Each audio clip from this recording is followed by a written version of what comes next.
very hard tragedy for him. Should we say in this circle what was happening? Yes, a friend of him died in a very young age. This is, of course, in that situation, all these things here are not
find the highest number or highest numbers within this time. He's the winner, and everybody can see live on screen who is the leading person. Just make it fun. Then we will make the lunch break also not long, because you come back after lunch at 2. At 2 o'clock we start a new thing, the Hungarian speed test. Chara, our colleagues from Hungary, also have such a contest. So 60 minutes, I think. He will explain, of course. He explained it before. And then you come back 60 minutes and you make all this kind of speed programming. We can say so. So, and at 3, all competitions are over. Then you have 60 minutes break to give interviews. We need some for the social streams and such thing. This is your work. Then the media, that you are a prominent person, a very important person. That's why they need, of course, information about you. They want to send it away. And at 4 starts the closing ceremony. The winners of the both speed programming contest, you know them, of course, but they will get some prize certificates and then, of course, also within the closing ceremony, you will get for both skills medals and certificates and prizes, the 3 best. And the winner for Africa will take the cup with them for the next 2 years. After the closing ceremony, we make the first photos. Don't get away immediately, because it's ever so that we need a lot of photos. You alone, you together with your experts, all together, and so on. And maybe with this girl and with this, what you want, if possible. Then we, after that, there will be the farewell party. Here in our school, the 11th form from our school organizes the catering, so you can eat here. We have a DJ, we have 2 DJs, yes. Wir brauchen keine halbe Stunde. they have DJs, as Greg is a DJ, that's why he is a little bit excited. No, because of the time, but that's not the problem.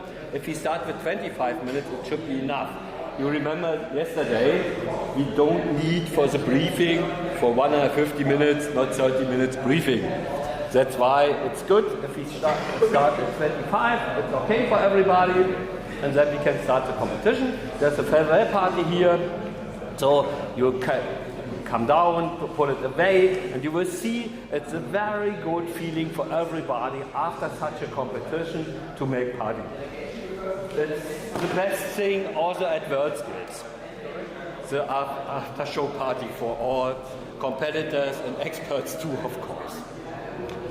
So, last session is so 150 minutes, not 180. You see the time there, the time what is written there is not very interesting.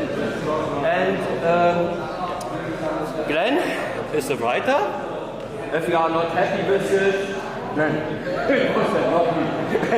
And it is so, we will explain now something. Please ask if you have some questions. And,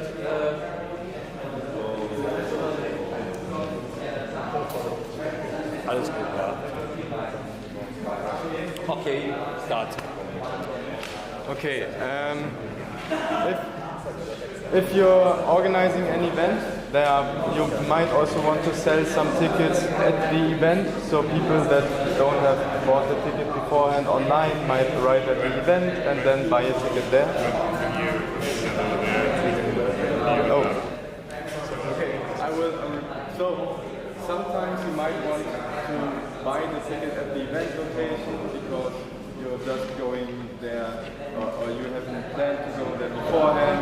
So there needs to be a person at the box office there at the event to sell some tickets. And this person also needs to have an overview about which ticket they already sold and to kind of sell some tickets. This person needs some software. So we have prepared a database for that software, so just import the script, the database that is given to you here, and that will be fine. And additionally to that, we have also given you a live server that sends you live data on which events are sold, not which events, which tickets are sold and which tickets are still available. So obviously only the tickets that are still available can be sold at the box office. So the software has to use this live data in order to only make available the correct tickets. So there's only one screen in the software, that's the main screen. On the left-hand side of the main screen, you have a live log that tells in real time which seats are sold. Then we have an overview of all the seats in the middle, shown as a grid where you can select a seat and then add it to the cart. And then on the right hand side you have the cart with all the seats that are available, with all the seats that have been added to the cart and are still available. And then you can buy the seats and check out, and obviously this data will then also need to be sent to the live server. The live server won't be on the network somewhere, it's just an executable file we have given to you, so it's available on local host for everyone. You will see in the folder we have given to you. Then additionally to that programming task, you will also need to do some protocol design, and based on the specification of the live server that is given to you here in the task, you need to come up with additional features, or there are some additional features written down, and you have to extend the protocol such that those features are supported. We also have to edit the server.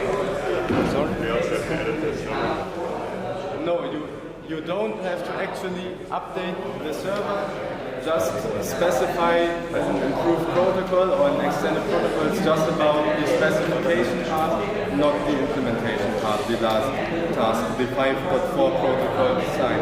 It's not about extending the server.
server actually doesn't use the database, does its own internal stuff, so it's completely independent on how you import the data. The data is just for your application, so please tell us again the database name that is required for us to connect.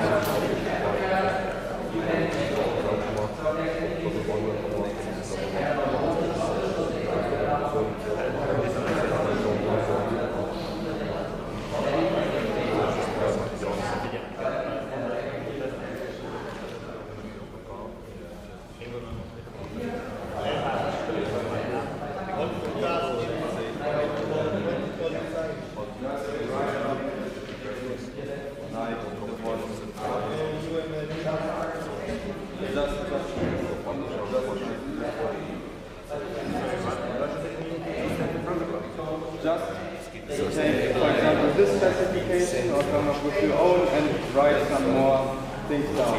Oh, so we should write textually. Yeah. 5.4, you have to write the text, not any diagrams or something like that. Write the text and just write.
The test, the specification, rows are columns are numbered from the bottom up. And is it a problem if we accidentally use different directions? Is it mission critical? Because I yet is the direction.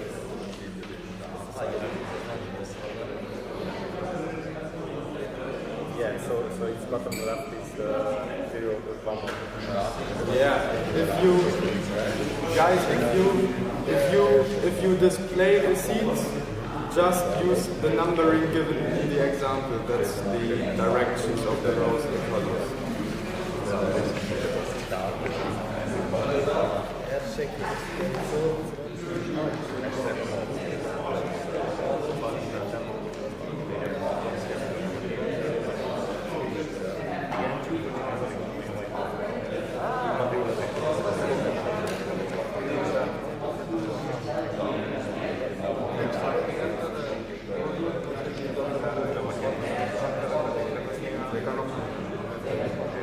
Thank you.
again, guys, I will for the protocol design only the text description and specification is required. For the protocol design, only the text specification is required.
Ez az egész munkája.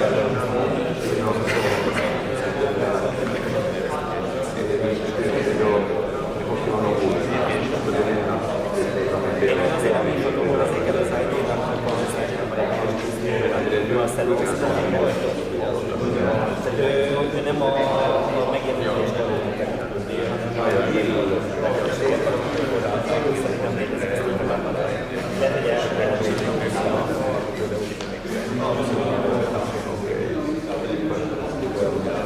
igen, azt kell kérni, már az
ezek hatanak legyenek nézet alapú kényszerítve, szerintem a dizájnban elmenni, én felhányok és az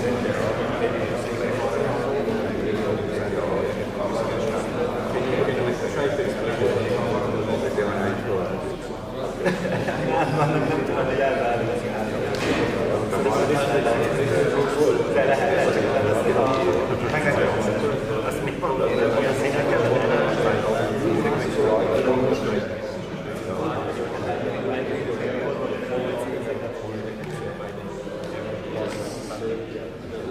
szerintem itt is gondolom, hogy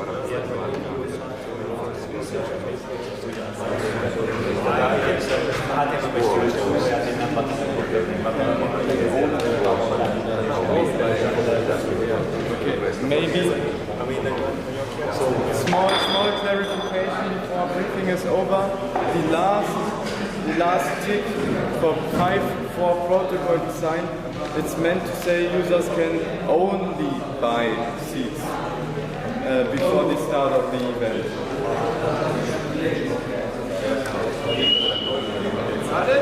Okay, then please stand up, go to your places. Now we have the meeting time with the same procedure like every day.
Sind wir live though? Wollt ihr dann als erstes Papa interviewen? Ist Glenn nicht ausgeleihen? Hello and welcome back. Ja. Yeah. Today Oder is wollt the ihr als last erstes day of the Jonas competition, und and yeah, I mean, we'll see. I'm excited to see what they come up with, especially for the speed program, because they already had problems with the time, and now it's even faster. Yeah. But speed programming is its own competition, so the Yeah. points you get from speed programming won't go to your overall points from the last 4 sessions, and with this the 5th session. And now you've just watched the briefing, and Glenn is going to explain the task for skill 9. Yeah. Yeah. Exactly. So basically, what they have to do. Oh, they have the session already. Yeah. I thought they didn't have it, so I just sent Mr. Kapler so quickly giving them the session. But okay. So it's basically about, imagine when you want to watch a movie at the cinema, right? Yeah. And you're at the box office, and they show you this small screen where it shows all the seats that are still available, and you can say, okay, I want this seat and this seat. They basically have to create the system. We have no control over what they are showing. Yeah, to but us. they can hear us. Okay. Next so, page. So if you look on page 3. Page 3.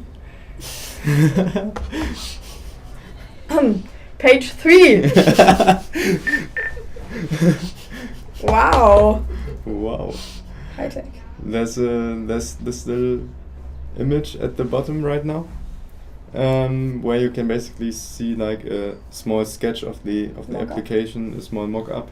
So in the middle you can, so the software is meant to be used by the person that's working at the box office. So this person then can select seats, add them to the cart, and then the seats can be bought. But there's an additional challenge there, because there's also live data, because we are simulating an online shop where at the same time people can buy tickets online.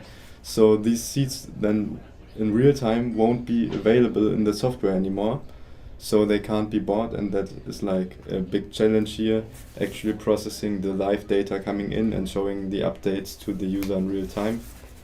And in case they have some spare time left at the end, just to make sure, I also gave them like a small task to write down a protocol specification. So basically they have to describe how such a live server that's sending the live data should work for a different application, for the online ticket shop. So features like seat reservation and login and so on can be supported.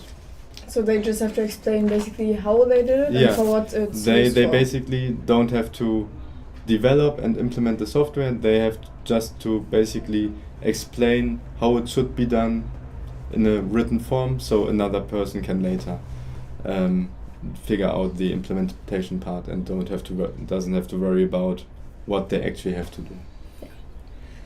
So you already said the hard part is to update to update the seats live. Yeah. Is there like already programmed Yeah. what's it called? I Live. forgot. A programmed order? Yeah, a programmed order in which the seats are. No, Inboard? that's like if you connect to the server, it will send you random data. So Oh, okay. they can't really prepare for that. So creating live feedback. Yeah. What's the difficulty in that? Exactly.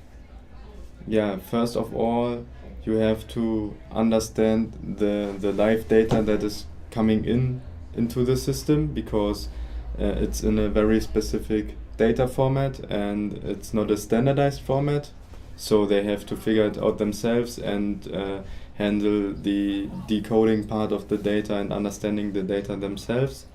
And then also you have to worry about, there's not only the user clicking around in the software that's causing like changes, so that's also at the same time in parallel this aspect of other data coming in and bringing all those things together. That is pretty challenging actually. But a developer at their skill should I be mean, able to do that. I think it's the last session for a reason. So Yeah. So they have 180 minutes. no, for that's a wrong number. They have 150 minutes actually. that? Oh yeah. It's okay. just on the printed document. okay. It's So 150 minutes without a break. yeah. How much do you think they will get done realistically? That's a really good question. I actually don't really know. I think most of the people might actually do this protocol design part first, because you can like quickly write down a document And get a few points. and without get a few much- points done without like actually much thinking, in my opinion.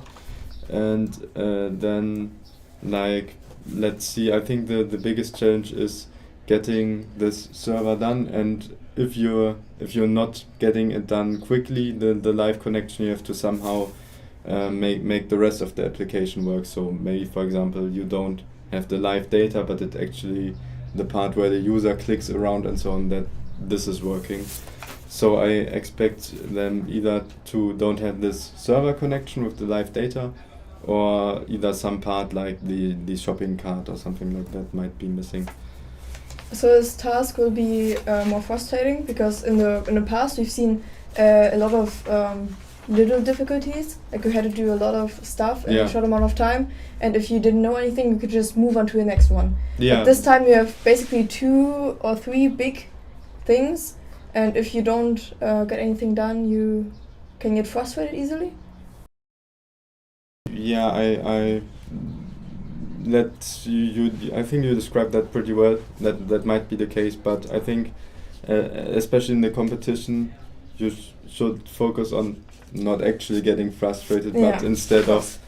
trying to figure out a creative solution or try to figure out a workaround. So so you can show as much functionality as possible to the jury, even if you can't figure out some big parts, and maybe then offer some different solution where, for example, the user can input the live data, so we can actually see that for example, they should show a live feed of the seats being bought and so on the left. So maybe then if it's not showing the actual live data, they might instead provide a replacement where the user can, for example, input some data, and then it will be simulated as if it is coming in from different data Yesterday I think it was skill 8, so it's, I don't know if you know about this, but yesterday in session 4, I think the task was for skill 8 to design a concert app, and Bjarne, a student from last year's Germany competition,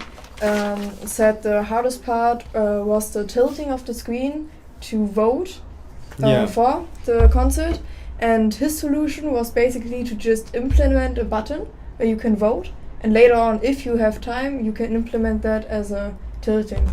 If they were to do for something example. similar, like a easier solution, they would still get some amount of points. Yeah, of course, because we are giving, of course, some points for the server connection, but based on the server connection, there are like a whole range of features that won't work. So you might implement a different solution, so the jury can at least see that some of the other features might work, even if it's not as originally intended. So they may get some points for that. Well, while waiting for the person to explain the task for skill 8, we already talked in the break, and you said that you've caught up to session 3 with grading, or basically looking it over. Is there anything you can tell us, or you will maybe anything inside? I have to be careful and not spoil any information, so the closing ceremony will still be interesting. But actually I think it's really funny, because if you're grading, you're always entering like 0.2, 0.1 points, so you don't actually have an overview of the accumulated points. It's just you totally don't have a sense for that. So I actually I don't know who is who's in the first or second place at the moment. Yeah, that actually surprised me because I think on Monday, Mr. Kappler said that for the Germany competition, they had to decide who to send to this World Skills, and they have implemented this rule that there has to be a big lead from the first to second person, because we had two people that were only 0.01 point better than the other. Yeah. And so I thought it was only whole points, like on a test. But it's really little. It's basically you have to give like 100 points for all those 5 sessions. So but if you're looking at these documents that are shown right here, I mean, on all those 5 session tasks together, there are like way more than 100 requirements. So we actually have to divide that up. I think there are like around 200 different aspects that are graded during the whole of this competition for skill 9. Yeah. So basically, you don't even know who is in the lead right now. Yeah, I don't even know. The speed programming. Yeah. The speed programming. It's going to be a separate competition. Is it just for fun, or? I mean, it's a separate competition that's like not an official World Skills competition. So for the fun and for the fun of the, because you have actually there you have a live score and you can see who's in the lead, and the competitors can also see who's in the lead. So if you're not in the lead, it's more stressful. So how is it going to work? I think Daniel tried to explain it to me, but we didn't have much time. He said something about maybe a ratio or like a... Basically, you don't get like a software development task in the sense of actually developing a real world competition, but instead you get like an algorithmic or mathematical problem that is hard to be solved by hand, but instead you need the power of the computer with the automatic calculations and so on to solve that. And basically it's not like a problem that can be either solved or not solved, something like that. It's like where you can optimize it and find even better solutions over time. So the person that gets the best solution will win, or if some persons find the same solutions or with the same find the same solution, the person who is faster will be in the lead. So it's not actually who finishes first, but who has the fastest program at the end? Yeah, kind of in that sense, yeah. And we see it live, like how far they are into the calculation. Yeah, exactly. So it's like the speed typing where you play against your friends and there's this little horse. Yeah, exactly. It's basically something like that. Yeah. So that's going to be interesting. It's only for 45 minutes. Yeah, I think it's like 15 minutes of that are like for the briefing part. So and then half an hour for the actual development. So we have to make sure that everyone actually understands this math problem, because nobody should fail the task because he is not able to understand it. I mean, here in these normal sessions there are like also a lot of complicated requirements. So some people, for some competitors, it might be hard to keep like an overview of all the things that are required, but in the speed programming the focus should be on getting your code working quickly and getting a quick code and not understanding the task. So for example, if I would be but I see that a different person has a faster program, you have to improve your program. Okay, even if I was the first to solve the problem. No, it's not like a problem that can be definitely solved, but there are like different solutions for the problems, and you get more points for the solutions that are harder to find. Okay. Fuck. Freak! Ja. Well, wait. Könnt ihr mich hören? I think our walkie-talkie is on low battery. Yeah, we can hear you. Can you send in someone for skill 9? I have skill 8. Skill 8? So while we're waiting on that, yeah, we can talk about a lot of things. For example, session 3. Session 3, okay. We heard a lot about it because session 3 was supposed to be the hardest till now. Yeah, until now. I don't know if session 5 or session 3 is harder, but there were definitely a lot of challenges, and I can tell you so much, no competitor solved it completely. Did any competitor actually solve anything completely? I mean, I checked session 1 and session 3, and definitely we didn't give all the points to somebody, so there was always something missing at least. Were you at the special evening program yesterday? I was at the barbecue and met up with the experts because originally I wanted to go to the mini golf, but then I was kindly invited to to meet the other experts and talk to them. Did you meet Pusche? Yeah, I've met him before. So really? Yeah. So what's she like? I think it's a she. I mean, always when I'm visiting like Mr. Kapler for trading reasons or something like that, and I arrive in the morning, Puschel is always sitting on my chair, sleeping. So it always feels bad, but I somehow always have to wake up Puschel and. For those who don't know, Puschel is a cat. It's the cat of our computer science teacher. Or my former expert. His former expert. Yeah. And Puschel is very famous because in school we have to do a lot of computer science tasks that involve Puschel. Yeah. So, what else there to talk about? Let me quickly look at the program. So it's just the last do we one. have? Hopefully Jonas will come soon and explain session 8. So your guys are up to date with that. Yeah. So. Hello. Ich muss die Video machen. Du kannst nicht.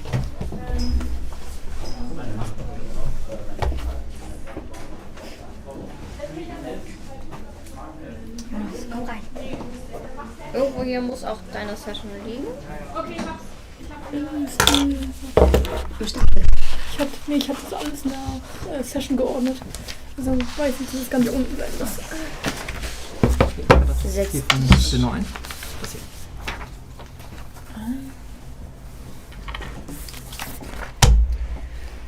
Yeah. Okay, so we're now in the last session, and on skill 8, mobile applications development, we had the first day focused on implementation. So we gave them detailed designs, and their task was to implement that into an app. On the second day, we have functionality, which is we give them rough wireframes or sketches how the app should look like, and then they have to do a lot of functionality. So a lot of sensors. We had APIs or server connections, and a lot of stuff in there. And this session is about design. So here we also give the competitors some wireframes, some sketches of how the app should look like on the next page. For example, you can see, these are really rough drawings of what should or just showing what should be on the page. And then in the text we describe the content that should be shown there.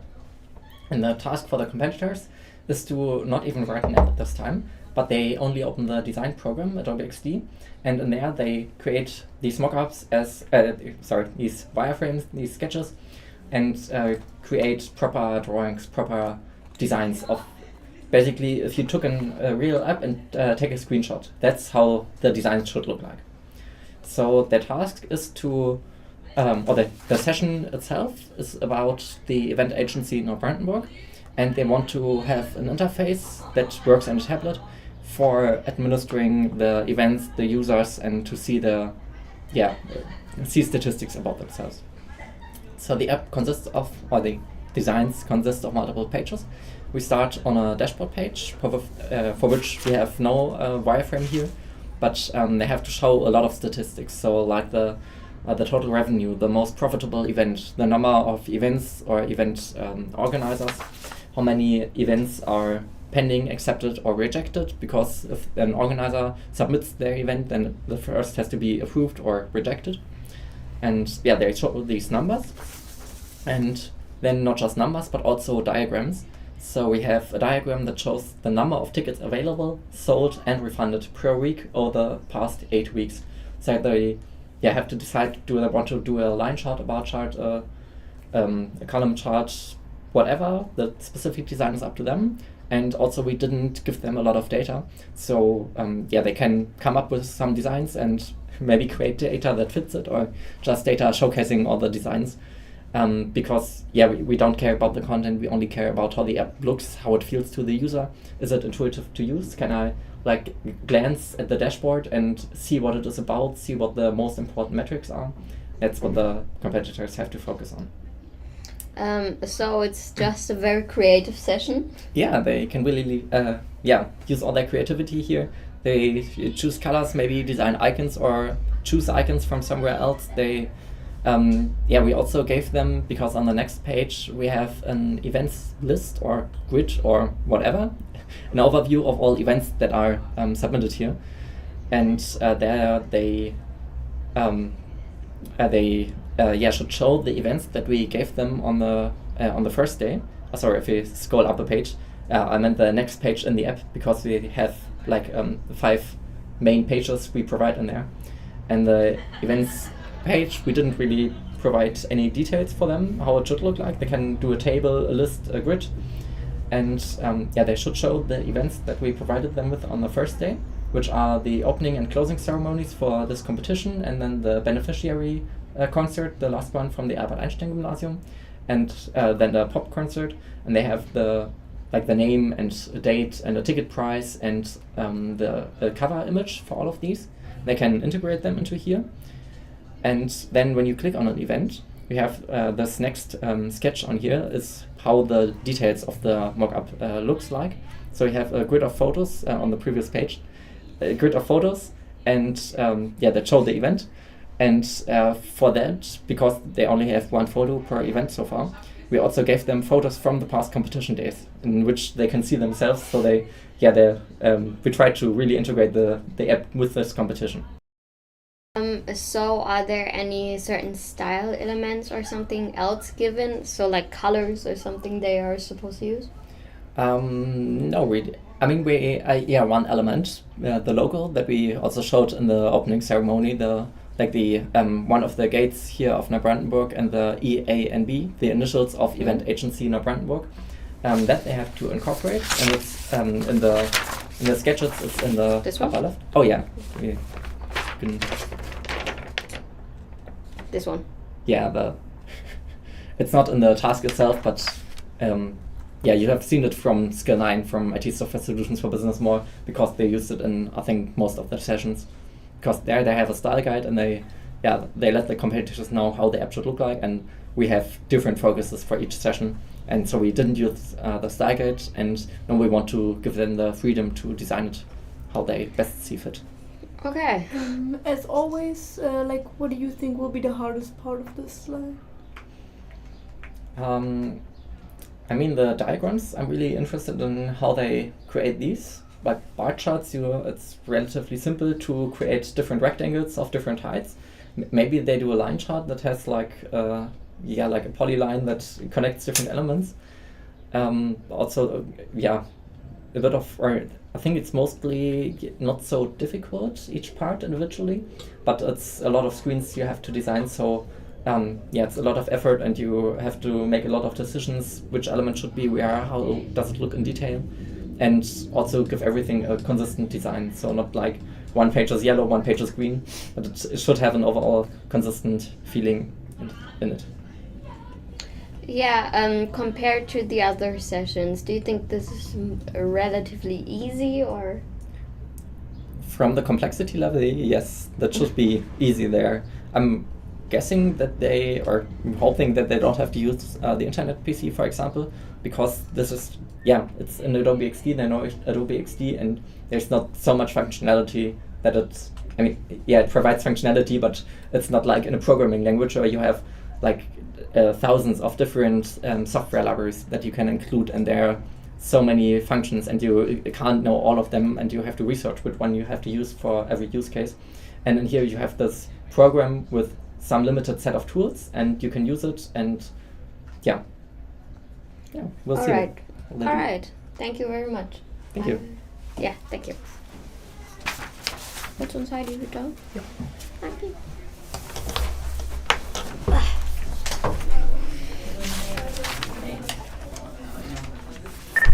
Oh, good.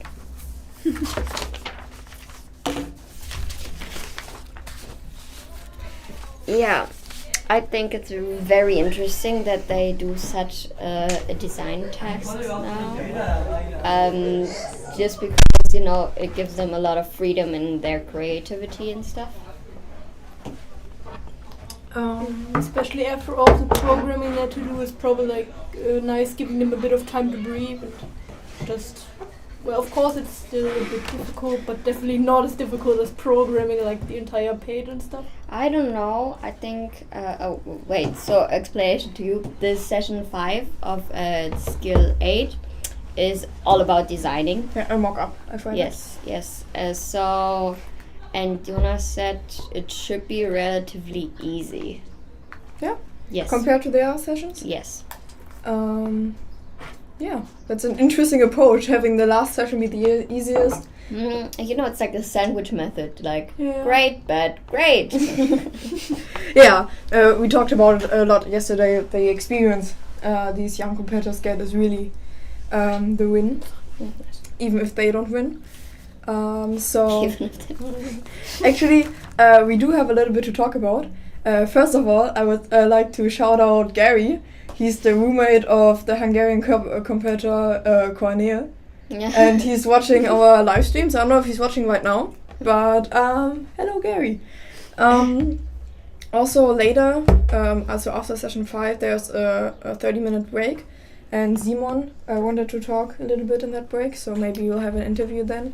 We can now actually reveal what the what they did in the afternoon. I went with the experts. We went to Mr. Kapler's house, and we ate barbecue there. We sat a little around the table and we talked, and we played table tennis. We all talked with Glenn. He met Pusher again. And Glenn was very sad. No, he wasn't sad. He was very happy to get the opportunity to talk with the experts, but he wanted to take part in the other program. Yeah, I also initially wanted to do the other thing, but because of some stuff that happened, sadly wasn't possible for me. Yeah. So New Brandenburg has a few like afternoon activities you can do, or like free time activities, and one of them is mini golf. We have outdoor mini golf, and they went to the indoor neon mini golf. So everything is just in black light and with neon colors. I've already went there like twice or 3 times, I think, and it's I really like the design. Were you ever there? Yes, I was with my brother and his wife, and we played, and I must admit, at first I got a little dizzy because of the light. Yeah. And but you get used to it pretty quickly. And then you learn a few tricks to get like, a hole-in-one or something. Yeah. And there's actually one room where they changed something. I don't know if that's like this space vortex where you have to. And back then there were little clouds everywhere that would light up. It was very pretty. But I think the clouds got broken, so they had to replace them with just regular blocks. But I really like a room in particular because it has a lot of. I like the one with the bridge. Oh yeah, that's also cool. There is like a kind of it looks like a river, and you stand on the bridge and you kick it down. The ball, the golfing ball. The golfing ball with your I haven't been racket. there, like, sadly, but I have been to the escape rooms, like, on the other Yes. side of the... I have only played, so it's a company, oh no, I don't want to name drop the company, but... There is like a certain company, and they have different options. So you can play laser tag or mini golf, and there are escape rooms. Yeah. And I was in the puppet escape room. My dad got it as a birthday present from my siblings, and I must admit I was very, very young, and I'm still afraid of puppets. Aw. So my brother and I stood there the whole time, like holding hands and Frozen stuff. shock. Yes. No, I think the first time I'm going to do the escape room is with my class, because in Germany after 10th grade you basically get a new class. Depending on where you go to school, but in grammar schools and gymnasium, we changed the system from classes to courses. So then I get a course subjects with which I chose, and so this is the last year with the class I've had since I was 11? I don't know, 2018. Since welche Klasse bist du hergekommen? 4 years I think. Yeah. Wait, 4, 6? For a long time, and kind of as a goodbye, we're going to do an escape room for a team building activity. Yeah, the mini golf course. There's like it's right after the bridge one. There's like a book inspired Yes. trail, and there are a lot of Easter eggs. My friends and I count them every time. Yes. Because there's like a mural on the wall, and there's like Harry Potter. The Wizard of Oz. Yeah, and the I don't know what's it in English, but the really long story. Yeah, I mean, I was at the hotel escape room, and honestly, I would like to visit the puppet room we talked about. Honestly, I think that's the next one I'm gonna do if I go there again. My friend celebrated her birthday there once, and because we were too many people, it was a bit crowded, and one of them got scared, and I was like, I already did this. I'm also scared. Let's step outside, because they also speak with you through one puppet when I went scary. there, and it's like this old puppet who's almost falling apart, and I'm like, no, just no, thank you. Reminds me of Five Nights at Freddy's. Yes. Yeah. But I must admit, now I'm not that scared anymore. I think the only thing... It sounds a bit weird, but the Indian river, Ganges? Yeah. I'm scared of that river. Are you scared of bacteria or? Yes, because I had to like hold the presentations on their traditions, like bathing dead people in there and stuff, and I just feel like if I would go near that, I would. Yeah, but you can also admire it from afar. Yes. Yeah. With the safety Distance, safe distance. Yes. Sure. Do we have any? Yeah. So at the Actually, barbecue, did anything happen? what I also wanted to say for the Neo Mini Golf, I talked to Joachim, and it seems like Simon was the best. Oh yeah, I wanted The best person to mini golf. I've heard that they've split into groups of 5 each, Yes. because they were like 14 people or more, Yeah. and you had to, if you play in that big of a group, you basically don't get anything done. Yeah. So Simon was in a group with Daniel. That's all I got. No, Simon was in I don't know. In a different group with Joachim and the Taiwanese and the competitor. Korean, I think also. Yes. And Simon actually got this 18 holes in 49. 40. Yeah, he only had 49 tries for these holes, and that's very impressive. Like, I've played 3 times and I've never gotten anything. To be under honest, 50. I'm so bad at it. Yeah. I'm so bad at golfing. I don't know. I mean, mini golf is something different than field golf. Yeah, but mini golf. At some point, I get frustrated a lot. Do you remember your score? Like in the 60s, in the 70s? Yes, mid 70s. Oh, okay. So, to comparison, Simon got 49. That's like 20 less or something. Yeah.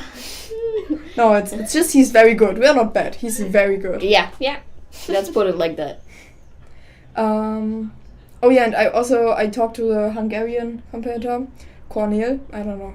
I'm sorry for the pronunciation. And I think he got third in a group, and Daniel lost. So Oh. jokes on you. No, Daniel isn't from here. He's from Düsseldorf or from Dresden. Somewhere in Western Germany. Yeah. So. Somewhere over the rainbow. Aww. I'm actually kind of interested how Niels did, because I can imagine he already played the golf course since he is from Brandenburg. I don't know, but I can tell you it's either he won or he got lost. Yeah. There's no in between. I don't believe that there's anything in between. We also talked, I and a few of the crew members talked with Cornel about the light, because in Germany he found very interesting that we have a very long day. So they got home at like 9:30, 10 p.m.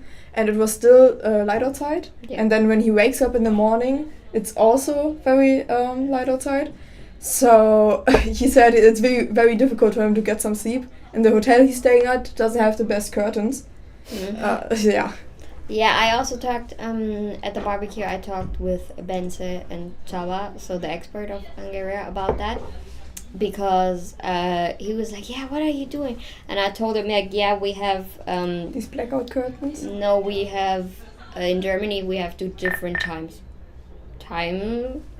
kind of things, because we have a summertime and we have a winter time, which was integrated into the whole of Germany in the 70s actually, because they wanted the people to work longer and working better in light, so that's why we have winter and summertime.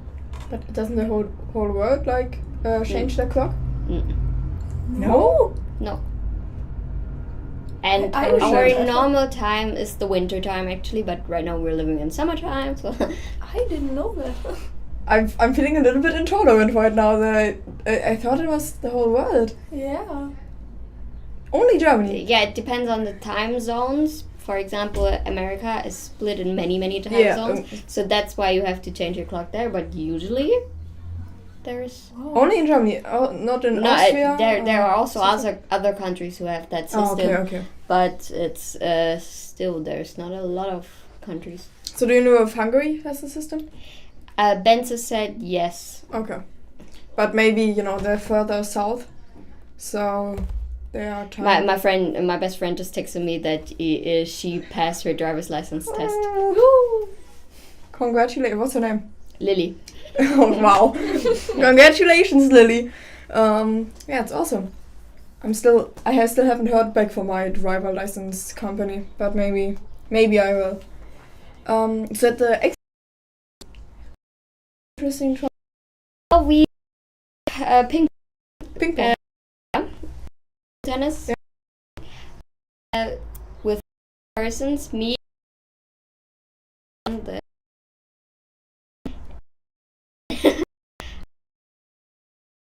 round. It's when we say in German, it sounds to us. Some say us. Yeah. Exactly. It was like and no. But we found it every time. But it's like you can't. At some point, we didn't even. And who won? We didn't do it that competitive. So you lost. And I didn't lose. Okay. Anything else said? No, it was really just a lot of talking and the bus tour. We drove with the expert and we took the bus, a private bus to the house, and the way or the route the bus driver took was crazy. Like a lot of roundabouts or what? No, so usually where the house is, I'd say it's quite a short way. And he took took like the longest way ever. Maybe he wanted to say show a bit of the countryside, you know? Yeah, no, but we only drove past fields. Okay. Oh. I just want to comment on the screen on the camera right now, because like a few moments ago it showed the audio team or the stream team, and I don't think you've ever seen it from behind. So yeah, that was that. Many times. And they help a lot. Even if the stream yesterday had buffer problems, they try their best. Yes. Yeah. So Shout out to the video team. Shout out to Bjarne. Bjarne, our video and audio expert, he has to listen to this whole stream. Yes. So thank you very much, Bjarne. I wonder how he doesn't go crazy. Yeah, sure. Oh my god.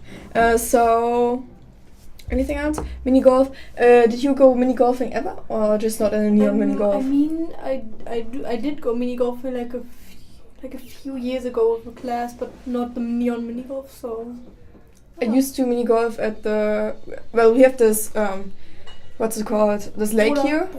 Yeah, and on one beach there's a outdoor mini golfing. Yeah. But it's also pretty old, and I also like every year I go there with my grandparents, and I don't know, it's just a fun tradition.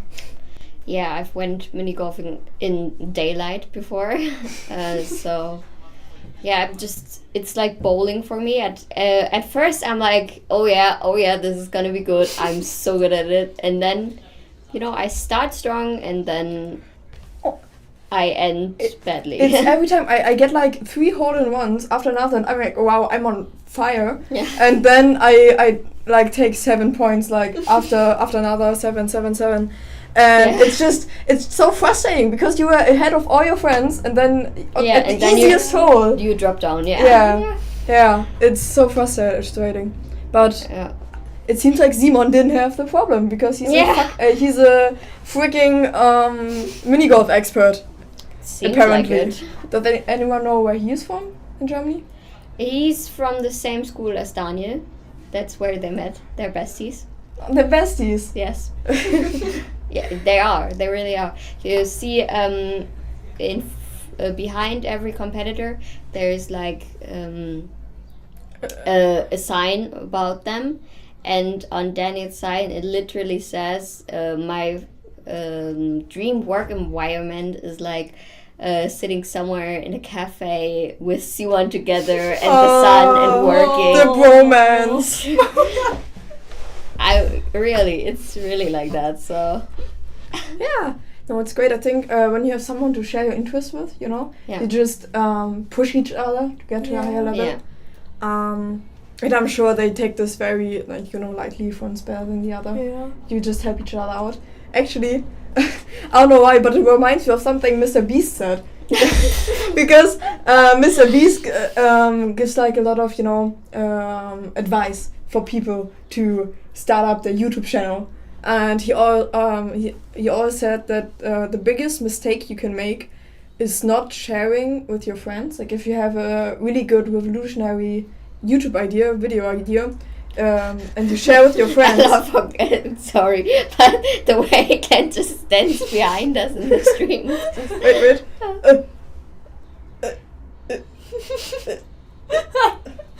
Yeah, give him a pat on that. I don't know in which direction. Well, it's almost. The stream is a bit laggy for Close us. enough. So Close enough. yeah. Someone's using the internet computer. And yesterday we talked a lot about deep links, because it seemed like every competitor from 8 researched about deep links, and I talked with Daniel and Simon later, and they told me deep links is like, for everyone that isn't in IT, it's like when you open Instagram on your browser and it asks if you want to go to the app. So it's basically like a link to the app. And Daniel said that the difficulty was that he hasn't done it with the program he uses right now. So he has done deep links before, but not with the program. So he had to research. Technical team, can you show what he's googling? That would be interesting. Thank you. Yeah. So. yeah. Oh. Okay. What is he googling? I'm going to pretend I actually understand what's here. Stack Overflow again. How to display custom file type. Getting data from a list.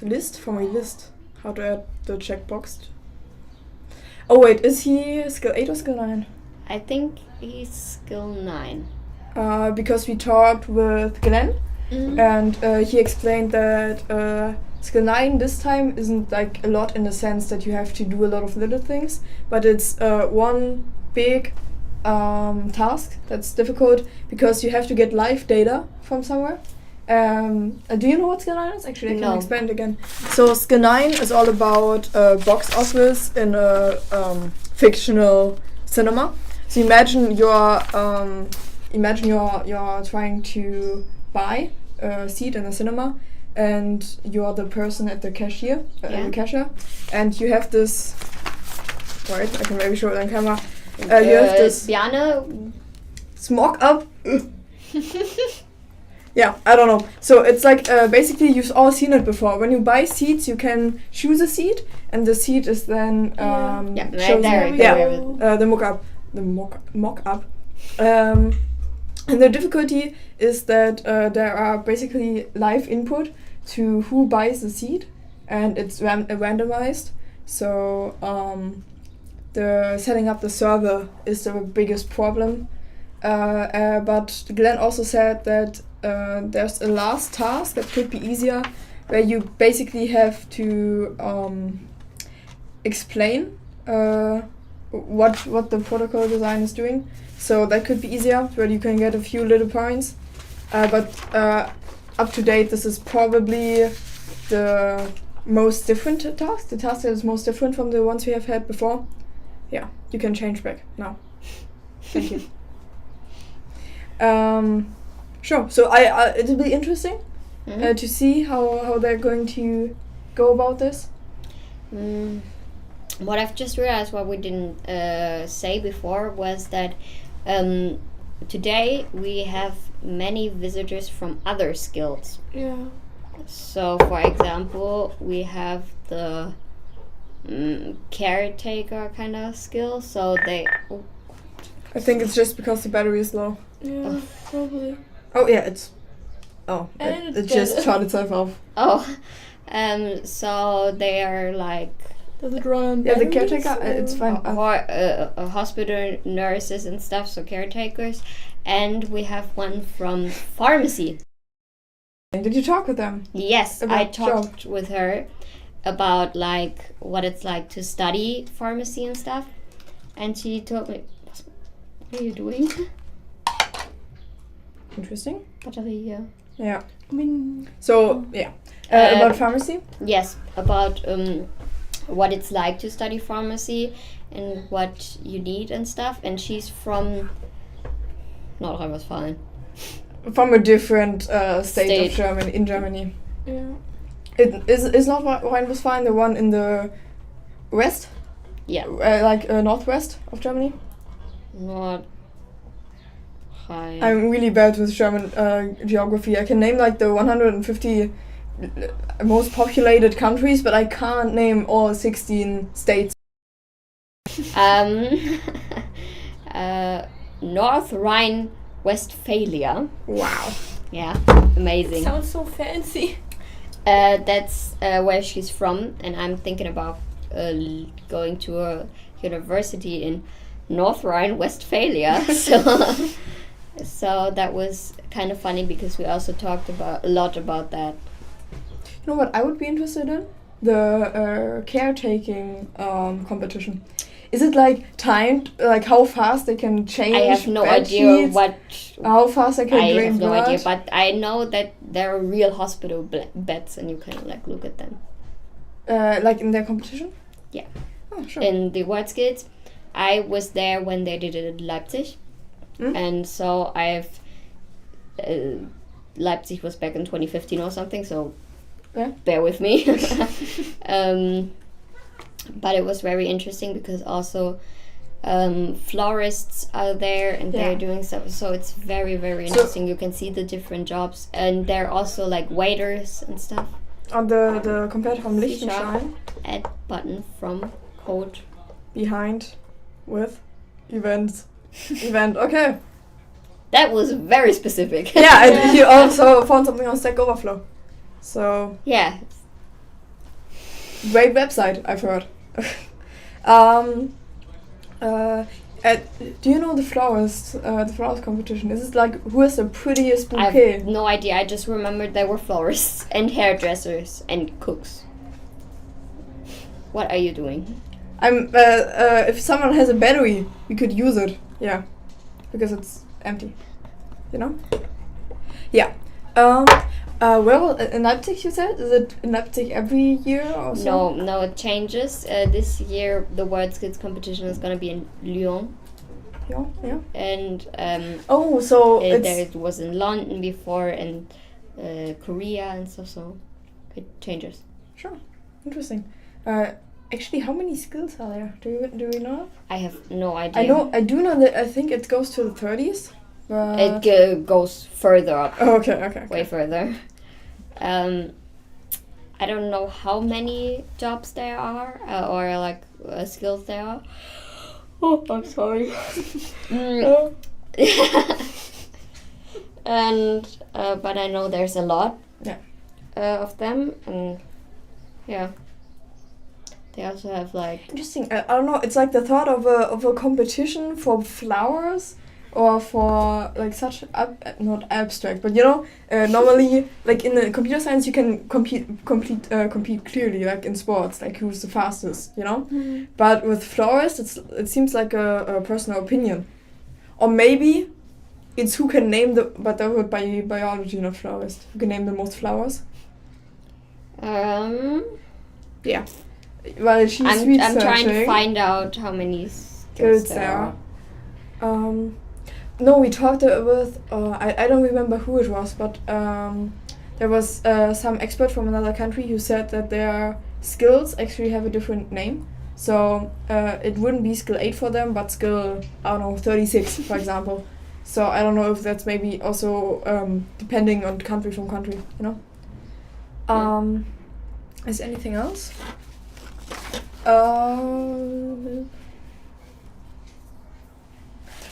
Funny thing, the first ever World Skills competition took place in Madrid in the... Oh yeah, they talked about it in the opening ceremony. 1957. That World Skills originated from the thought that after the Second World War, they wanted to encourage young people to... What was it? Right, to go into economy because they had wars... take a huge toll on your economy, and that to stabilize your country, they wanted to support the young people to go into different jobs. And so, yeah. And the competition was actually in Spain and Portugal. Yeah, sure, and over time more and more countries participated. And that's how we are today. It's actually very interesting that such that it has such a long history. When I first heard about it, World Skills, it kind of sounded like a recent thing, because I've heard about it like in the context that the Einstein Gymnasium is hosting something, but that it actually has such a long history. It's amazing. I can't find anything about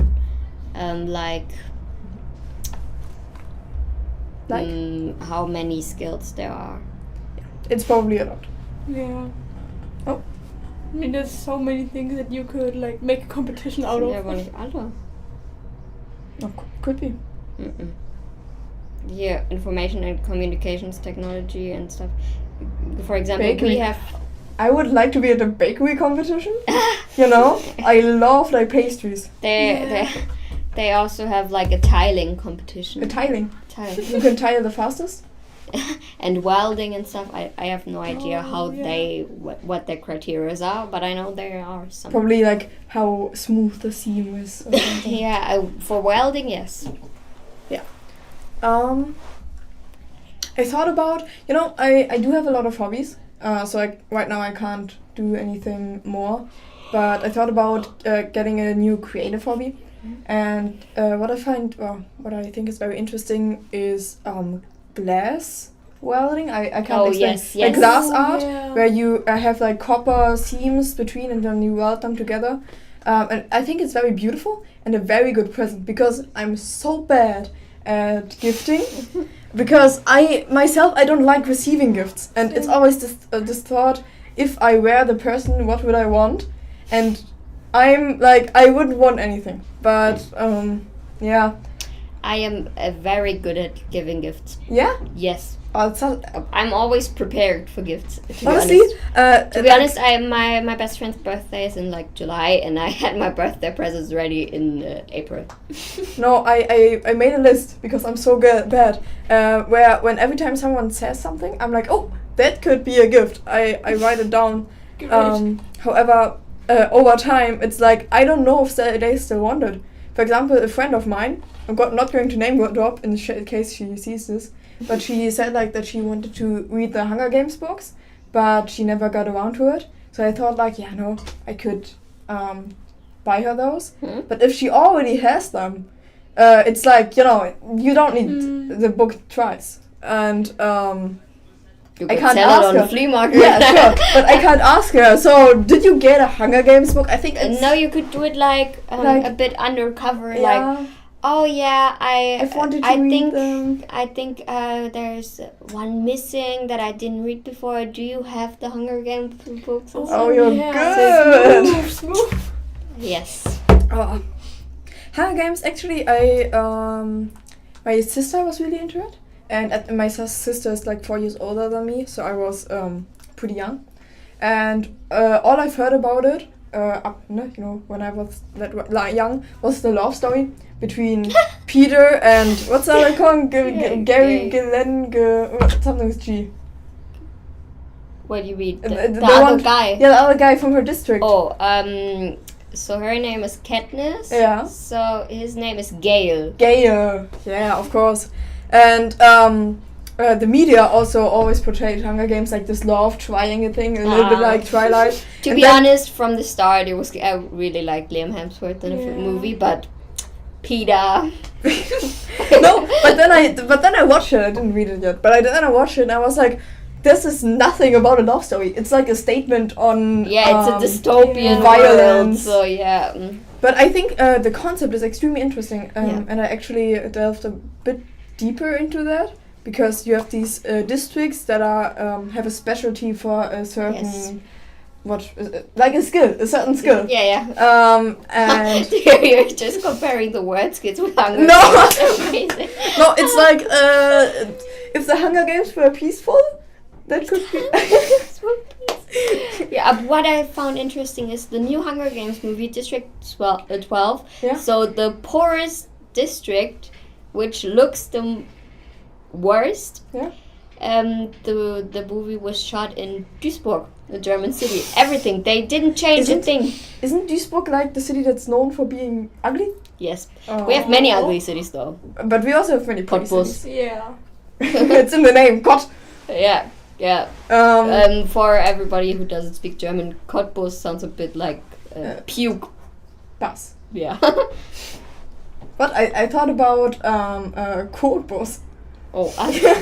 So it's like a shitty bus. But anyways, yeah. Did you watch the new Hunger Games movie? The 3 times. Yeah. I wasn't a big fan of it, but I just there were certain things I just wasn't. I wasn't certain, so I needed to re-watch it and then re-watch it and then re-watch it, and I'm still not certain. So. But I thought it was overall a good movie. I thought the plot twists were kind of predictable, but also it's like kind of they really do foreshadowing, so you can really liked the scene in the forest where he runs around aimlessly. Yeah. I loved Olivia Rodrigo's song for that. What's it called? You Can't Catch Me Now. Yeah, Whatever. Can't Catch Me Now or something. It was very fitting, Yes. and I still listen to it. I was sad that they put it at the end. Yeah. There were so many good opportunities where you could have put the song behind or something, and then they just put it at the end. And also, I What thought, are you doing? like one of my favorite scenes is when his cousin, in the end, calls him Cornelius, like by his full name, because she normally called him by his nickname Yeah. and said, "You're just like your father." The father was not a good man. Yeah. And later in the Tigress is also in the other Hunger yeah, Games movie. she's like this And she's helping them. deformed tiger Yeah, something. she's and helping it's so them, sad. which I really. Oh my god! The sad thing about the whole Hunger Games for me is Finnick's story.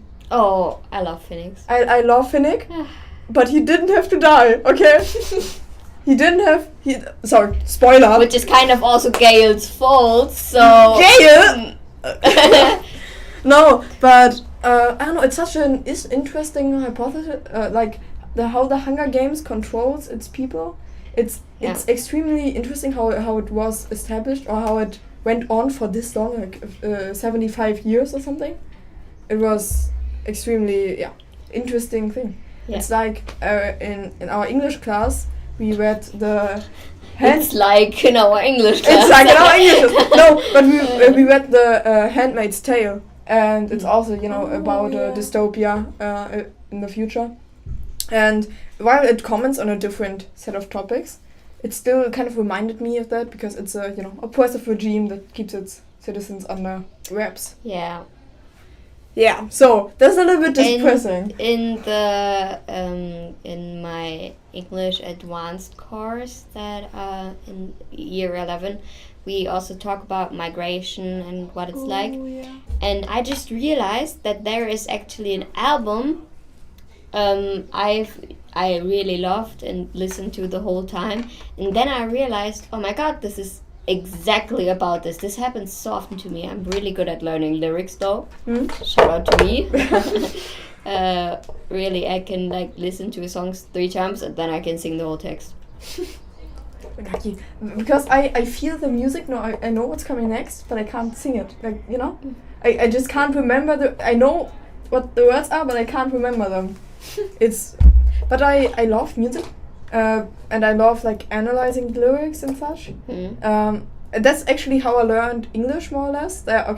So there are these little like stop motion, and they would do stop motion to a certain song, and they would so the thing that you would see the characters do is like almost 1-to-1 what the lyrics were saying, even if that didn't make any sense, but and so I learned English, and I know I've had a lot of problems with the word fool because I know what it means in English context, but I could never translate it to German because the word fool could mean like the person that's a fool, that's like being a funny person for the king, the Narr. Yeah. So, but being a fool is like such a hard concept to explain in Germany because there's not in German. Yeah. Because it's not like a 1-to-1 translation. But over time I've had to wrap my head around the fact that I don't need to have a 1-to-1 translation for everything. But anytime my parents ask me anything, it's hard to explain because I know what it means, but I can't explain it. Yeah. Like I have a different brain in English than in German. So right now we see the screen of the Kazakhstani competitor for skill 9, and not anymore. He's the Swiss one. The Swiss competitor is also in skill 9. Oh, actually, we see item is already in card, so I think he's right now trying to where you can you order. can add to card. Yeah. Very interesting.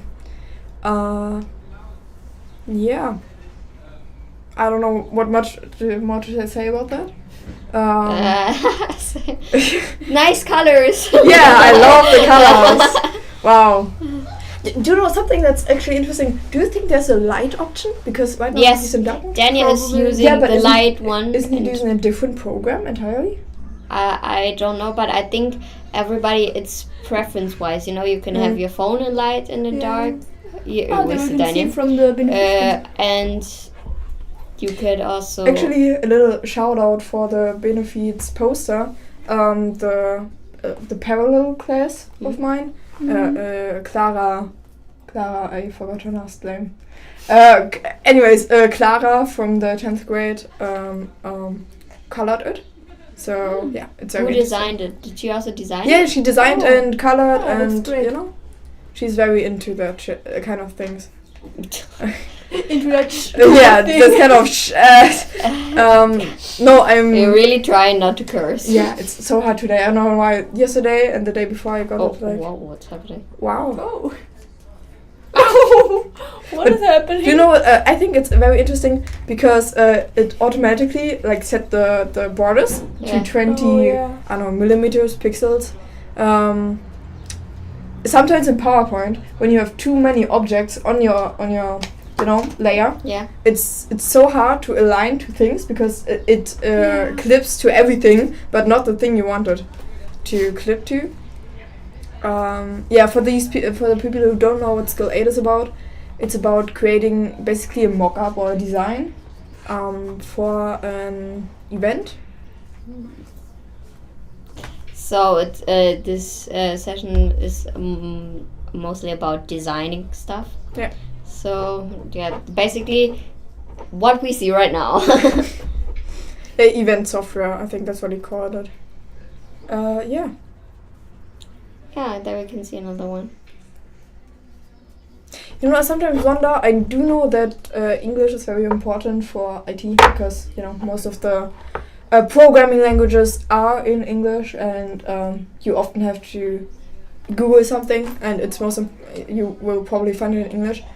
But it's probably very hard for someone from Asia who doesn't have the same, word family or language family as we do. Because English is also a Germanic But I've learned language. that Korean, you can translate the Korean alphabet pretty easily. Oh yeah, I've learned it once So- because I was bored. Yeah, so that's why I think the Koreans don't really, have that much of a problem.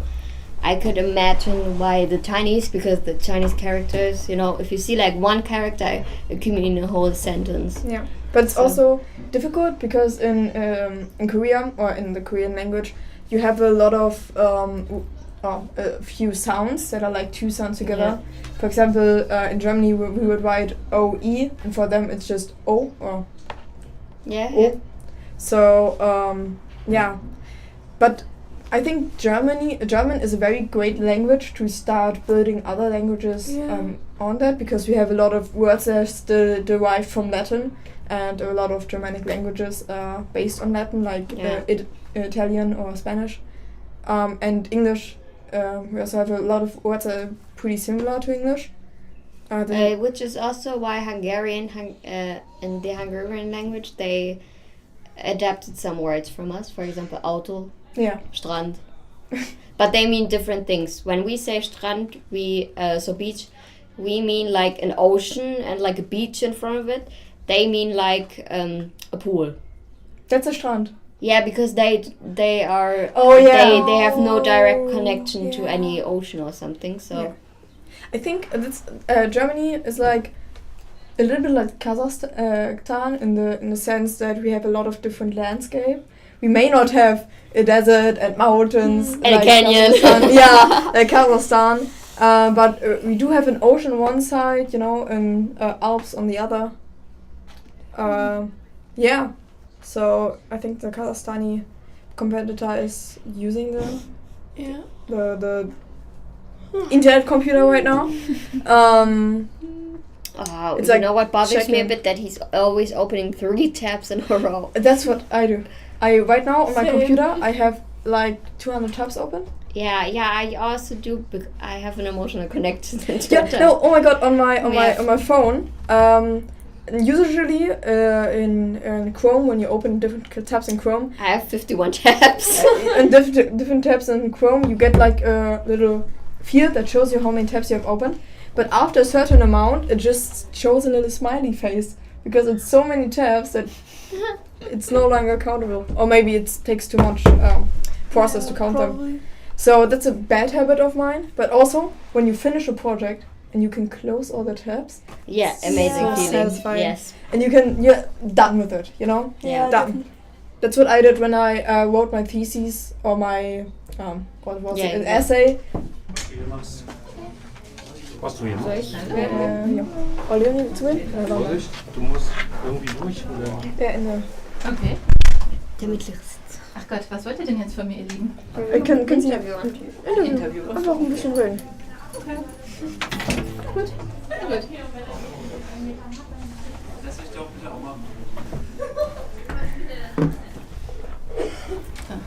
Jetzt müssen wir noch hier ins Fernsehen. Wollen Sie auf Deutsch oder Englisch? Mir ist egal. Okay, then for English for the international. So yeah, maybe we could start with you introducing yourself. In English? Yes. In English. Okay. My name is Pia Bredlich. I'm a pharmacist and I'm the expert for This is pharmacy technician. And I'm from Osnabrück. And right now you're visiting because of the IT?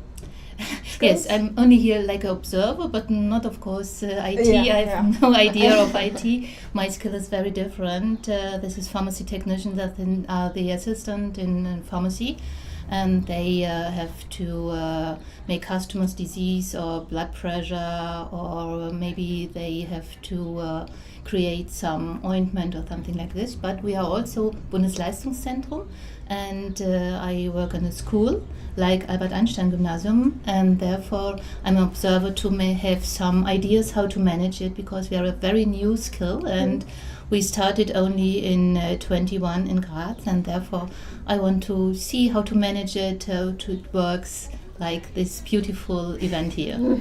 I have a friend that has a father that owns a pharmacy, and they've talked a lot about how we have trouble gaining new pharmacy people, so new people who want to work in a pharmacy. Is it like all over Germany the problem? I think so. In Osnabrück, where my school is, it's not so important, this problem, because every year there are lots of pupils with an exam and they want to stay in this part of Germany. But if you go a little bit in countryside, this is a big problem. But in our school we have a new matching platform. It's called Arcadia, and this is a platform where you match the pharmacists who are searching for some assistant, and also on the other side there is the possibility for the new pharmacy assistant that they can choose their new jobs, and hopefully this will be a bit against the problem for new customers. So is this new skill helping with getting recognition? Yeah, hopefully, but it's so new. But we had some new pupil who wants to come to our school for next year, and they say, okay, here is the Bundesleistungszentrum, and maybe this is a qualification for my education, and therefore I can choose this school and not another one. There are a few schools around about 100 kilometers, and hopefully they will come to us and join the time there and get a very specificated education.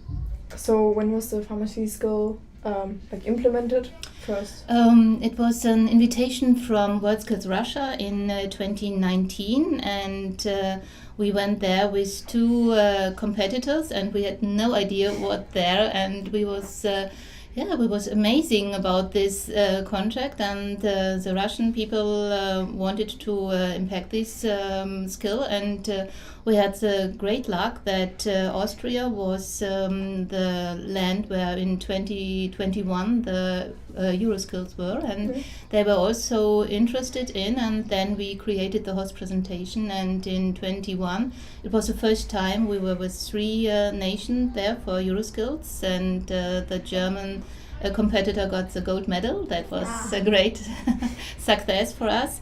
And unfortunately, in 23 the Euroskills wasn't in St. Petersburg because of the war, and therefore it was the first cut for our skill, because we are not able to go to Poland or yet to Lyon. And hopefully in 27 we can start with the skill for the Euroskills in Düsseldorf. So how many countries right now participate in the skill? That's a problem. This time there are hopefully 3 ones, but I'm searching for all other countries. Maybe there is in the national team one for pharmacy technician. So we both talked a lot yesterday about pharmacy, the studying pharmacy, because I already said that I'm interested in studying pharmacy. So also talked a lot about the difference on where you live exactly, and that, for example, I don't see myself in a pharmacy, sitting in a pharmacy. So I rather see myself like in a laboratory or something. Yeah, maybe in industry or Yeah. in hospital. There are lots of possibility for working in pharmacy, and I think the picture of the official pharmacy, this is changing this time. There are lots of internet pharmacies, and that's no problem. I think it's okay for the people, but also with the e-prescription, there are a lot of changing in this time, and it can be a chance, everything for new pharmacists to get an interesting job, not only in this pharmacy in the village or in town, but I think it's also necessary for customers' health, because if you take your medicine from internet and then you have the medicine at home, but you don't know how to use it correctly, and if you use sometimes to the wrong time or with other nutrition or something, there will be incompatibility, and this is a problem, or you take too much or too less, and therefore I think it's necessary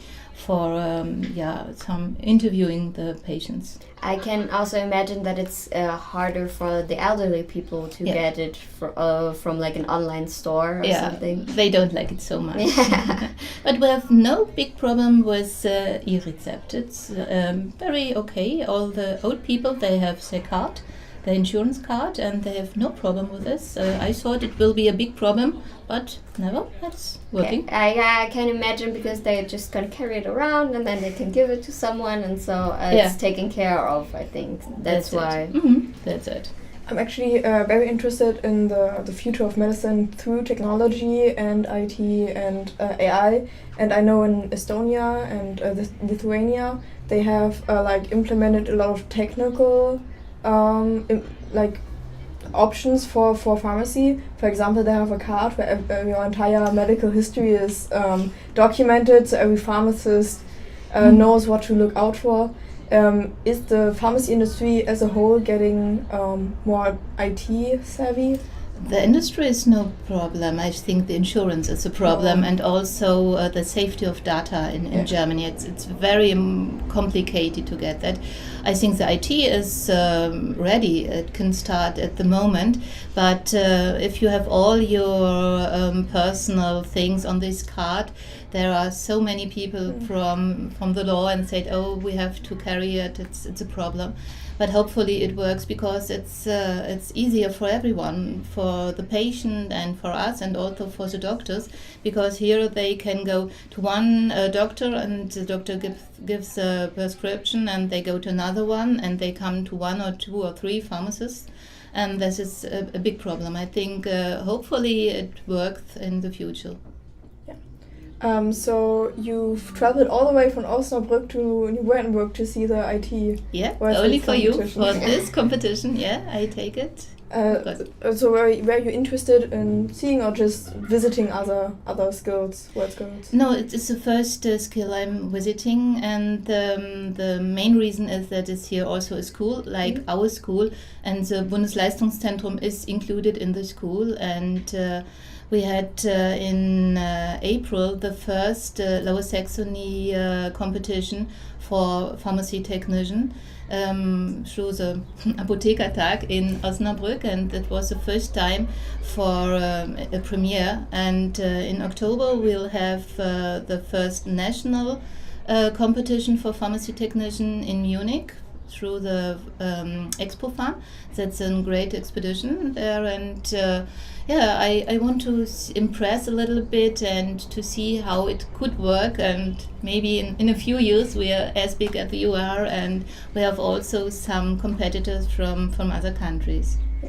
So at the pharmacy school, is it like tasks based on how fast you are, how fast you can diagnose someone, or you can mix? Yeah, there are a lot of modules.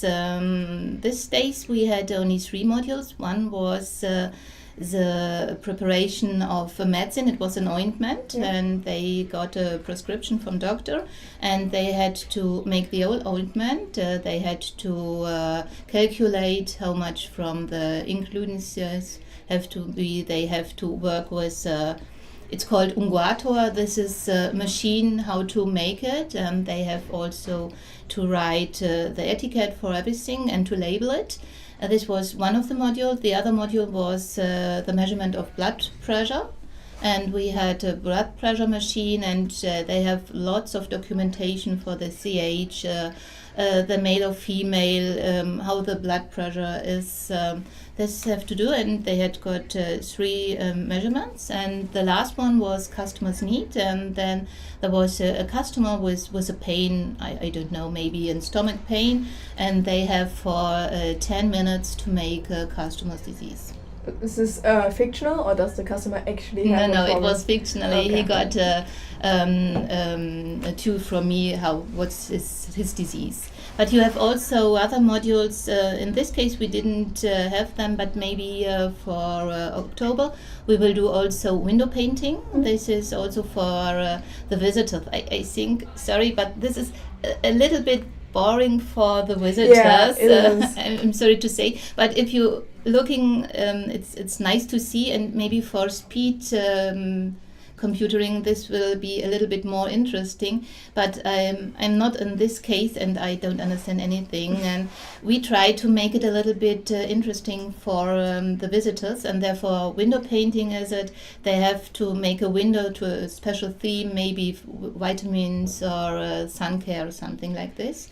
And there are also some modules like the customer's need, or also the storage, back storage, or to create a duty rooster or something like this.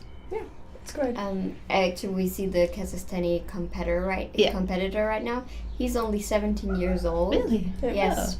And how old are, like, roundabout, how old are the people competing in the pharmacy skill? Yeah, we try to make a lower age. This time we said it was 28, it was the oldest one, but if we want to stay in 27 for the Euroskills in Düsseldorf, we have to lower it a little bit. But most of them, they were in the beginning of the 20s, 22, 23, like this. So it's also about like uplifting young people and Yeah. getting them opportunity experiences. Yeah, that's it. And the problem is if you make it international, you have to speak English. Yeah. And for our skill, it's important to speak a good English, because you need personal and interpersonal skills, and to have all the customers' disease in English. And that's very difficult for very young people. If they are 16 and they started with the education, maybe they're not so good at English that they are improve this. I can imagine all the like specific words. Yeah, that's the problem a little bit. Do you think in the future there will be like a cooperation that links different pharmacies in the world? In the world, yeah, that exists also. We have an international pharmacy. If you want to buy some special medicine, and this medicine is available here or you can't get it here, you can call to this international pharmacy, and if you have a prescription from a doctor, or maybe a doctor from a different country, you can buy it. It exists also. So World Skills for Pharmacy could also help increase the communication between different countries? Yes, hopefully. This is my dream. Anything else you would like to say about the competition, the pharmacy industry? Yeah. No, about this competition I can say I was amazing about this, but about my competition it's a very small one. We have to grow up.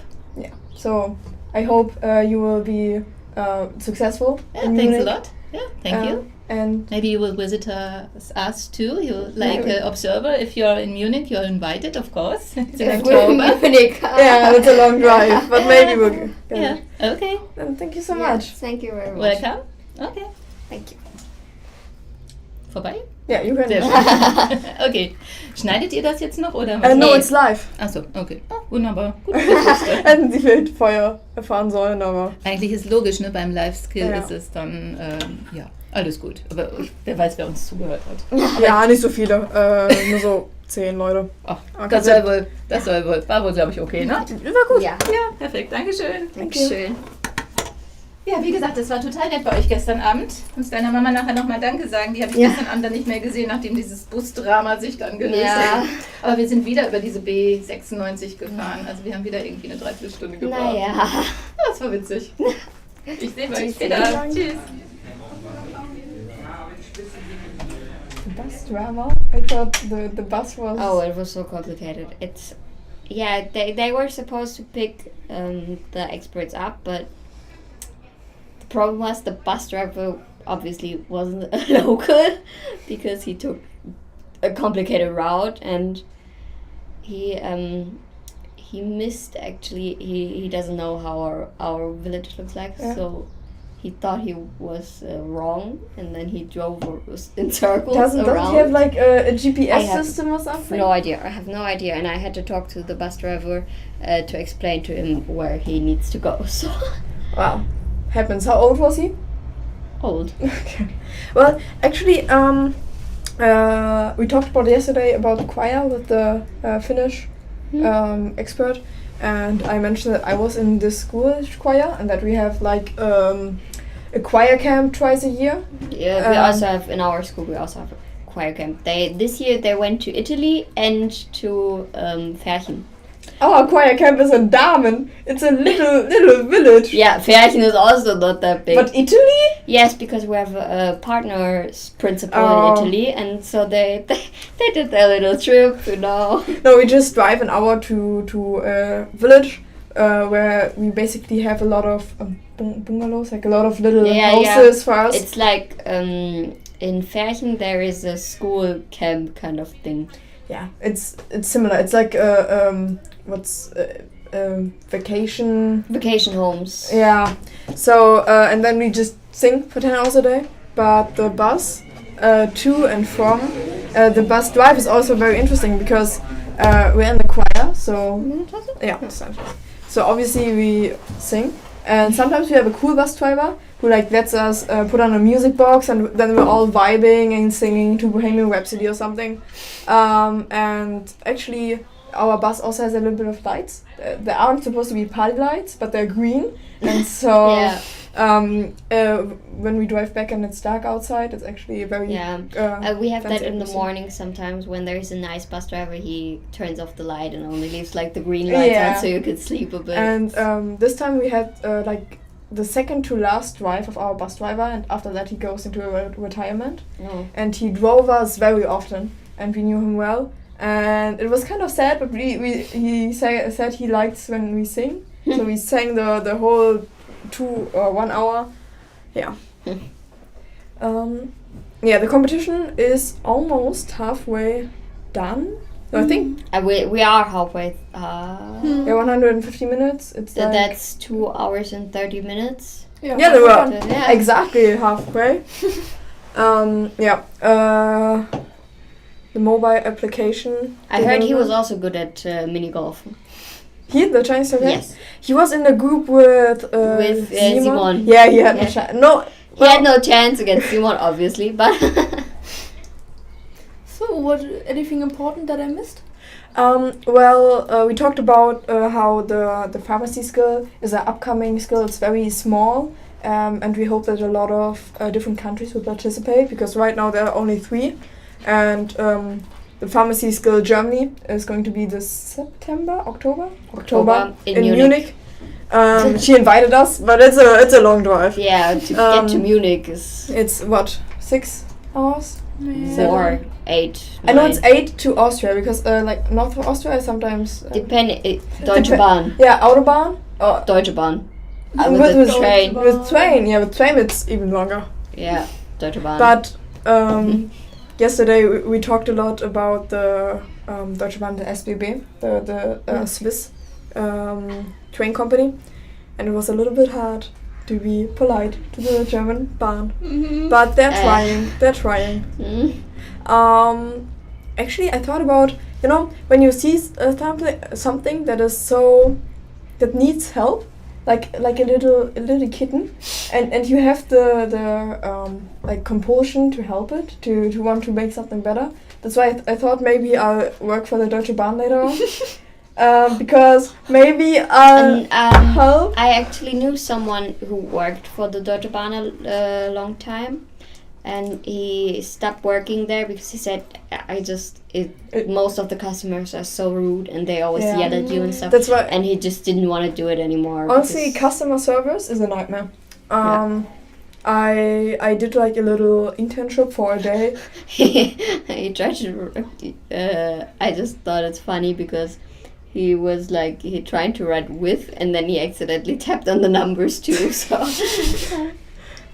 Yeah, but I know the pain. yeah, Sometimes I can't write very fast. My words per minute. is I like write with 2 fingers. 2 fingers on a keyboard. Yes, I just wait. We have a keyboard here. Yeah. Why is our screen so little small? So here our keyboard, and I write like Right, they can see it. yeah. Right, I can. Gerne mach mal groß. Groß. Okay. And so I write like this. I know it's not fast, but you know. Actually, I put it down, and I only because I feel like those are the most usable fingers on my hand. I honestly can't imagine writing like that. well, I had a course where I learned to write like with all of my 10 fingers, but I'm just too dumb to do it. sorry. It's okay. Yeah, it's a- I know in our English class or in our homeroom class, our teacher tried to implement the 10 finger thing, and the thing is, I can write with 10 fingers, but I'm so much faster if I just write with 4 or Yeah. 8. 8.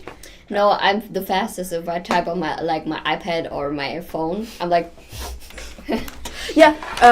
Sometimes when I'm like in a social gathering and it's very when teenagers always look at their phone, it's like understandable why someone would find it annoying. So I just write without looking and trust that autocorrect is doing God's work. And actually, it's pretty interesting because I think I could draw the keyboard, like the physical and the. no, I don't.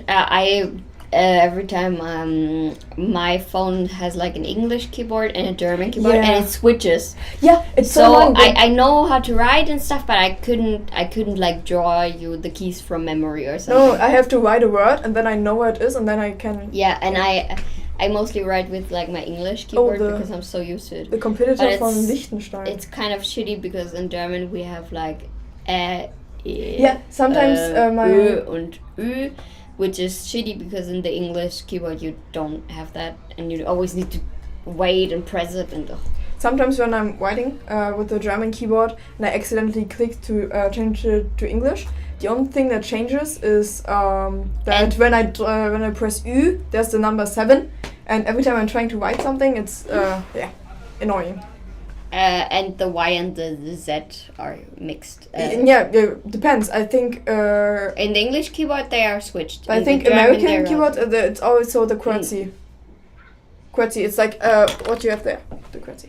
Yeah, but I know the UK. I have the UK one. Oh, the yeah, UK right. one switches Y and Z. Which countries use QWERTY keyboard? Oh, Canadian. The Canadian keyboard. I have the Canadian keyboard then. United Kingdom, yeah, but they still switch it. Yeah, sure. It's. I mean, it makes sense because we use Y. The Y we don't use it so much, and they use it way more often. But we also don't use the Z that often. Well, I would say more than a Y. More than the Y. Me personally, I use it more often than a Like, Z. for example, Zeit. Lily. Dazu. Lily. Oh yeah, sure. Yeah, but how often do you write your name? On test papers and Oh everything. yeah, so- sure. Convert into binary. Interesting. I have a friend who can count a binary. So when it's like we learned it in informatics. I think in computer science. I think I already forgot how to do it. But it's like I love the German news, but Yeah. Oh, the- don't die talk about anything. Spekulationen über Caroline Kebekus haben sich bestätigt. Oh no, it's like Oh, what's happening? oh Oh, what's going on? my class is standing at the back. Is it Oh, probably another like little about But every for competitor? every skill. Yeah, every skill. maybe a tech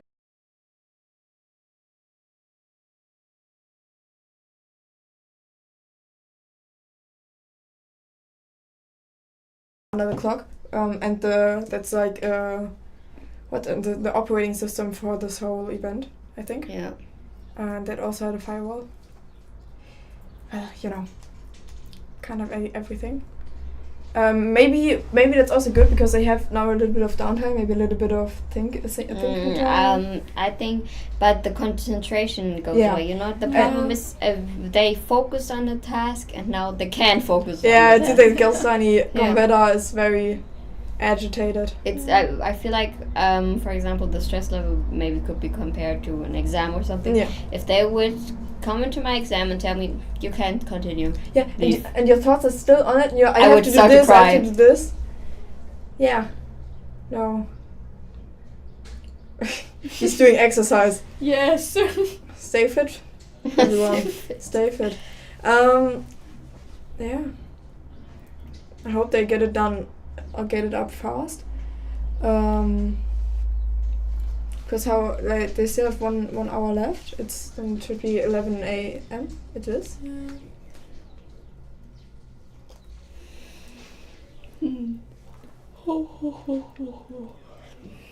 Yeah.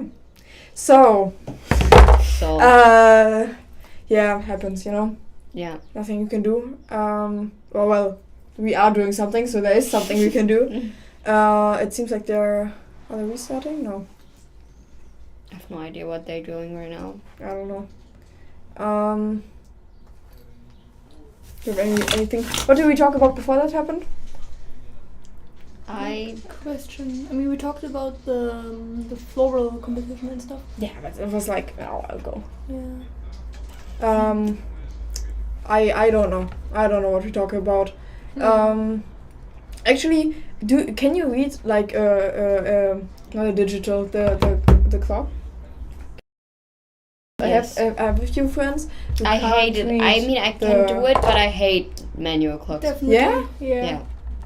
I'm not a big fan. I really want to get a cool watch because there are such cool designs. Yeah. Like not this. No, but I hate if they only have like 4 marks. Yeah, I hate and it then as well. in between, Yeah. what the hell? I can guess what time it is. Yeah, it's between or what? I really don't like it. Yeah. What's else? You just have to get like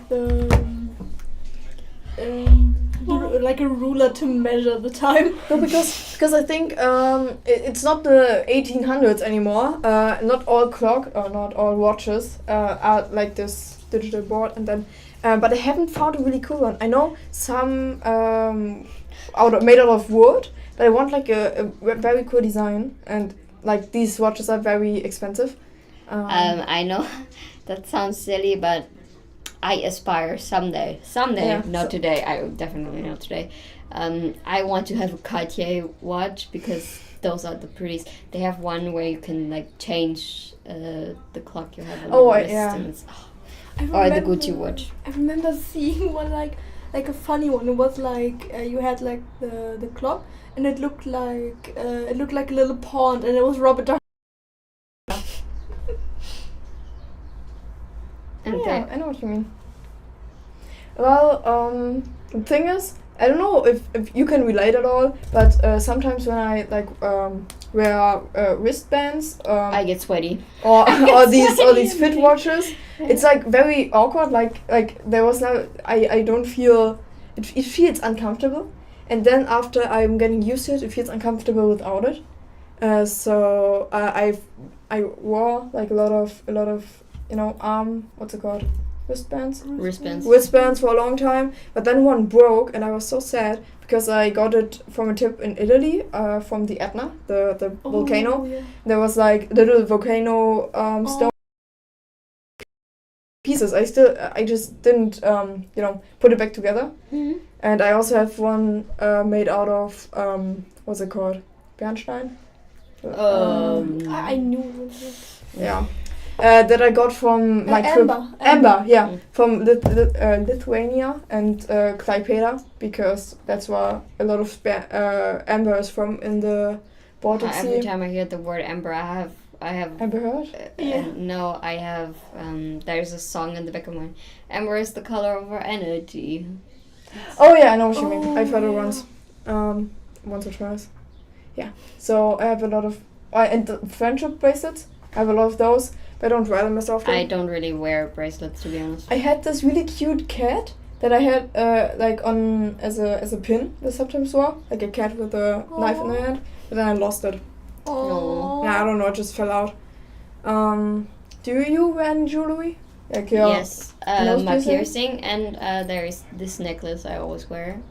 It's like a little angel. Oh.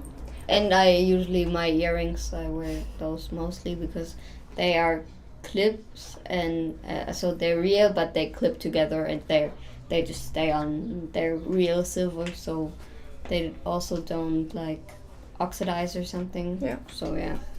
I used to wear earrings, but after a bit they just got a bit too uncomfortable, so I just stopped wearing them after a bit. I also have some clip-on earrings because I don't have any what's called earring holes in my piercings. Yeah, because in like when I was in primary and elementary school, there a lot of girls were getting their first earrings. I got my first pair with 4. Like the pain these girls had to go through, it was like a horror story. Every time when we would exchange for sports and they had to like do the little band-aid, they were talking about how it got infected and how but to be honest, my nose piercing, when I got it pierced, first up, it does not really hurt. Yeah. But because it's so close to the eye, your eye starts to tear. So you cry on one side because they pierce it through your nose. I know what it is though. The most uncomfortable thing was putting the actual piercing through. And afterwards it just was alright. You don't really feel the pain or anything. It gets hot a bit maybe, but it does not hurt. And with earrings, I got those 2 done with like the piercing gun. Yeah. And I think I got everyone done with the piercing gun because you should really use the needle. That's better for like your skin and stuff. But the piercing gun, it's so painless. It's really, they just do like a shot. Yeah, really. No, it hurts less than a shot. Yeah. Actually, yeah. It reminds me of like how many body modifications there are actually, and I once saw, I could never do it, but someone like had a tongue split, so you could actually move the parts independently. Honestly, I think it's so interesting. I don't think it hurts that much actually. I mean, tongue heals really fast. Yeah, and tongue piercings, for example, sometimes they swell up, but they swell down pretty easily. So. No, I thought about getting some piercings, like something on the lip, but not like these ones. Like, I don't know, snake bites, or there was like a dolphin piercing, but I think it can look good or really bad, and I don't know how good it heals if I decide to no longer... Yeah, no, I'm not a real big fan. I think someday I want a tongue piercing, but I'm not a big fan of like around the mouth, because I imagine eating with it is... Oh, yeah. And when you take it out, I mean, if I take out my nose piercing, I have another hole to breathe through. That's not that bad. But if you eat, sometimes, especially with like snake bites, if you take them out, there's a hole and they can drip water out of there. What? Yes. Oh, okay. Well, I don't have them yet. I can still decide. I definitely want other nose piercings. I definitely want tattoos, but I don't want like these graphic tattoos. I want something that's like integrated in my body. I can't really explain it, but like it's a whole piece of art that's like in sync with my skin and my and it's I haven't really found anything that I really like yet, and I want to be sure before I actually have this permanent fixture on my body. I think I won't ever get a piercing. Like just the thought of it getting infected, even if the infections really don't hurt. Yeah, you don't notice it.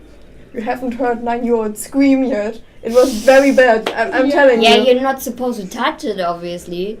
You know, if something gets infected, you're not supposed to rub your dirty hands.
Hast du verstanden?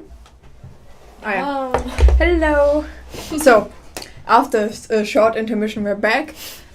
What happened was that the server had a problem, and Niels, as you can see, has extra time because he noticed the problem, and so we first tried to fix it on his computer, but then we realized it was a server problem for the whole competition.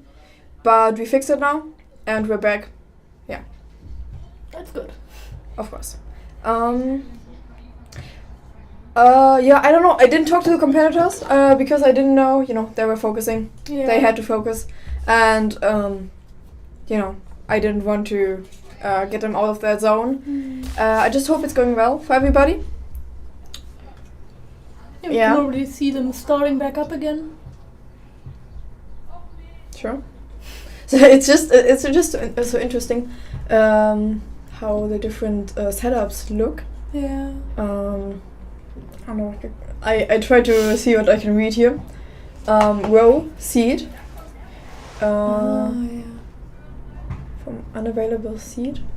Oh, okay. So it seems like I don't want to assume a thing. If we have anyone who doesn't know what the task is right now for skill 9, what we're seeing is basically creating what's called a box office design for a cinema where you can purchase seats or reserve seats for yourself. And the difficulty is that you have to import live data.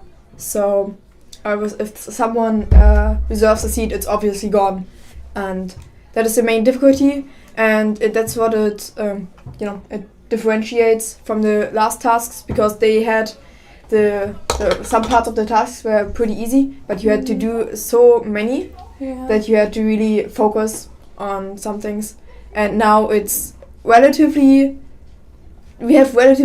easier, not easier, but like less to do, but it's way more complicated. Yeah. That's skill 9 for you. And we see the Swiss competitor doing the task. I don't know. I mean, I can try to comment on it, but actually, there you can see his interface or his little seats. Yeah, his. No, it's not a mock-up. It's a and that's how it's supposed to look. And Lily is back. Ihr könnt jetzt auch gleich sonst noch einen Interviewpartner kriegen. Von wem? Jens, also der auch da mit rumläuft neben Pia. Okay. Den würde er gleich kriegen. Okay. Dann mache ich Pause. Jo. Also meine Haarspange gehen. Okay. So we're going to get an interview partner soon. I think he's also from the pharmacy, or no, he's a different skill. So we'll see. That's actually very interesting, because one task is, as Glenn explained, it's writing down basically how you do the protocol, and the protocol is a very efficient way. Glenn said relatively easy way to get points, so it's interesting that he does it now. I don't know if he's done. I wouldn't say, because we still have an hour left. Yeah. But also on the right, like on his right monitor, you can see where he opened the task. And there you see the little seed arrangement. Yeah, that's task 9. Task 8 is... Oh, Simon, I didn't see Simon also got extra. Yeah. Oh, yeah. Task 8 was to create, basically design a mock-up for a company. You can be creative, you had creative freedom, you can add some things. I don't know if you can pull up task 8, technical team. Can you? Like something where we can actually see the display. Hello. Technical Delegate of Germany. Good morning. Not bad. Okay. You can switch now. I heard you want to interview. Yeah, of course. Why? Because we have to fill the time. We have to be entertaining. I'm a time filler. Yes. Yeah, but also a very good information source. We are live on stream. We are live on stream right now. Say hello to the world, or There's the camera. There's a word. There's the world. Yeah. There's the whole 8 viewers. 9. Okay. I heard that Claudio from Switzerland is looking every time, and I want to greet him from here, from Neubrandenburg. Many greetings to Claudio in Swiss. Yeah. So, would you first like to introduce yourself? I'm the technical delegate from WorldSkills Germany. WorldSkills Germany is, yes, you know something about WorldSkills Germany and WorldSkills International. It's a member of WorldSkills International, and every member of WorldSkills need 2 persons to, yes, it's the basic of a membership, WorldSkills International, that these 2 peoples are there. The first one is Hubert Roma, he's an official delegate, and I'm Jens Bielicke, I'm a technical delegate, and I'm responsible for all skills that we have in Germany. And that big team, the national skills team, with the competitors and the experts. And my main role in Germany is to train the experts about the competition rules from the international competition, that they have the knowledge to be a part of the big family WorldSkills International. And in Lyon this year, in September, we will go to the big competition with 37 skills. Yeah. Actually, we were wondering how many skills there are in the whole world. Mm-hmm. Do you know? Is it 37? No, there are many more skills during this competition. We have 63 official skills. Whatever you can imagine what skills we have. But Germany only participates in 37. Yes, Germany only participates in 37 skills. We also heard from the pharmacy skills that are relatively new. Is there are there any new skills that we want to implement in the future, or maybe done in the past year or so? We had a skill, web development. It's nearly the part from both skills here in Neubrandenburg, skill 8 and 9. And web development is an old skill, but Germany has no expert and no competitors in this skill. So we are building a new construct about this skill, and we want to re-implement this old skill as a new skill in Germany, skill 17, web development. And there are many more new skills and new technologies. We want to implement this in our big team, renewable energy and optoelectronics and cloud computing and so on. However you imagine what kind of new skills in the world are present. So out of the 60-something skills, how many are competing at Lyon this September? How many skills will be present? 63 skills were there, but Germany participated only in 37.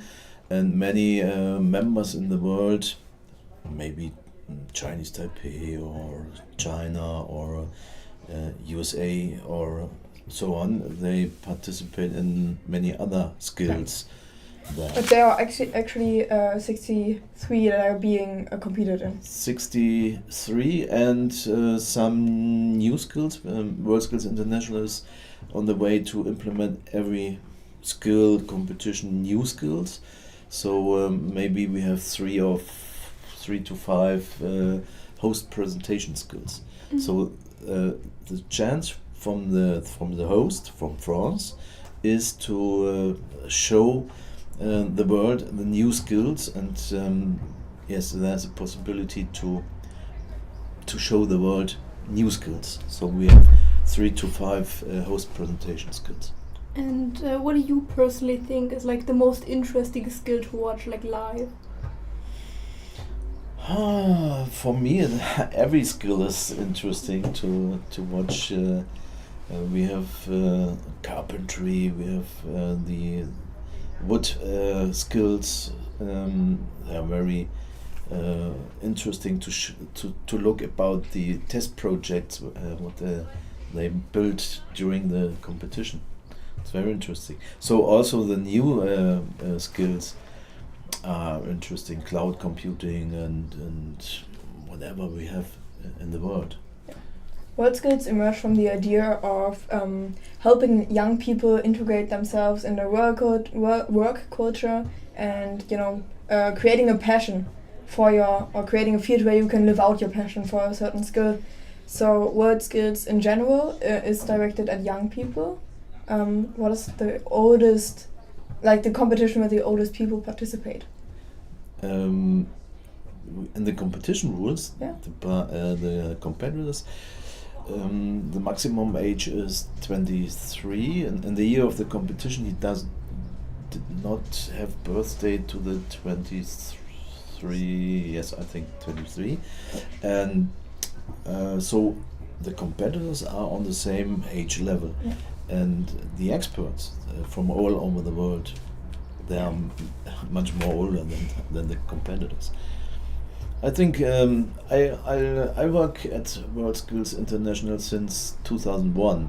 I started my career as an expert in Skill 39, IT network support, and I organized 2013 the WorldSkills event in Leipzig, and since 2015 I'm a technical delegate on the way during the big world. So there are many more people than they are older than the competitors. Yeah. So like me.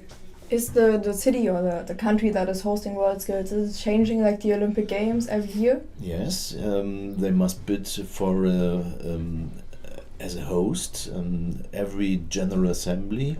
Not every, I think every 2 years, General Assembly. It's a General Assembly from all the members in the world. We have over 80 members in the world, I think 85, 86 members. And they have the decision, they must make a decision and look about the next host country. So is it already decided for 2025?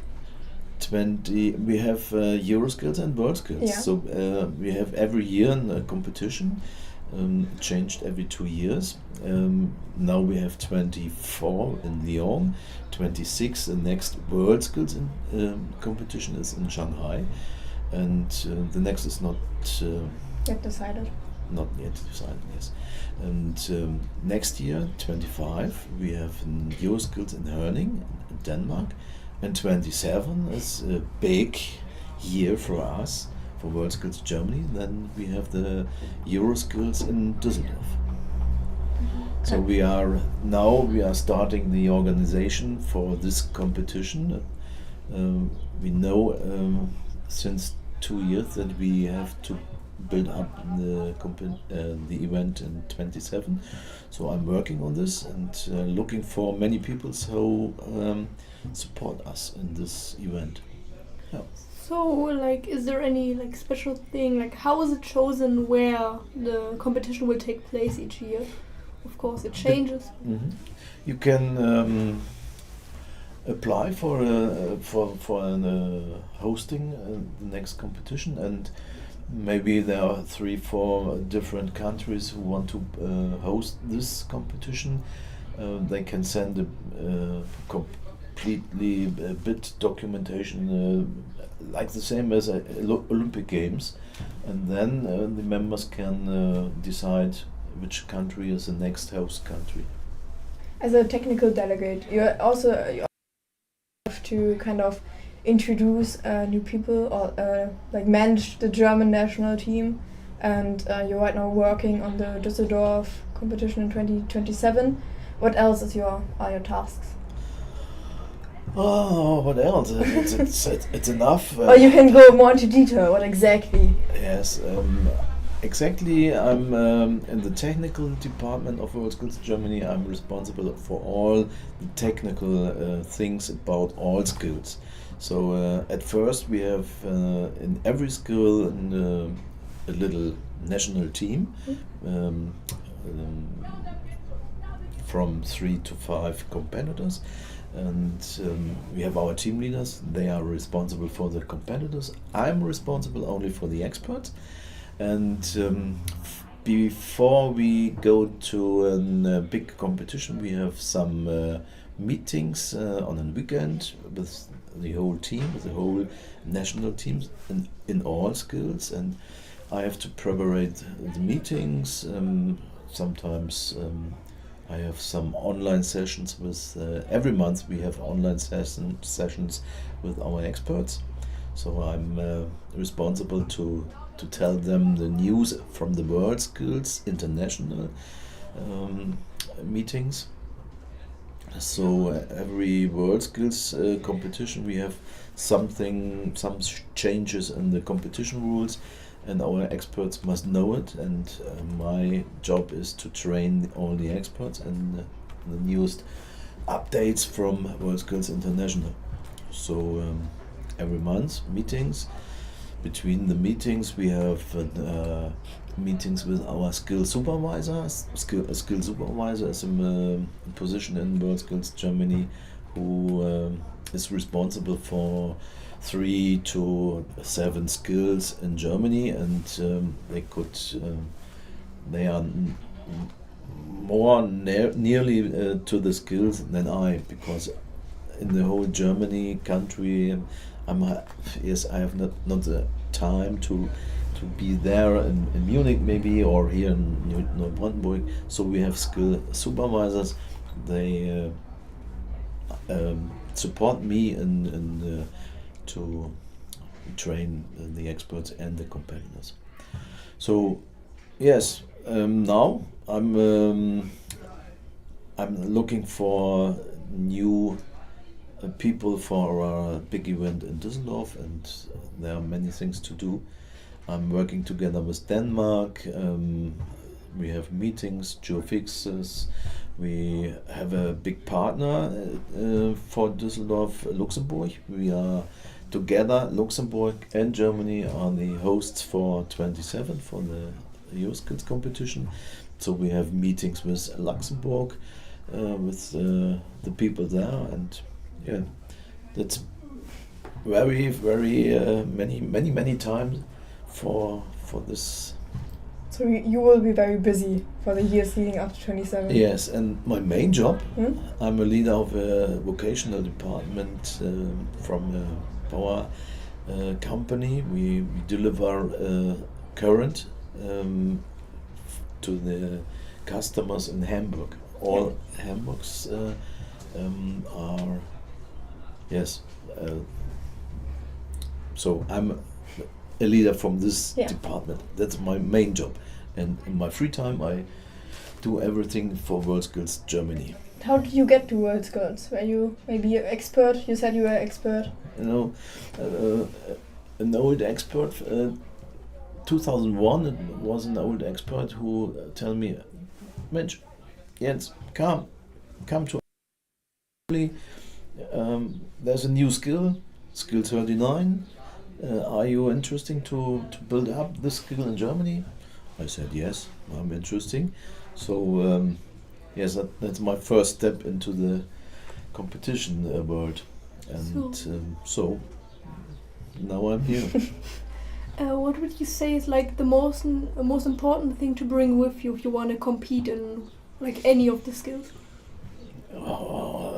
Not much experience. You must have the motivation to do new things in your skill. So we have many different skills, and the competitors must be interesting and be able to have fun. No, yes. Yeah.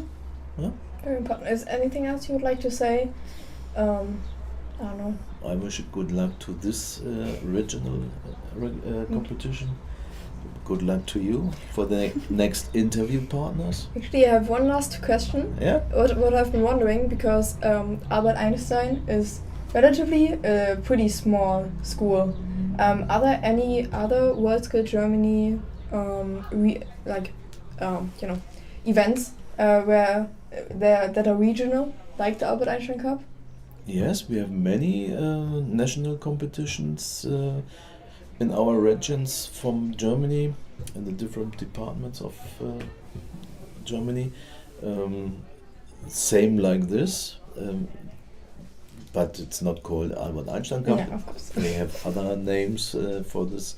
I think, for example, the health and social care is a big event, and I know that they have every year a little decision in Bamberg, in the region from Franken.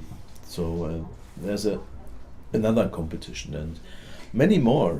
In every skill, they have to make a national competition because we need a competitor for the world skills, and this person will be found in this small competition like an Albert Einstein Cup.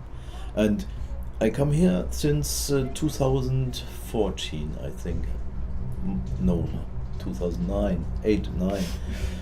More than 50 years, and I remember the Albert Einstein Cup. It's come up the name not so far away from this day.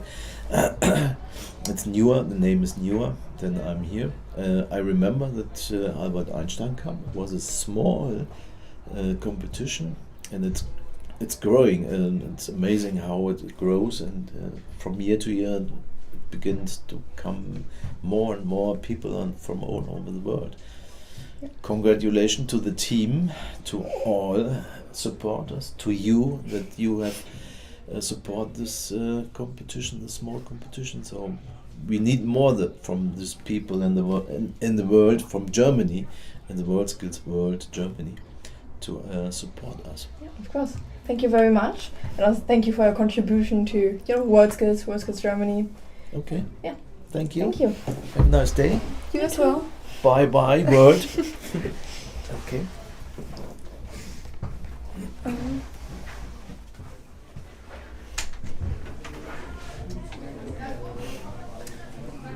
Sure. So, yeah, that was a very insightful interview. I've kind of been, I've been to the Albert Einstein Cup in the last few years because, I'm a student at the school, but I've never really researched anything about world skills. And right now it feels like a little rabbit hole I'm falling into because it's such a big competition. Yeah. And I don't know, because I thought New Brandenburg is a relatively small town, 60, 70,000 residents, like Vasa, where our Finnish competitor is from. And it's just, I couldn't wrap my head around it, that such a big competition is taking place in this little town, in my hometown. And I'm talking to so many different people. I have talked to so many different people over the past few days, and honestly, I didn't think that World Skills was such a big deal, such a big organization. And I think it's really piqued my interest.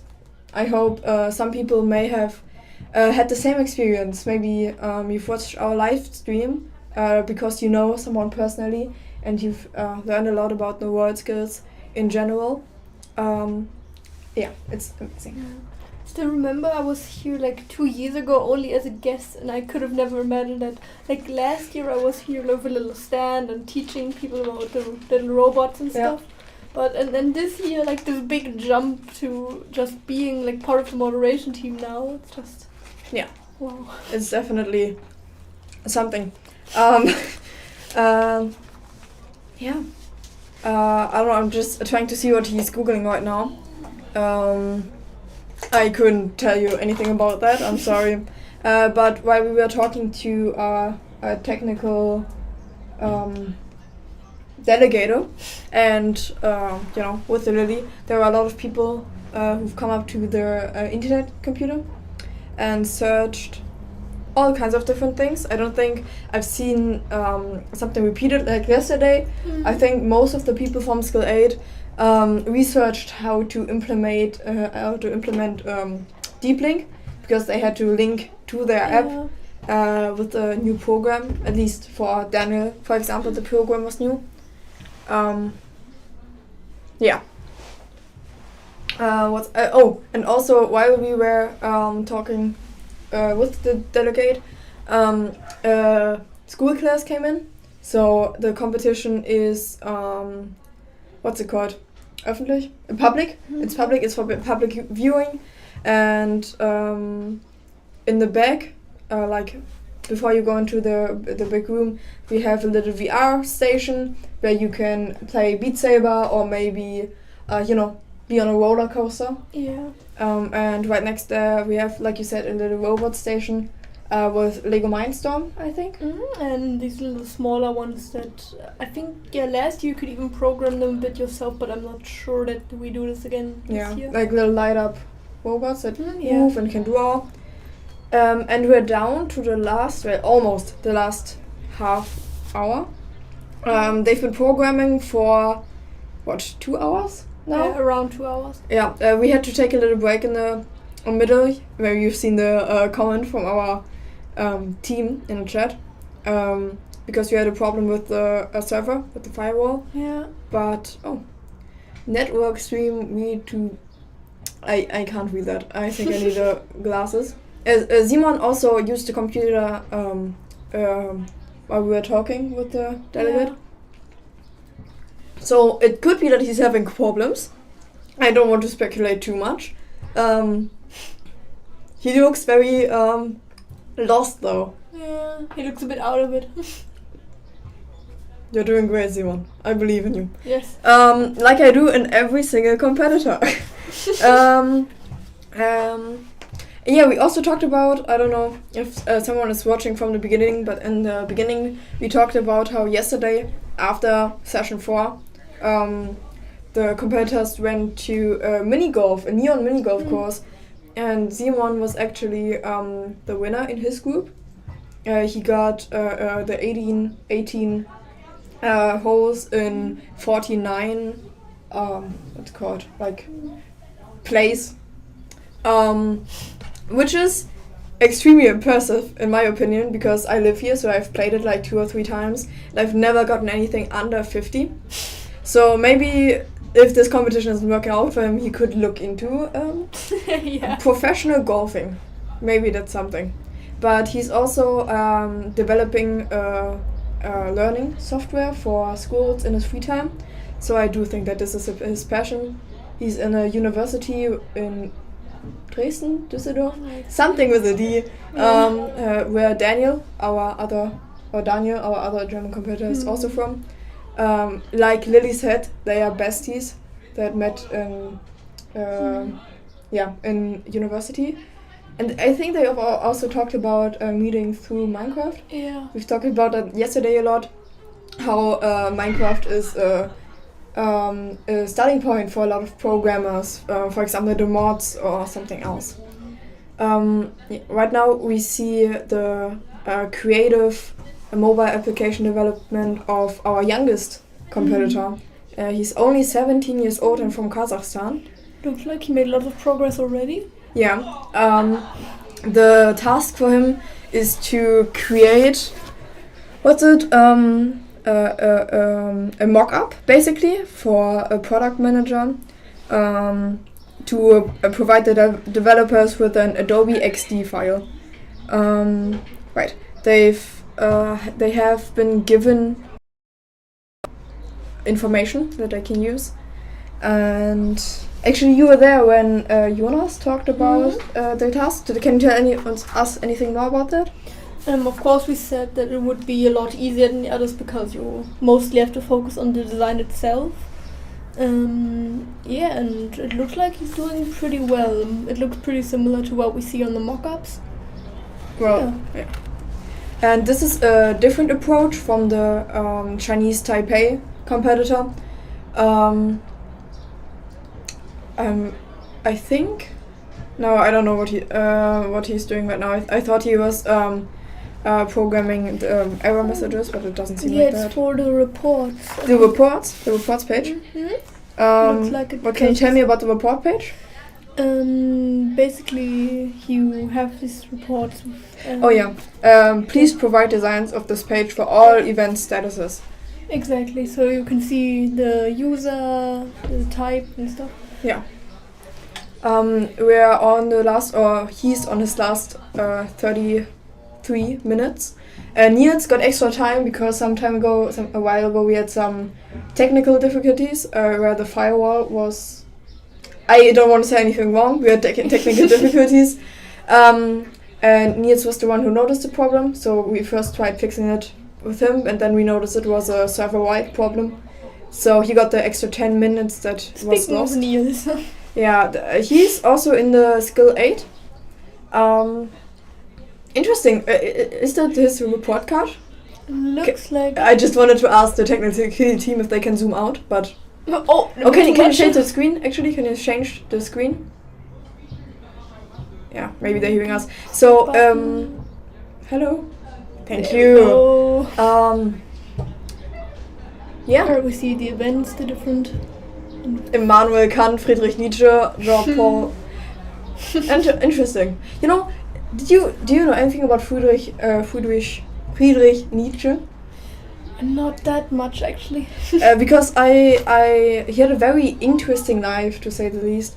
And what I found pretty sad after his death, he had a bunch of books that he didn't finish, and his sister took it upon her to rewrite these books, or not to rewrite, but to continue them. And she completely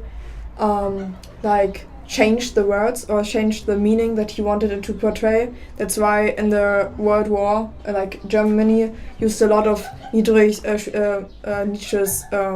works as what's it called? Propaganda? Yeah, propaganda, because he talked about the Übermensch, which the Nazis interpreted as a human that is better than ours, over-human, you know? But Friedrich Nietzsche talked about someone who's who's happy, someone who's in sync with the things around himself, and his sister just changed her thoughts. So, yeah, pretty shitty move if you ask me. Yeah. But after the World War, his name was redeemed, and yeah, interesting man. And we haven't read any literature in my class about him yet, but I think we will soon. Right now we're reading Faust. It's a German, of course, a German classic. Lily talked about liking classics a lot. Right now we see the Korean competitor implementing symbols in his mobile application. Pretty nice how we use the red E for events. Yeah, I think that's also a great idea. They have been given not a mock-up, but some informations for the colors that they can use. And I really like his design, actually. Yeah, it looks pretty good. It's not too simple, but not too much. And as a professional PowerPoint user, I can say that rounded shapes are my favorite. They just look so sleek, so modern. I use rounded squares every time. And I think he also, on the right you can see that he also used rounded. Yeah. Also, another thing that I find very interesting, there's an IT competition that is specifically for bad designs. Imagine you want to increase your sound, so your audio, you want to make something louder. Instead of going dragging, you have to tilt your phone. Oh, I saw that! Yeah, the competition is also very interesting because it's just... it shows how used we are to some things. For example, a little thing that you could change that would drive me insane if you, for example, the red X where you close your tab or your window, if you put it on the left side, I would, it's crazy. It's these little things that are industry standards. If you change them, I think I would be lost.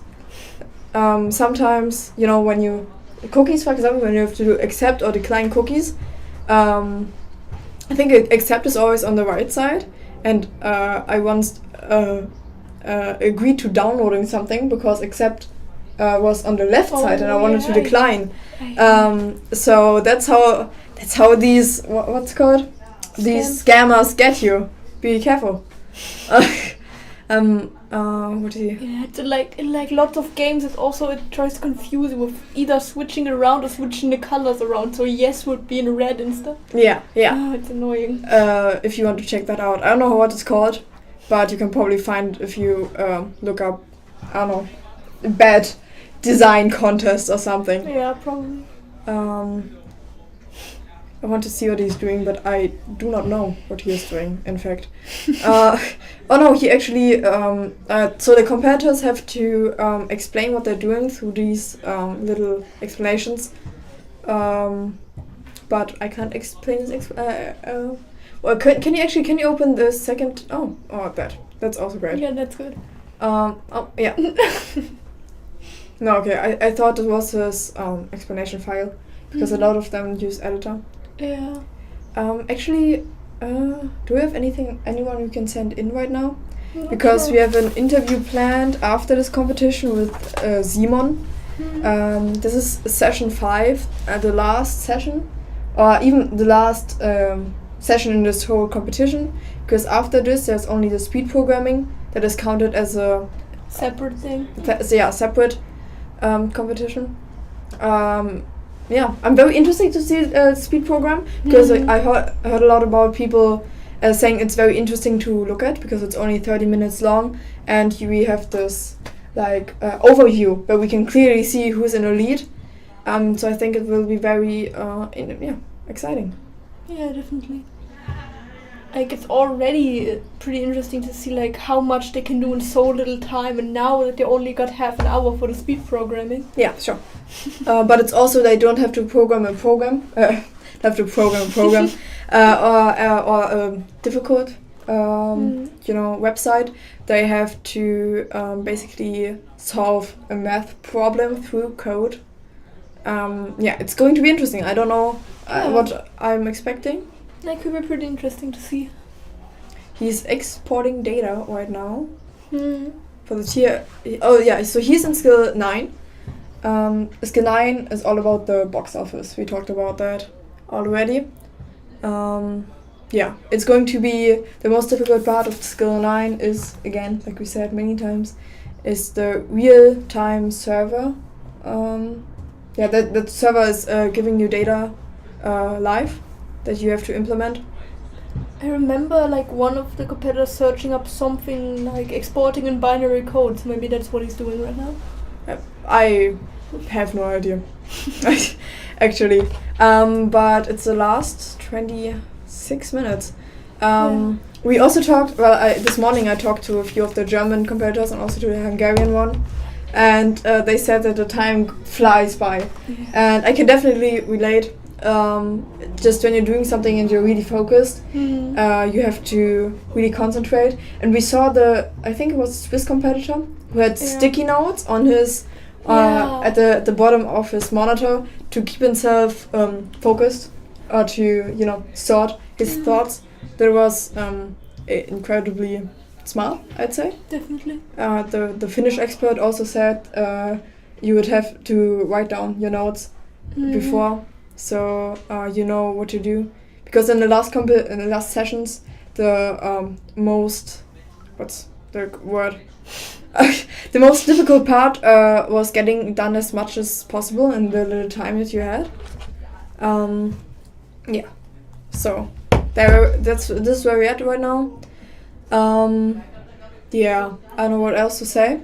I do actually not know why Simon got 1 3/4 of a minute left. Yeah, maybe some small error that was easily fixed or something in the minute. And there we can see his his setup of the seat arrangement for the cinema. So what else is there to talk about? He has 3 errors. We talked yesterday with Bjarne, a German competitor from the last year from the school, a very young one, and he said fixing warnings aren't that much of a problem. You can still run your program with the warning, but errors actually make your program unrunnable. Yeah. Yeah, I remember Bo was like the chat loved Bo yesterday.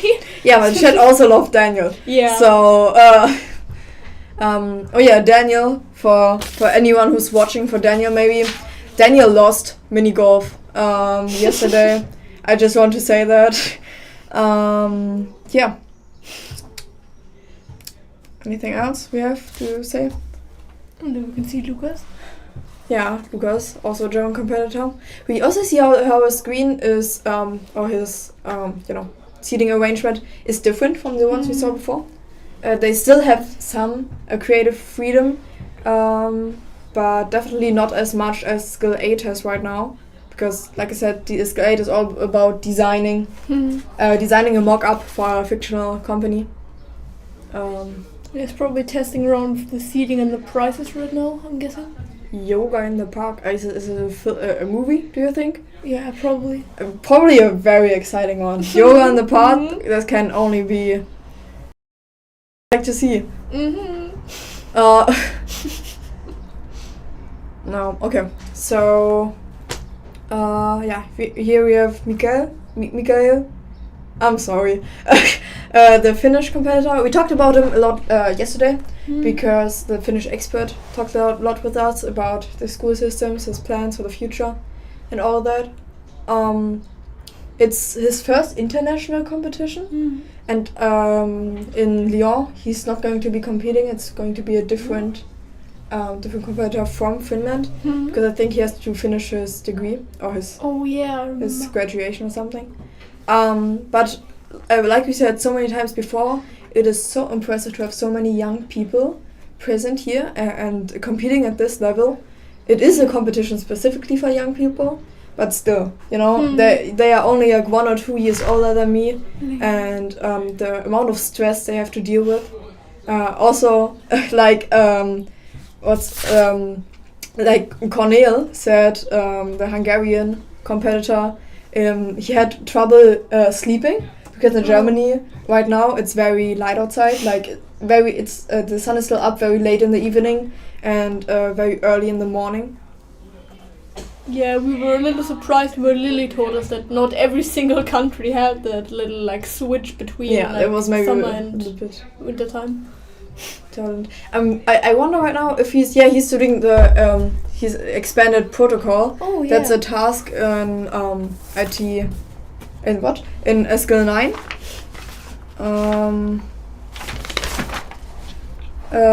Extend the protocol description to support. Yeah, you have to write a protocol. Here we see a completely different system of seating arrangements. Yeah. Interesting. Yanni. I talked with Cornel about sleeping habits and what else? We talked a lot. I can't remember most of it. I'm sorry.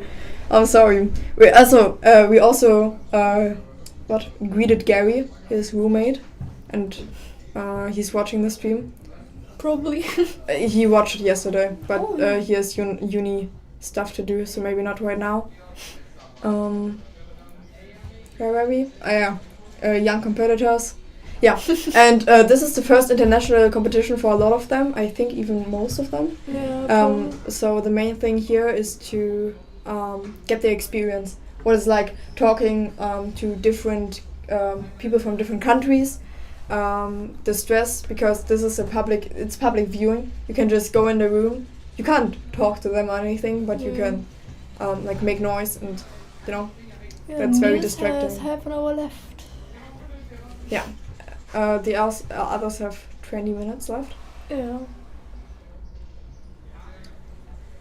I want to see what page is he on actually. I couldn't see it. Yeah. So it's actually very funny. Yesterday he had also had 2 energy drinks there, also from the same company, but it was a different flavor, and he also had a banana there. So maybe this is like his energizer, banana and energy drinks. I know that my coffee consumption has gone up like 300% in the last few days, even though I'm not sitting there programming for 5 hours a day. That was hyperbole, an exaggeration. They've been programming since 9:30 with a little break, so for 2.5 hours in total, and that's going to be the last session. And then it's going to be reviewed by our jury team. Yeah. We can hear the little robots Outside. I don't know if the mic can pick it up actually. Yeah, probably not. I'm wondering, habt ihr jemanden, den ihr reinschicken könnt? Actually, we see another different concept of the seating arrangement in green here. We saw it twice or thrice in red. Now green, we saw it in white from Cornell. Sorry. Looks very interesting. Oh, what lots of different colors. Yeah, probably a different, what's it called? States in which these are, like if they're reserved or not. Yeah. You know what's really interesting for me personally, because my knowledge in IT is very limited, but we do a program with a simplified version of Java in my computer science class, and seeing these if else and else if functions being used that I use, I mean, sure it makes sense, but it's like it's it's like when you learn a new language, and it's like a fictional language for you, and then you talk with people from the country about the language. Yeah. It's always so mind-blowing. I know I had this with Spanish, because I was in Spain, and they were actually talking the language. Like, I know they're talking the language, but I only know, like, theoretically they talk the language. But experiencing it, and theoretically, I know that I'm learning the basics of programming, but experiencing that, they are using these basics that I'm learning right now. I remember, like, I was at a convention last year. I'm going to the same one again. But it's like in Berlin, so you aren't sure if like, are they speaking German or speaking English? Yeah. So you just have to try to guess from the pronunciation and stuff. I remember like talking to someone in German, and they just looked at me a bit funny, and then I noticed, they probably speak English. Yeah, I went to a concert a few months ago, and I actually met a lot of nice people there, but also some from neighboring countries, like from Denmark, and it was very interesting. Actually, is the Chinese Taipei competitor having a problem, or is he finished? That's good question. Very interesting right now. But it seems like he's taking his jacket. It seems like he's finished already. Yeah. 50 minutes before the time is over. Interesting. Or maybe he's having a problem. Yeah, okay, maybe that. We'll see. Maybe he gets time. Yeah. Simon got even more time added. Yeah. I think around a little less than 1 minute. No, he's finished. He's done. That's cool. Maybe he's the first one that got everything. It's basically impossible to get everything done on time with the tasks or with the sessions we had before. Maybe this is the first person who got it. Yeah, maybe he had a little more time to think about everything when the little error happened, so... Yeah, but also maybe it hindered a lot of other competitors. Yeah. Also on the podium, on the left... in the left corner, we can see the trophies actually. The E equals MC squared and Einstein, our school logo. We have one for each. So one for skill 8, one for skill 9. And then we have also, I think, a little medal for whoever wins the speed programming. Yeah, and some smaller things we made during the breaks, like stickers and stuff. Yeah. We'll give it to them later. And there's Glenn walking about, slandering. Slandering. Yeah, slandering everyone. He's walking in a circle. No. I have to think right now. Actually, what else can we talk about?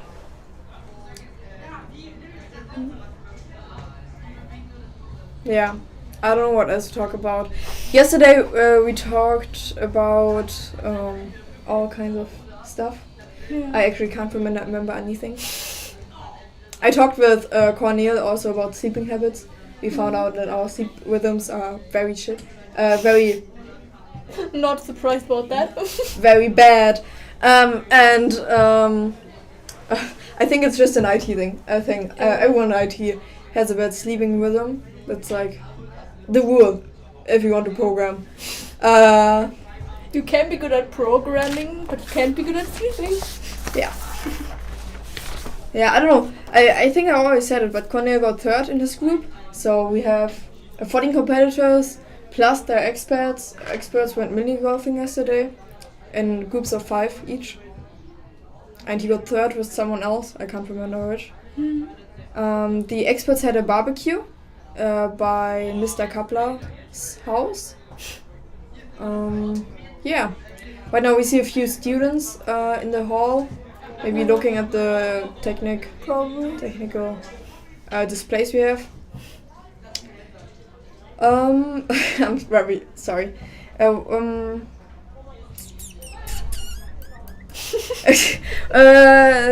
don't know. Technical team, can you give us a screen? Maybe a mobile application, because we can actually talk about things.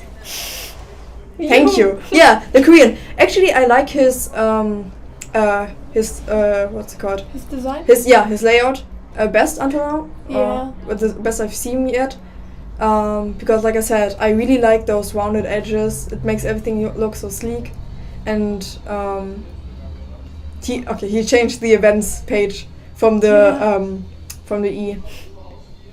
I don't know what he's doing there actually. Oh, he's designing a. Oh, like a little person. Yeah, like your account symbol.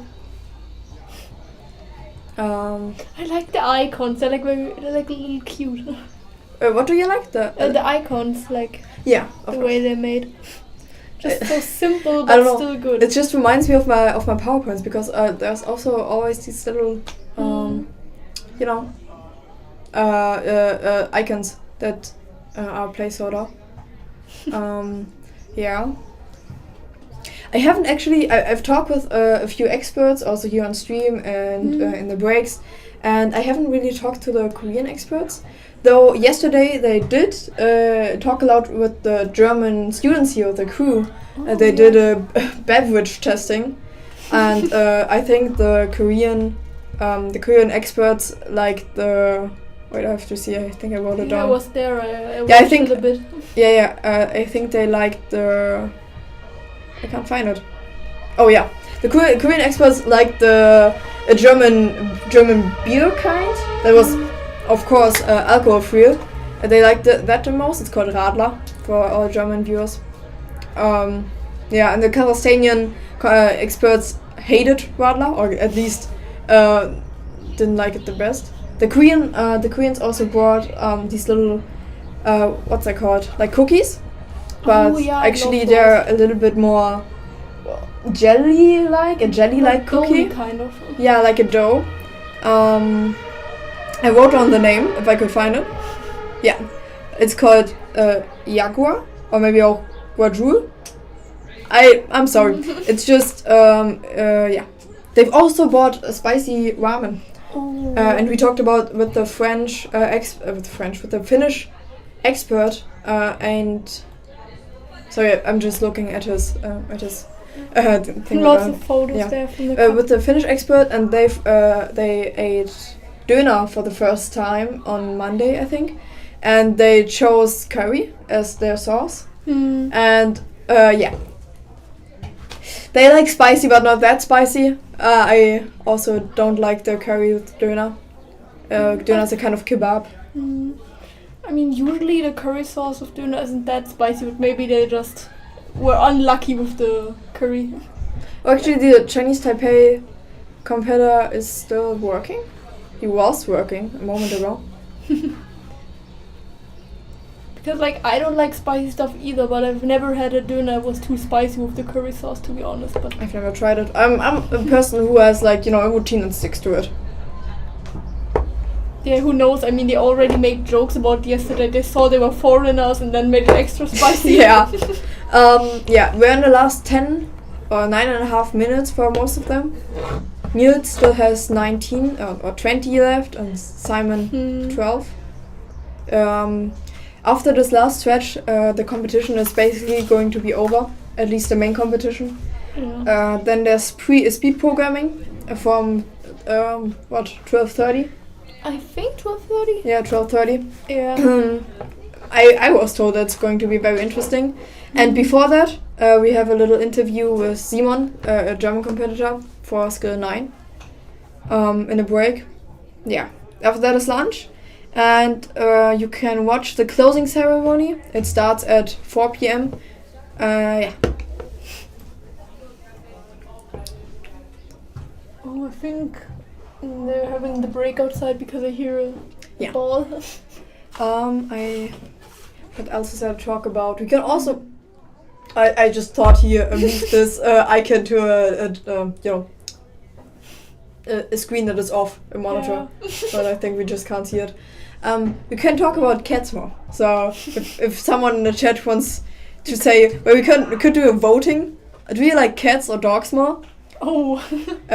Maybe you can write Team Cats or something.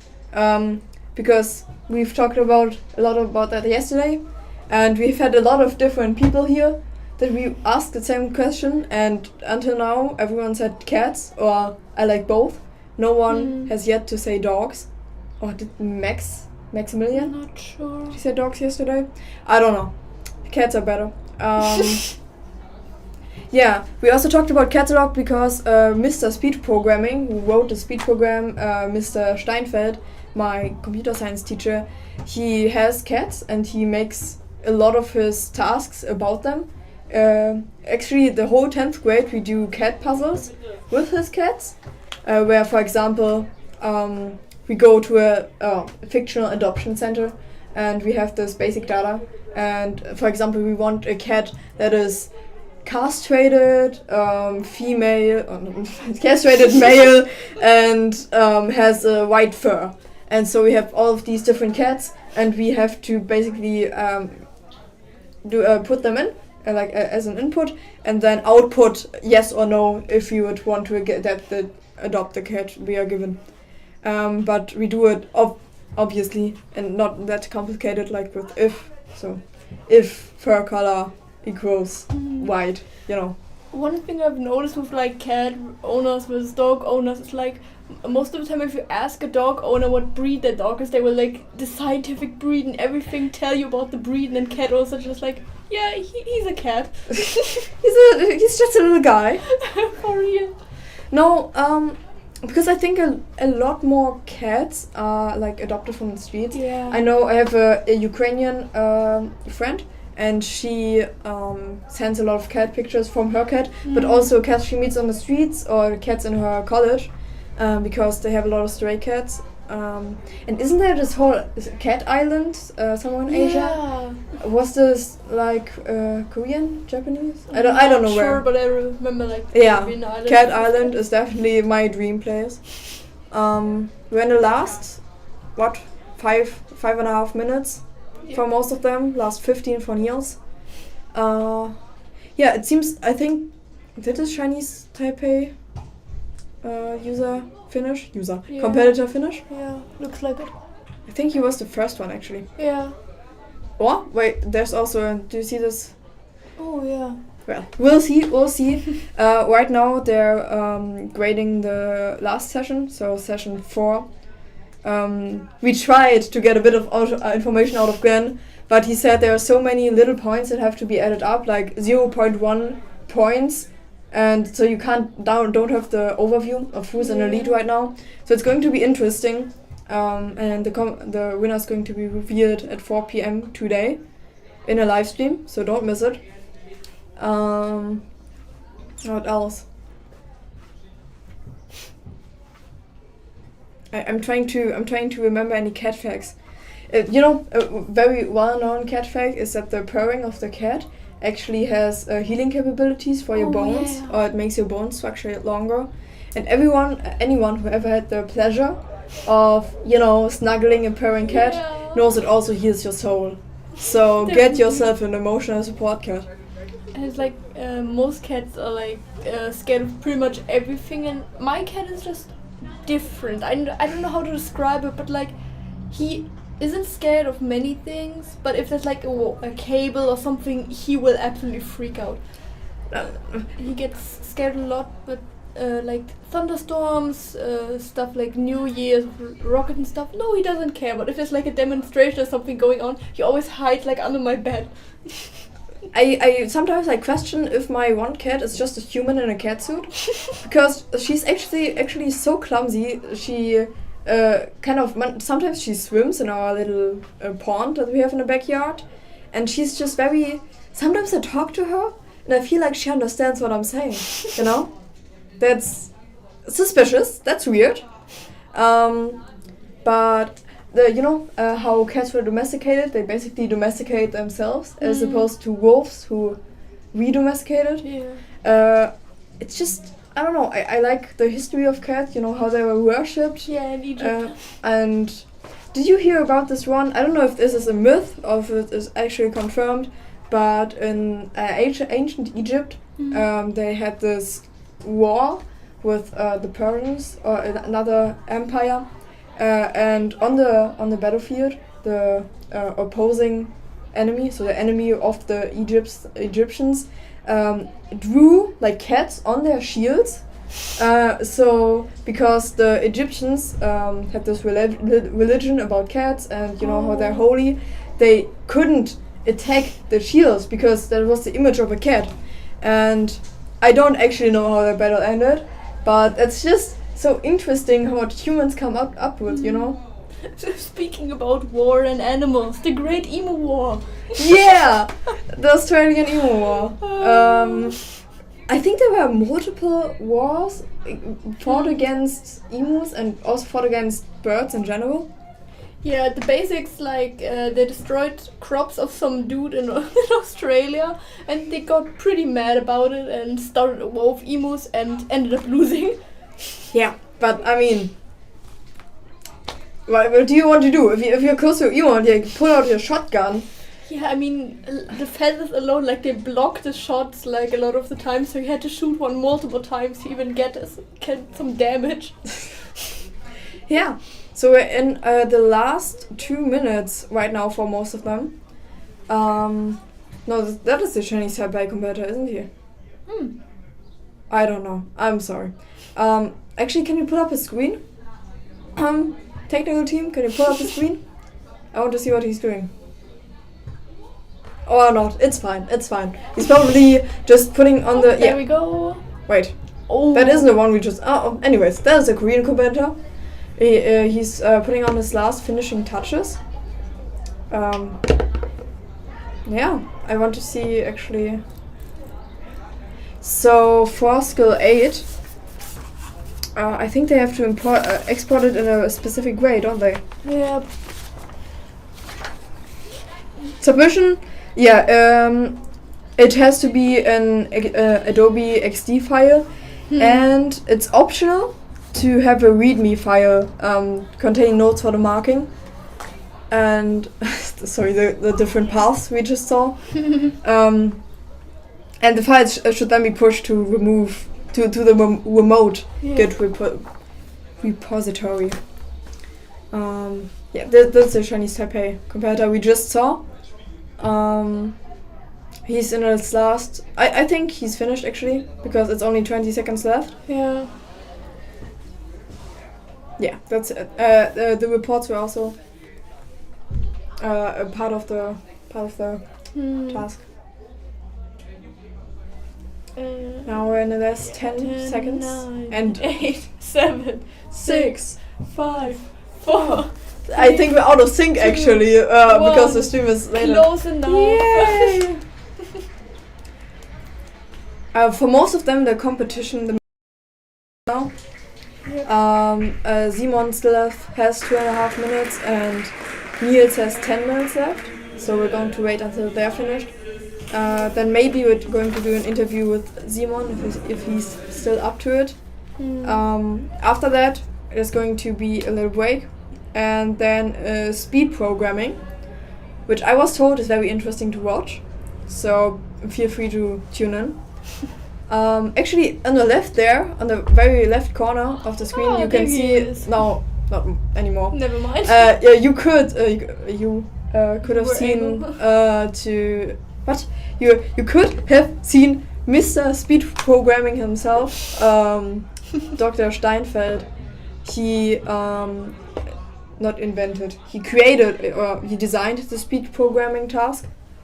And I think he's on the national team for speed. I don't know. Yeah, I believe I don't so. know. I'm not sure. We see a lot of competitors talking with the experts right now. Probably, There going he over. is. Yeah, he's looking at the camera. Hello. He looks a little bit grumpy. Yeah. Oh well. For most of these young people, this has been the first international competition. It was mainly as a preparation for the big World Skills competition in Lyon in the September of this year. So we are going to see probably the most of them again. Yes. And Simon also is on his last few seconds. Oh, few. Few. Right now in the foreground, no, I thought it was someone else. The Swiss, is this the Swiss or is it the Croatian? Yeah, well, both wearing red, I don't know. But I think the Swiss team is looking over something. It could have been that he's having a technical problem because there's one of our... Is he getting extra time? Yes, he just got extra time, 4 minutes actually. Yeah. But he's also used... Nope, 6 minutes. And Simon is finishing up right now. Yeah. And Actually, he is already finished. Didn't he sit on the right side? Yeah. Oh, True. well, that's some great commentary for you.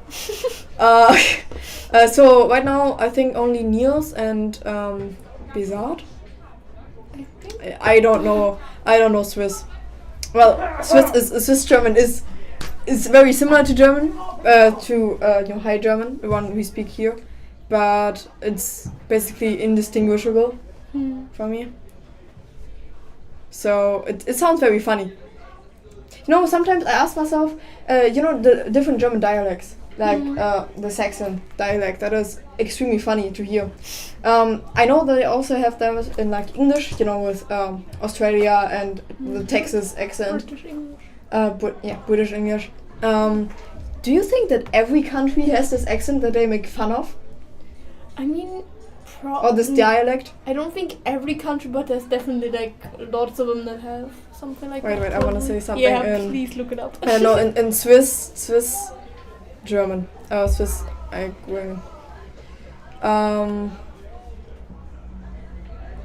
don't know, I can't find any sentences. Yeah, it's a very funny language.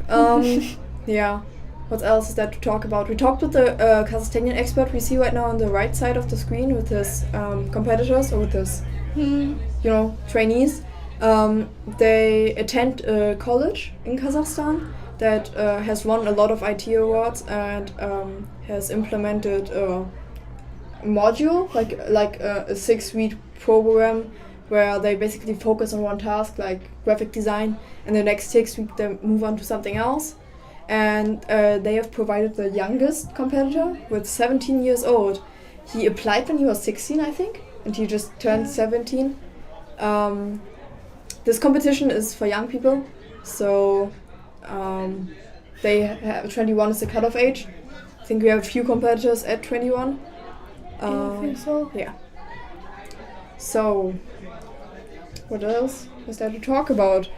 It has been interesting for me personally because I didn't know that much about IT. I only learned that what we had in our computer science class, and like I said, an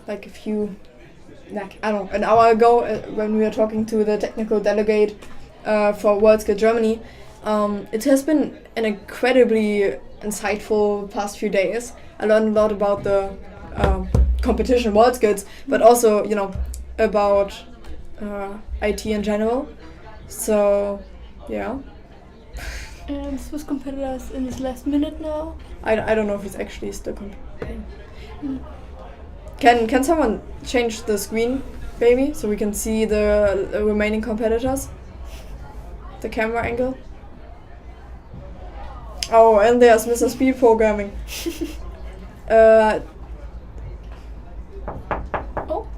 Hallo. Hallo. Nee. Habt ihr noch einen Stream am Laufen? Ja. Ich habe nur ganz kurz. Zeit? It's alright. We'll be finished in like 4 minutes anyways. Hi. Okay. Hi. There. Yeah, okay. So, would you like to introduce yourself? Sure. My name is Simon Brebeck. I'm 21. Currently studying computer science in Aachen. And yeah, that's basically You it. said you were from Dresden. No, I'm not from Dresden. No. Mistakes are made. So, the competition. What are your thoughts on it? The last few sessions? I have a good feeling that I did quite well, I guess. The competition was really fun. It was really cool. We saw you were Googling some things this session. You didn't before. Yeah. This session was quite hard because we did something we've never done before. Like live data? Live data, yeah. Yeah. Like with connecting with the server and with TCP. It's like a protocol. I don't know if you heard about that. And then reading data and sending data. The main problem was basically reading data. Sending was quite easy, but reading, I don't know, it didn't work on the first. So did you figure it out in the end? Only like some parts. So you are hoping for the most points you can get for that? Yeah. I nearly finished. Nearly finished. That's enough. I hope so. Maybe I forgot something. So I don't know. Anything else? Some thoughts on the other competitors? Well, who do you think is your biggest competition? Well, first of all, the main competing point, I don't know, is between like Lucas and me. Yeah, because only one of you can go to Lyon. Yeah. So he's kind of like my main competitor. And? But I think also the one from Switzerland is also quite good. Yeah, we just saw he got a few extra minutes. Yeah. Something happened. Yeah. Apparently. Yeah. So do you think you're better than Lucas? Better? Oh. I don't want to answer this question. It gets embarrassing when I say yes and then I'm not. And okay. You know, and if I say no, it means I don't have trust in myself. So you're 21 years old, and the cutoff age for the competition is 21, actually. 22. 22. Yeah. So you're turning 22 this year. No, next year. Next year. Yeah. Okay. Because the competition is in September. Yeah. Yeah. And if you were to turn 22 this year, would you still be able to compete? Yes, I think so. Okay. Yeah. But so next year in German World Skills, you think you're still competing? I think I am not allowed to because the next World Skills is in 2 years. Yeah, World Skills, but Germany. Yeah, but I think you're only allowed to compete in the German national championship when you could potentially take a part in the World Skills. Okay, that makes actually sense. Yeah, we talked a lot about your mini golfing skills. Oh no. Oh no. Yeah, yesterday you had I don't know, a fun evening with the other competitors. Yeah. Any stories you could say about that? It was quite fun. I don't know. That's quite it. Cornel, the Hungarian competitor, said that you were home quite late and you had dinner at like 9 p.m. or something. Oh yeah. Our group was like the latest. I think we started like second or third, but well we took our time and I think we had like 2 or 3 hours of mini golf. So back to IT. You mentioned that you were programming or developing a learning website application. Yeah. Would you like to talk more about that? Okay, so I didn't like I don't like Moodle or like iSurf. I never used iSurf, but I don't like the looks of it. And Moodle is kind of like clunky, and you have a lot of modifications and I think third-party apps, I guess. And I want to create something that like combines every feature of a lot of features that Moodle lacks. but iSurf has, but like better than iSurf. I don't know. Yeah. So you're doing that in your free time? Yes. Or Yeah. Totally in my free time since 2020. 2020? Yeah, it's That's a 4 long years ago. project. Do you have any other people that are helping you? No. No, it's, A one-man project? yeah, it's quite hard because I always start over again because I'm not satisfied with the results. And that's kind of a problem because I will never finish if I keep doing that. Yeah, we talked with the Finnish expert how when you start programming something and you're like a year later, you look back to your first programs and it's just shit what you wrote. Oh yeah, yeah. So at your university, are you doing a bachelor or master's? Yes, bachelor. Bachelor. Yeah. Bachelor of? Computer science. Yeah. It's just bachelor of, I think, bachelor of science. Yeah. Oh. Do you already know what you want to do after that? Kind of. Like I want to do my masters, but I also want to start working in full time. So I guess I want to work full time and study part time. Yeah. Simultaneously. So it's quite hard. Are you already with the with the firm? Oh no, I'm currently working as a working student at SAP. Yeah, I mean, I hope that they employ me as a full-time employee. So, yeah. Sure. I think you have. I think you're going to have a lot of options, definitely in the future. Yeah. Because this competition is all about creating options for young people. Yeah. Anything else you'd like to say? No, I think the speed programming session starts soon. So Well, we had an intermission in between them. Yeah. So and Olaf said he will get me if they start. So, but I mean, I can still be here, I guess. Yeah, I hope he comes. No, he's going to forget you. Yeah, probably. So speed programming. What is speed programming all about? You actually, when you see the schedule, you'll have only one speed programming session, but now it's actually two. Yeah. Because the guys from Hungary also created a speed programming session. Yeah. So yeah, and that's also quite interesting. I've seen some like images of the older speed programming sessions from them. I can only tell what our speed programming is. It's basically you get an exercise like a task to find some number. Yeah. Maybe multiple numbers. Like you have to calculate a mathematical equation. Yeah, and then you want to get the highest number of something. Okay, I think I need to go. That was very direct. Yeah. Okay. Good. Then see you later. Bye. Yeah. I'll see if we can get Mr. Speed Programming himself here because Should I go ask him? Maybe? actually can we stop the stream for a moment? Like at least take Läuft off der the Stream noch? Thank you, technical team. Hello. I don't know what else to say. Yes. So speed programming. You also see the timer. They have 50 minutes to kind of for the briefing, for the reading, etc. And then they have 30 minutes to actually program their program. Wait. They have 30 minutes to actually program their program. Okay. So we're going to take a little break now. But we're going to be back soon, very soon, because it's beginning very soon. And I would appreciate, technical team, if you could give us a little break right now.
one, what is the idea?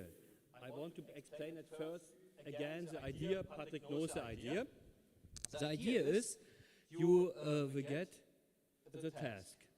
Everybody read it and you should understand. We only start the competition if for everybody is clear what you have to do. This is not the question of understandness. It should be clear for everybody. Patrick knows how it works. We give it now.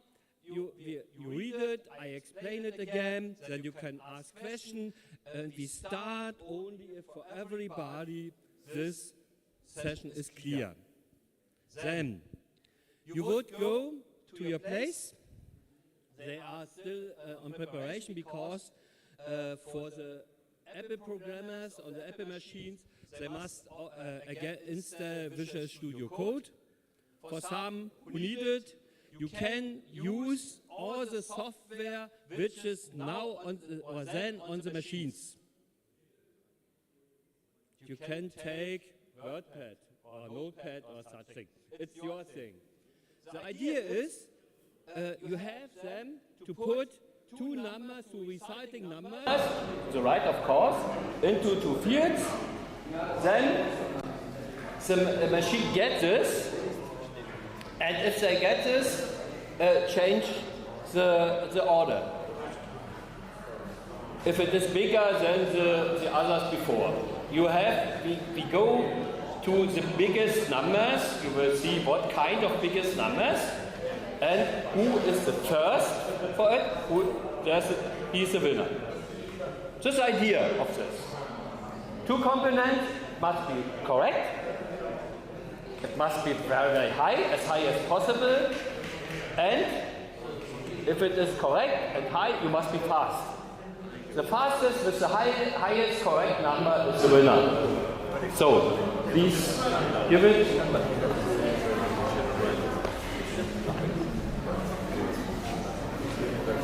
The real task is on the other side. This is only the explanation of the idea on the first page.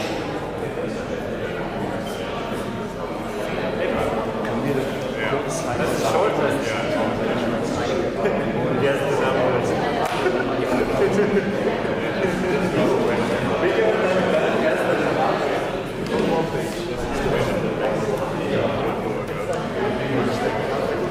We have so much time as you need to understand it.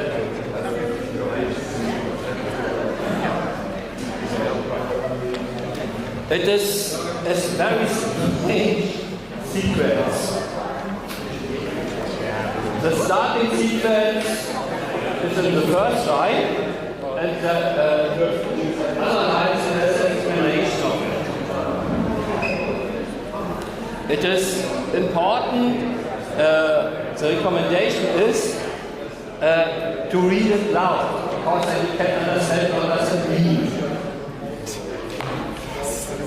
We start with the number 1. And then the second is, it was 1, 1. 1 times 1. That's why the next number is 11. Or 1, 1. Then there are 2 1s. That's why the next number is, these are 2 1s. That means the next is 2, 1. 2, 1 means 1, 2, and 1, 1. That's why the next number is 1, 2, 1, 1. And then you find the reciting was 1, 1, 1, 2, and 2, 1. So that's why you get 1, 1, 1, 2, 2, 1. Then you have 3 times 1. That's why 3, 1, 1, 2, 2, and 1, 1. I think everybody should understand how you get the numbers. This is the first thing you must understand. If you got it, raise your hand, then we explain the table what you have to do. But the first thing is you have to understand how the sequence is to build. Or has to be below. Everybody who understands the sequence, please raise your hand, then we go further. If you got it, Patrick, you got it, how it works? No. Okay. Yes, of course.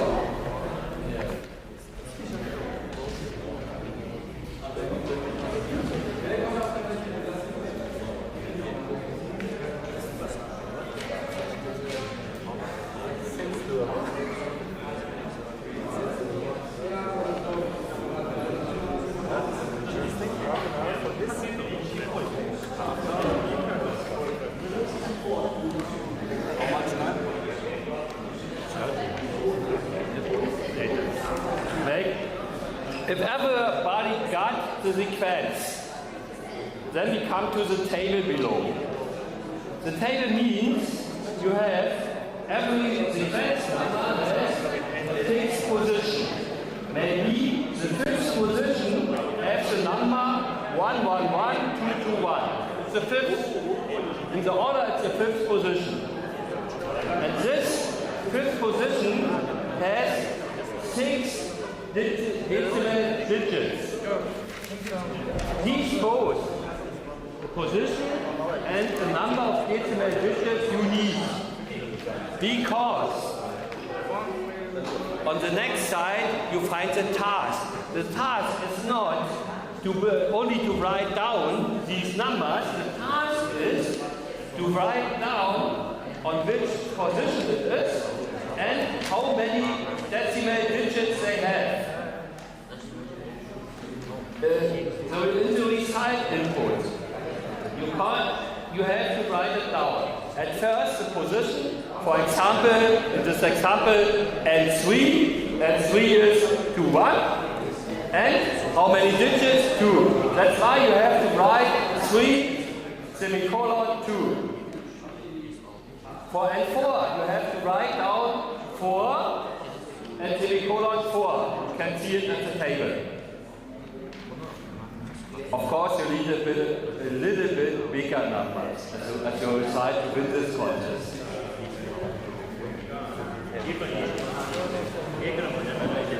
Maybe if you have in the sequence number 100, you write down 100 semicolon and the number of digits of this number on the position 100.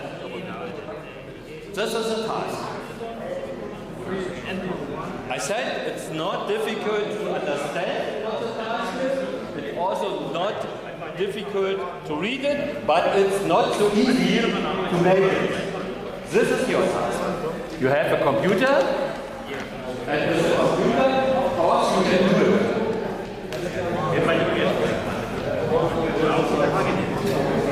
Are there any questions, or you got the problem? Everybody must know, everybody must know what is to do. And only that is done. This is first.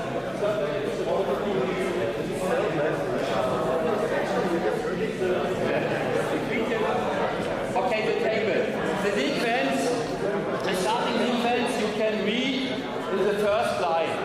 1, 1, 1, 1, 1, 2, 1, 1, and so that means the third position is to 1. To 1 has 2 digits. That's why 3 semicolon 2. And at the fourth position, these without the help of expert only translation.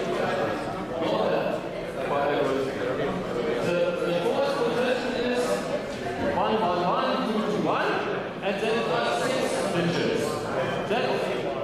That's why, no, it's the fifth position, sorry. That's why you have to write down 5 semicolon 6. Maybe on the position 100, there's a total other line of course, and then you have to write down 100 semicolon and the number of digits.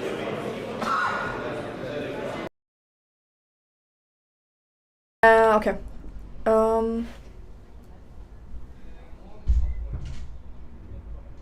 So I'm reading it right now. It could be a little boring. I'm reading it for you. The look and say sentence goes 1, 11, and so on. The sequence starts with one, and all other members are obtained by describing the previous member in terms of consecutive digits. It helps to do this out loud. 1 is 1, 11. 11 is 2 1s, 21. Oh, 2 1s. 21 is 1, 2, and 1. 1. Okay, is 1, 2, and 1, 1. Okay, I get it. I get it. So 1 to 11 is 1 1, 1 2, and 2 1s. Yeah. Okay. I hope you understood it. Maybe you can say it out loud for yourself. Guys, can you scroll back up? It wasn't finished. Thank you. We are not interested in the numbers themselves, but in the number of decimal digits according to the following table. Okay. Yeah. Self-explanatory. You can scroll down. Bjarne? Thank you. Task. Your task is to find, look, and say numbers as large as possible and tell us how many decimal digits they have. This could be interesting. Enter the result numbers separated by a semicolon in the form n, d. For example, for n equals 3, you enter 3, 2. And for n equals 4, you enter 4, semicolon, 4. Yeah. Sounds pretty interesting. Yeah. It would be great though if someone could bring the task. Maybe Mr. Seifer is doing that. Yeah. Because I have the memory of a goldfish. But kind of I would like to have a sound because I can imagine them all, starting to say it out loud for themselves. It's definitely going to be hard with everyone saying 1, 1, 2, 1, 1, 2, 1. Yeah. So I think it's going to be a little bit funny. Oh, sorry, I just hurt myself. Yeah, Mr. Koppel is still explaining, but it seems like they're going to have seats now. We have a special screen where you can see the progress of the participants. I just found a different word for competitor. I've been doing this for like 6 hours now, and I just found a synonym for competitor, participant. Wow. Oh my god. Okay, so I think they're setting it up right now. Yeah. Yeah, Screen. that's a screen we're going to be having. It's a little bit cut off, but it's alright like this. Yeah. Hi! What? Hi! Hi? Down there. Second to left. Yeah. Hi! Cornel. He's a very talkative person. That is a positive fact. He's a very outgoing just person. Finding a way to talk to the chat right now. Hi! Actually, I don't know if you can see it on your screen. On your screen. No, on your stream. It's very cut off, technical team. Yeah. Like the grey number. The Croatian one going with the technical team. So. Yeah, the names and the numbers in the back are a little bit cut off. Yeah. Yeah, there we go. Yes. But I think they can see it. Aww. Oh, smiley The face. smiley from the Croatian. We didn't talk with him much at all about him with his experts. Actually, I would have liked to talk a bit more with the experts of a few countries. Yeah. I think we've talked with the Korean ones, the Croatian ones, and the Liechtenstein ones. But, we're going to see most of them at Lyon in September. There's probably also going to be a live stream. I don't know. Probably. So maybe you can get a little bit more information there. The time right now on the right is only exemplary, so it isn't. It was as a test. It was it was a test. Yep. We see them right now setting it up. There's Simon with his energy drinks and banana. I don't know. Actually, what I also thought was very interesting, everyone, or mostly everyone, brought their own mouse and, keyboard. I think, it's very, very good to have something you're familiar with, so you can create as much certainty as possible in these stressful situations. And he's fidgeting with something. Daniel, a smile for the camera. There's our our headmaster getting overturned by by Mr. Bose. I don't know why they're showing up right now. Oh, multiple people raising their hands. I don't know why. We will see. Yeah. Actually, on the very top in the middle, you've probably already noticed him, but there's a camera equipment set up. A lot of our camera perspectives are done out of that little box. Yeah. There's a lot of discussing to do. Sounds like thundering outside. Maybe it's gonna be a storm. Yeah, it rained yesterday. Yeah. Or today. I just when I was, unlocking my bike to drive home, it started raining, so that was great.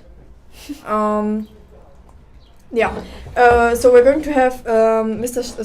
Steinfeld come in here in a few minutes when he's done. Oh, everyone looks to the screen. What's the screen? I want to see it. Yeah. Technical. Oh, there's Mr. Steinfeld on the very left. The time got reset.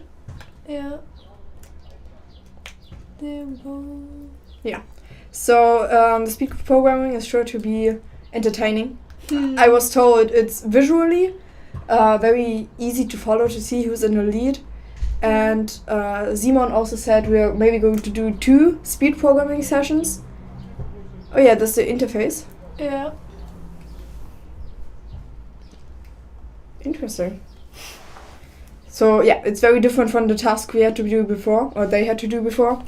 Also, for those people that are new here, the speed programming session will not go, will not count to as the other sessions. It is its own competition. There's going to be a medal for the speed programming winner. Yeah. Right now. Oh, yeah. Yes. The man himself. So, then, let's see what we have here. Yes. Okay. So, yes. Speed programming. General information at first? Yeah.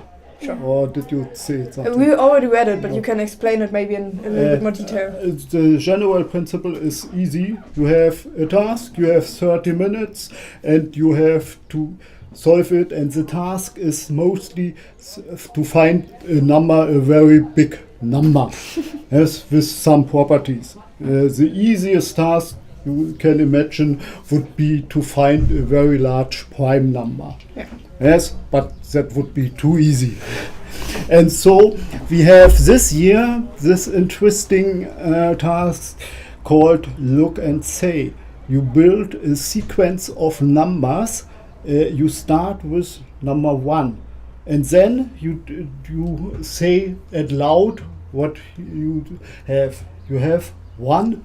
Yeah. And so you get the next number in the sequence 11, or the 1 and 1. Yeah, 1 1. Yeah, and then so on. Next one will 1 1. You have 2 1s, and you 2 get and 1. 2 and 1. And so it's easy to build this sequence, and now we come to the problems. At first we saw here that I think 4 competitors entered very quickly something so that they get the score 6. I can tell you why they got it. Yeah. It's on the sheet. Yes.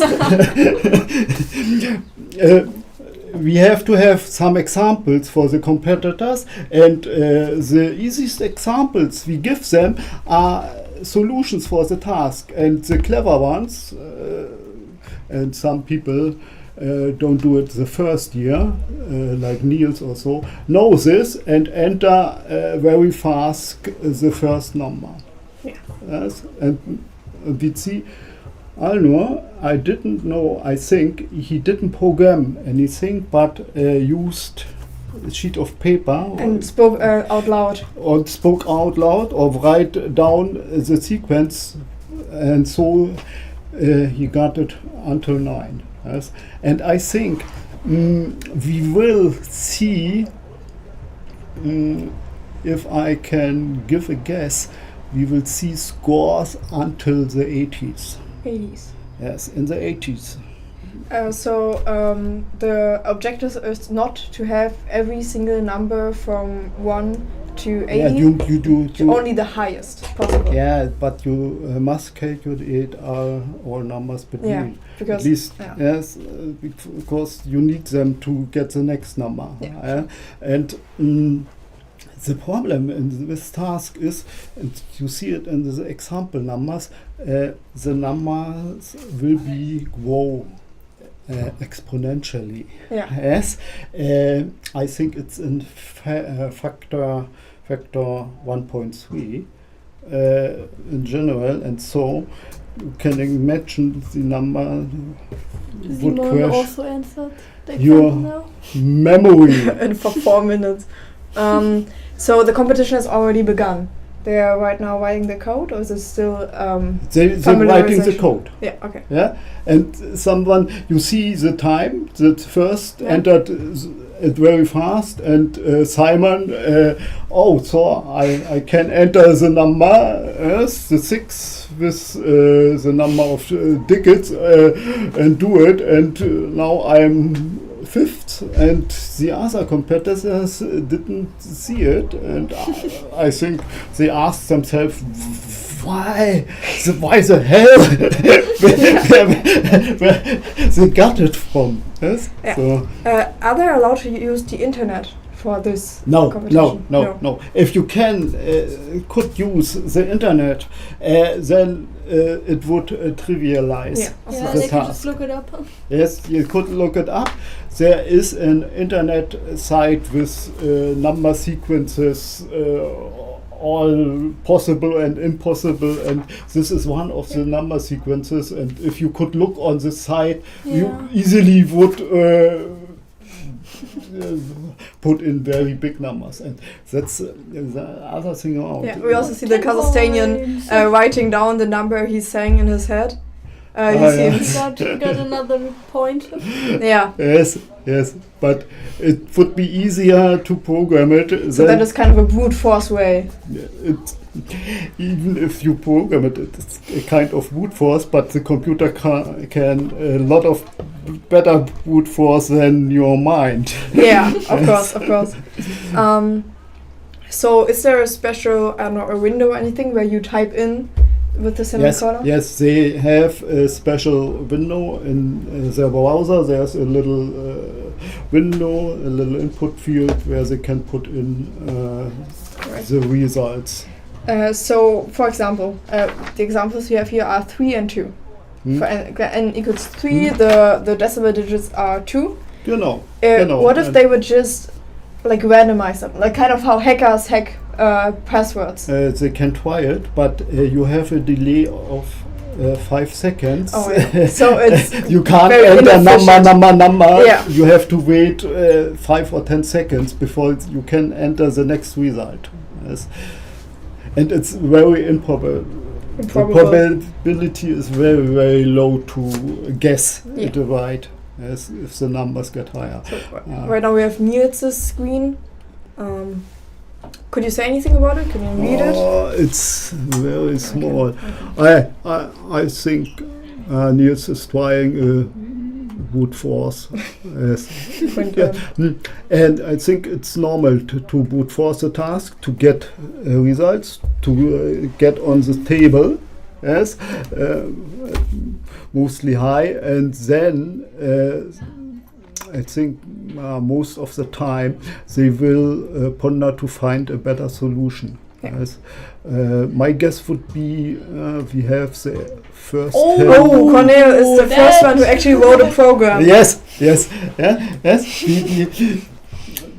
we will see these numbers or better numbers in the next minutes from other competitors. And the thing is, it's speed programming. One thing is you have to write the program very, very quickly, because if all other 12 people got the 64, he would be the winner because he was the first one. Yeah. So we saw that the second place, the Kazakhstani competitor, tried to kind of do it by hand, and he got to 12, and now his strategy seems to be kind of broken because Cornel wrote a program for it. Yeah, with 12. It's going up even more now. Yeah. I don't know whether all competitors find A solution, a program. Perhaps it would be a little bit pitiful if some of them stay with a 0 at the end. Well, as a last ditch effort, they can at least write in the. Yes, but mostly I think if they go to the World Championship. We see Lucas just had wrote a program. Is it correct though? So. His answer would be, I think, 1826. Oh, I don't have it in mind, but we have 76. Can we see his other screen? Is he right now typing it in? Technical team? So. Not. There's our youngest competitor from Kazakhstan. Lucas is still no activity on that screen. At least he has 1 point. He's trying. Yeah. Oh, there we see him typing it in. There we go. Oh, he has a problem with the format, doesn't he? Probably. And there you see. Wrong format or not correct. Okay. Input mask. I think it's the wrong order. He has to put the 6 first and the number of digits. It's first. First N and then the digit number. So oh no. Lucas. I think it won't be correct.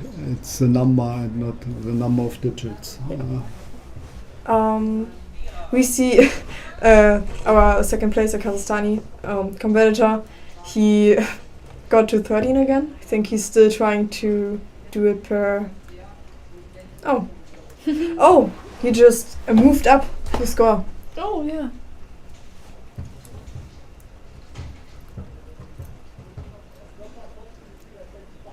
So he also has to first put in N, so a number, and then the number of digits. Yes. Very interesting. Is he going to have anything here? Doesn't seem like it. Yeah. So it would be a good idea to write your program so that it outputs the N, the semicolon. Yes, so you only have to copy and paste. Yes. Yeah. It would be better than to retype it. But so, how would you go about solving this? What's the first? You don't have to. I didn't. My problem isn't to solve this task. My problem is to find a good task. Yeah. Yes, I didn't solve it, and the program which checks the inputs, it only has a very long list of numbers. I personally found in the internet. The question is to find such a problem that gives the competitors the possibility to show their skills. Yes, and it hasn't to be too easy, but it must be understandable not only for the competitors but also for the viewer. Audience. Yeah, yes, of course. But so we heard your nickname, Mr. Speed Programming. Oh, they gave it me this year because you wrote the speed programming task. Is that right? Yes. But if you had to speed program, of course, the most difficult thing about speed programming. The problem is I know the mathematics inherent in this problem. I know also how I could write a program to solve it with numbers so high we won't see here. Yes, and so it would be a little bit unfair to say, because and the mathematics behind this problem is a little bit complicated. You can use mathematical, very complicated recursion to calculate these numbers. Yes, also you have to calculate the sequence, but you can directly calculate the number of decimal digits. Yeah. Yes, and do you think our competitors are going to use that route? No, they won't. It's such a long list of recursion. Oh, Niels actually got something. Yes. He's running on second place with 39. Yeah, we see his program is running. Yeah, 39 was the highest. Oh, now at 40. We are at the halfway point now, so I don't know if that's a good sign or not, but he seems something. Maybe we can see that he's waiting for the highest number to calculate, and then he's typing it in. That's a possibility. The problem is the higher the number, they will get memory problems. Yeah, yes. We can see how it went really fast to 39, and then it kind of stagnated. And then you have to use some tricks to get the more to get around the memory problem. How would you say that Cornell instantly jumped to 76? I don't know. I think possibly he wrote very fast, or he very fast. A little bit first. louder.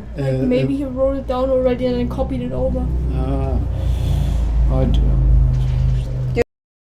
It can be if you clever, then you made the program during the briefing in your head, because the briefing was very long, and if you understood the task first, then you should clear your mind and say, okay, I would like to solve it so or so.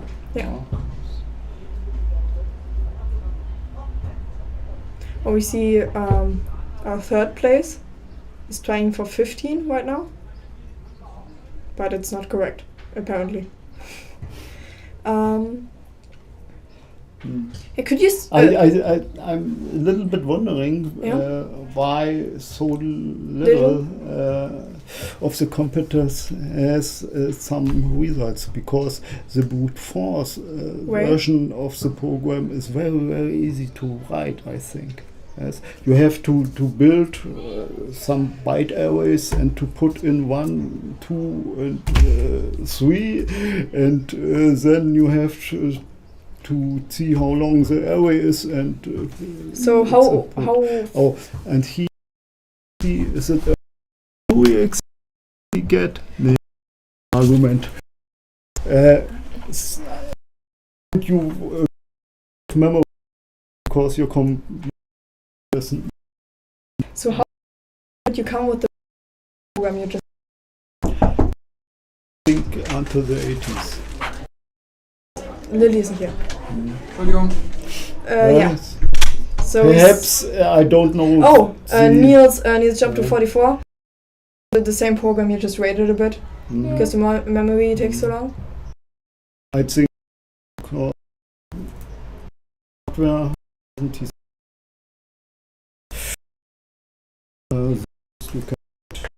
I hope can they are the same system. They have the same programming languages they for every that they can use Python. Niels is just rating now, or is he? Can we see a camera of Niels, or if he's doing something, or just waiting for the next result? Oh. Do you know what he just did? He aborted the program. because it was taking too long for him I think to probably write it. Yes, I think he hoped you would get the next number. Good idea would be to write some temporary results into a file, so you have to compute from 1 for every try you make, and it takes time. Yeah. Yes. So. Yeah, he just tried it again, and it's again taking longer. Yeah, I'm guessing the other competitors are also trying to work on the program right now. If he he has 45. Yeah, I and think if he enter 41, maybe he entered a lower number to see if it is correct. So, you see, Daniel Daniel also has a program. 45. Yes. Yeah, and his program is running much more smoothly. And Daniel overtook Niels. Yeah. Actually, we talked about how this competition is very important for the German team because most of the other competitors are going to Lyon, but for the Germans it decides right here who of the 4 or which 2 of the 4 are going to Lyon. Is the speed programming part of that? Oh, I think no. Okay. I think it's no part. It's only the regular competition would play a role who will be sent. Yeah. Okay. Yes. But nevertheless, I think in Lyon there will be speed programming, so you can exercise your skills. Yeah. Let's hope the others finish up with their program soon so they can get at least a few points. Yeah, I mean, they can still brute force the 6, course. but I think the first 3 are important, and after that, it's basically, yeah. So if you're 10th or 5th or 9th, I don't think it's going to make a difference. So, and you see, Cornell got his result at 9:31. And since then, no one has beat him. No, yeah. But himself, no more numbers. I think he So banged his head against the wall. Yes. So it makes you think: how did you get to 76 so fast? It's an interesting question. Yeah, yes, of course. Yes. Still 9 minutes. Yeah. Now we just have to hope that Daniel and Niels or the other competitors don't. Yeah, get any more points. we saw the problem with Niels and Daniel, that their memory was running out, or their memory process is getting slowed down. It takes a lot of time to. Yeah, we see it takes a lot of time to calculate that. Yeah.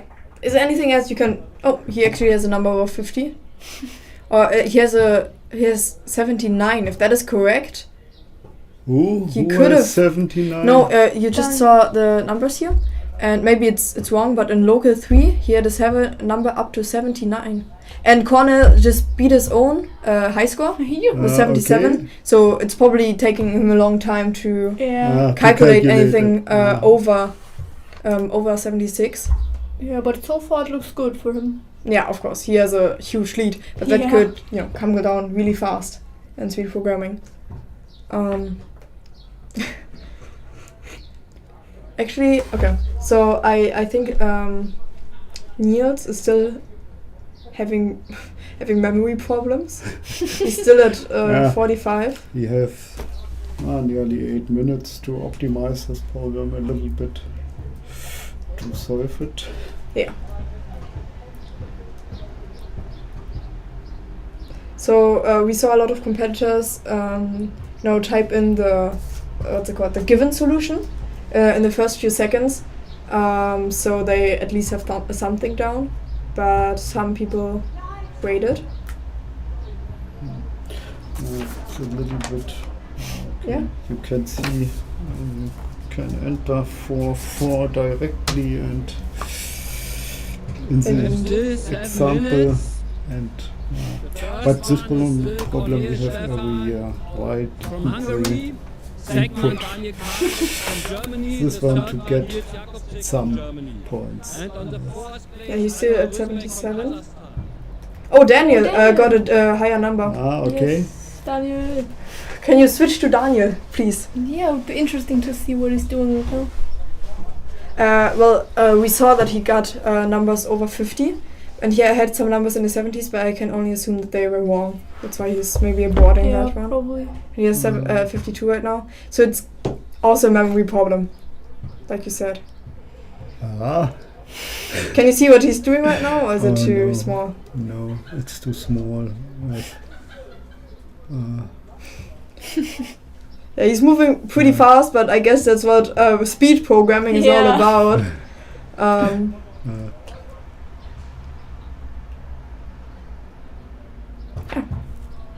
So,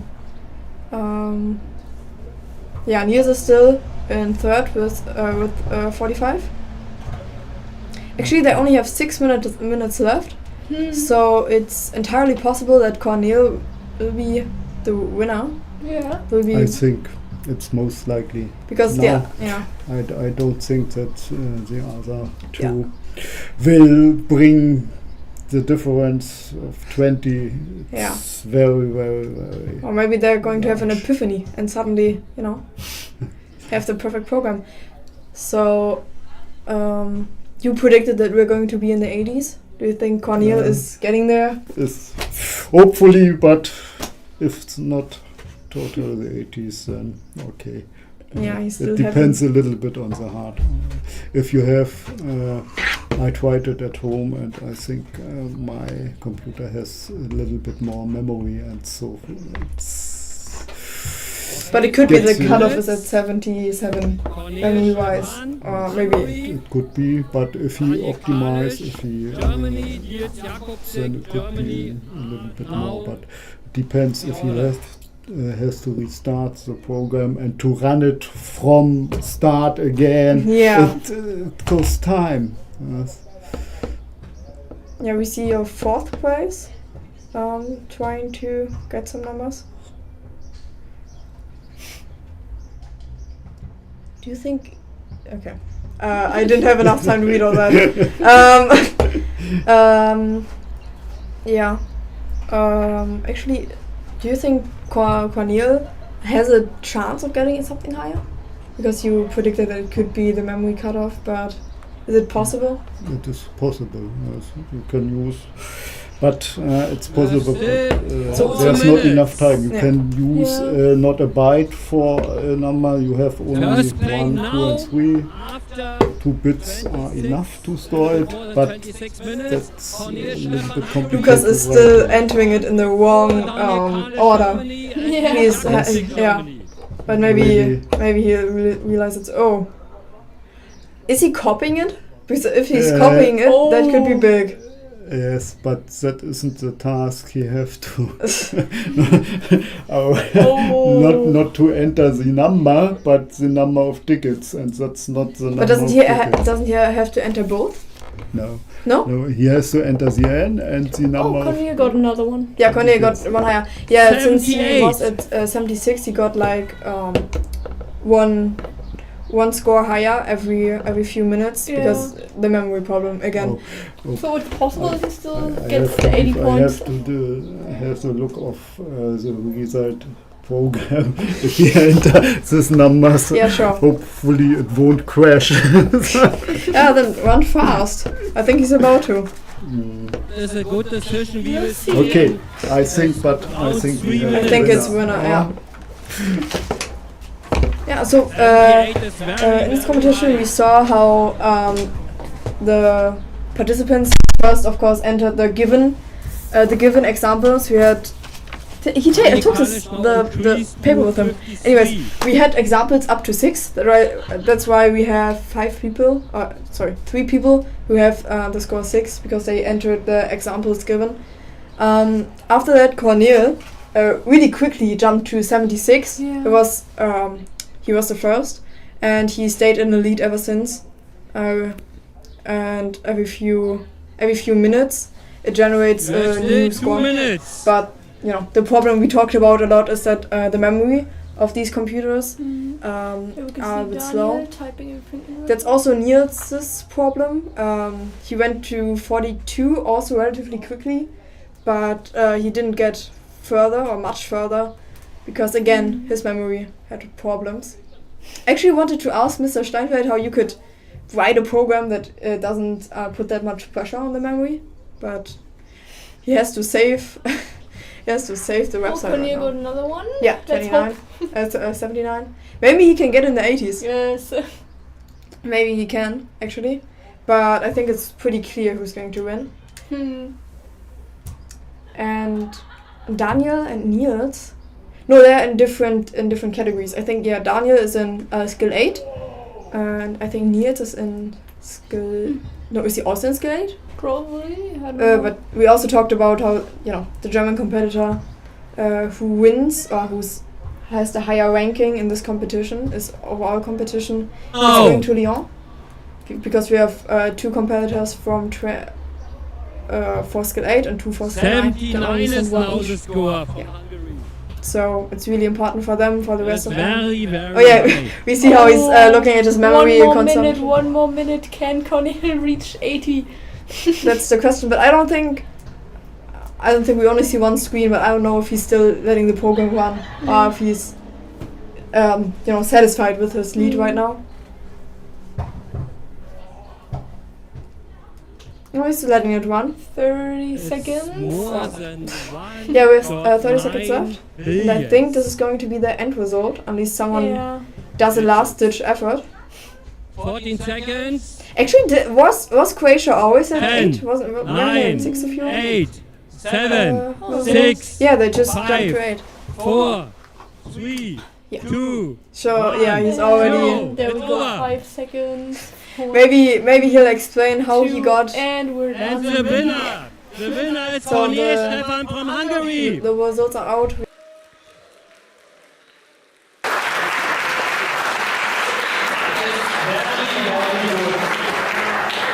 A very, very high result. We can tell you now, these are in the sequence, the number 79, that means the number of digits are 1,953,245,418 digits. If you put it, these are the number of digits in a line. This is the number you got. It is very, very high. The second place go to Daniel Kalisch from Germany. And the third to Nils Jakobczyk from Germany. It is really, really good.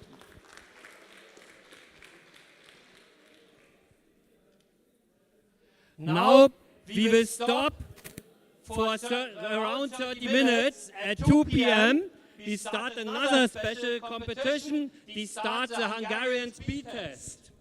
We invite you to also follow us in the live stream or here live in 32 minutes.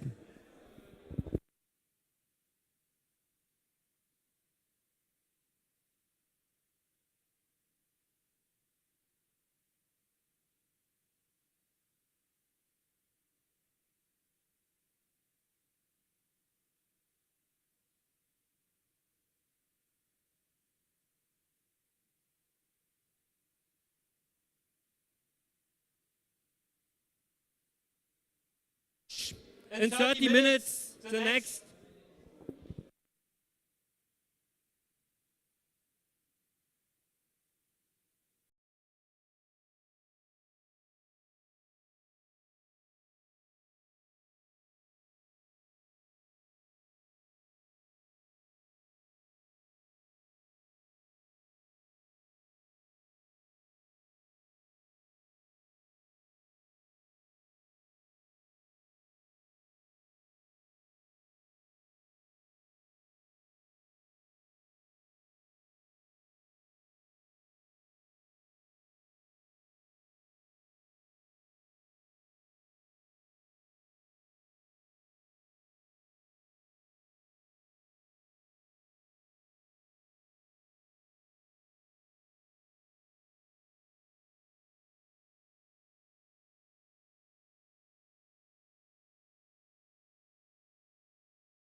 Okay. So, every competitor is here. Who will participate?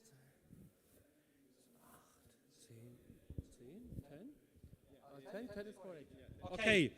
Now, for the first time in Germany, we start a new competition, the Hungarian speed test. My colleague Csaba Szirják from Hungary will explain you now what you have to do. I also don't know anything about it. You have 60 minutes time then, and he will explain how it works. Okay, hello guys. It's important, it's not part of the competition, it's just a fun part. So you can see 20 points there, but it's just for this speed test, it's not part of the competition.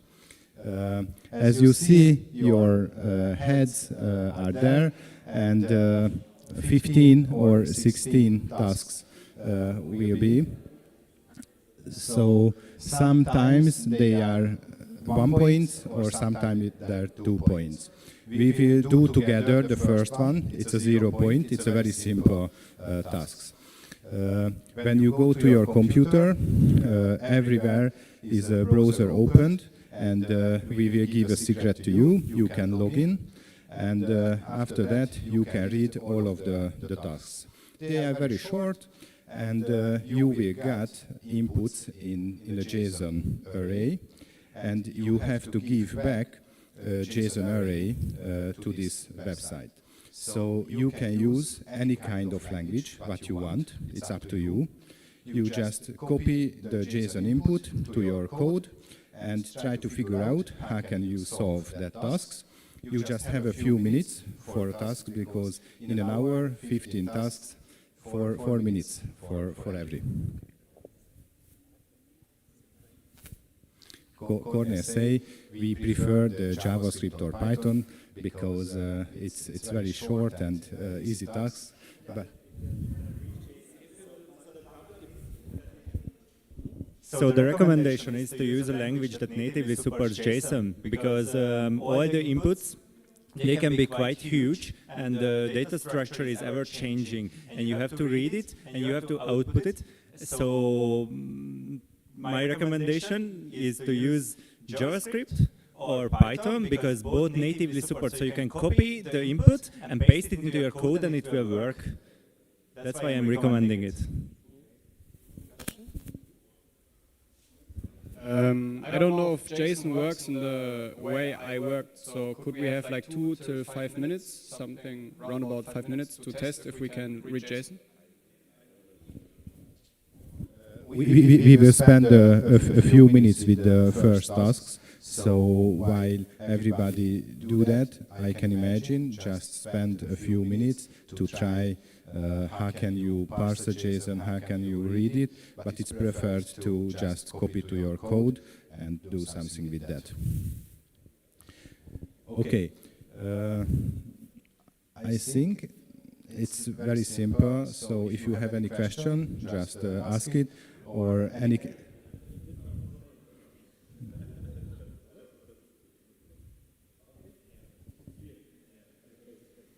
Okay, so just go to your computer, or no, wait a minute, I show something. So in the competition, you can see your results there. There will be green and red lights, and if you have green one, you got the points. And your UI will be something like this.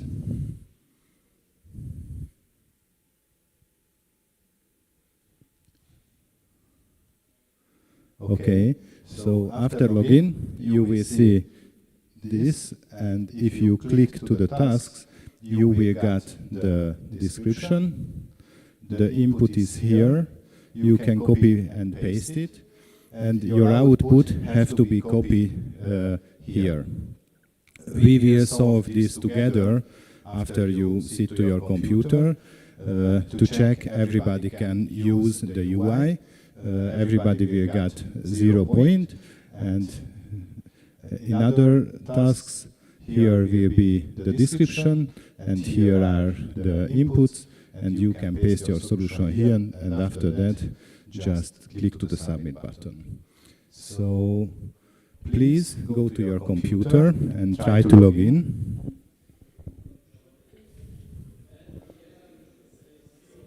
Yeah, I will. Can. Okay. I just close this window and we can see the other one. Okay, so guys, the secret.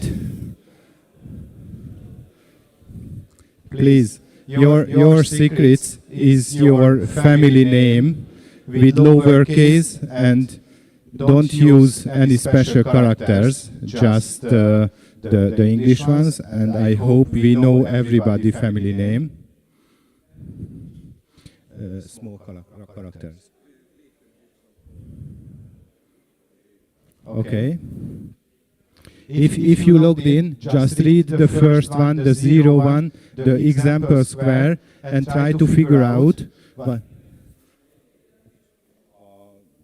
Family name kisbetűkkel. So just work on the first, the 01, yes. Okay, if everybody can log in, yes. Try to send the solution. You have to send a JSON array with 3 elements which contains the square numbers.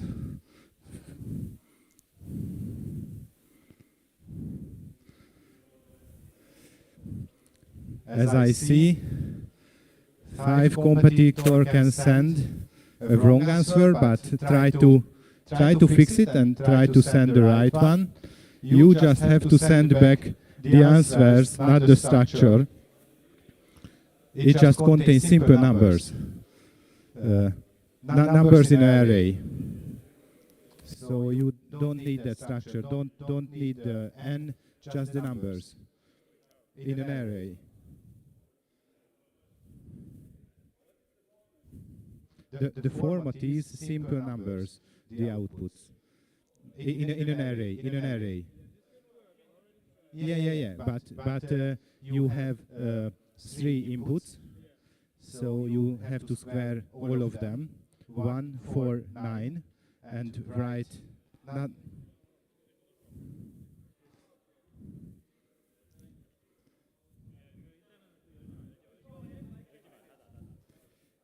Okay.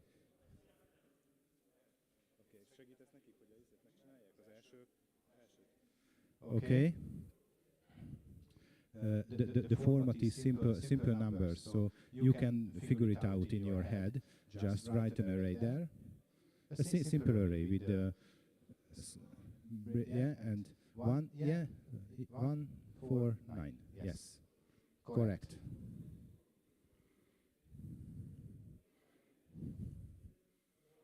Yeah. Okay. Just write the solution here with your hand in this case. Yes. 1, 4, and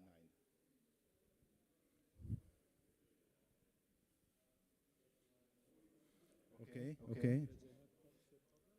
Okay.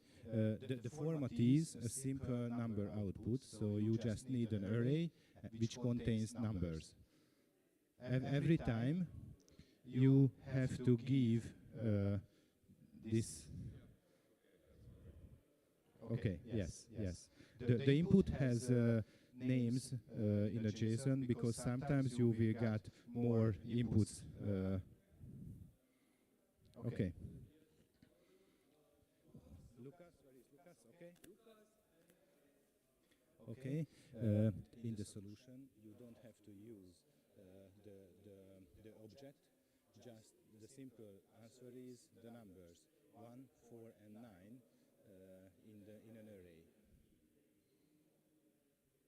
Yes. Every time the inputs has object because sometimes you got more values as the input, but the output most of the time just a single string or a number and put it to an array. Okay, so if everybody ready?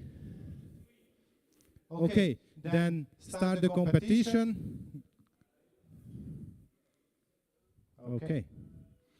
The clock is running.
Why?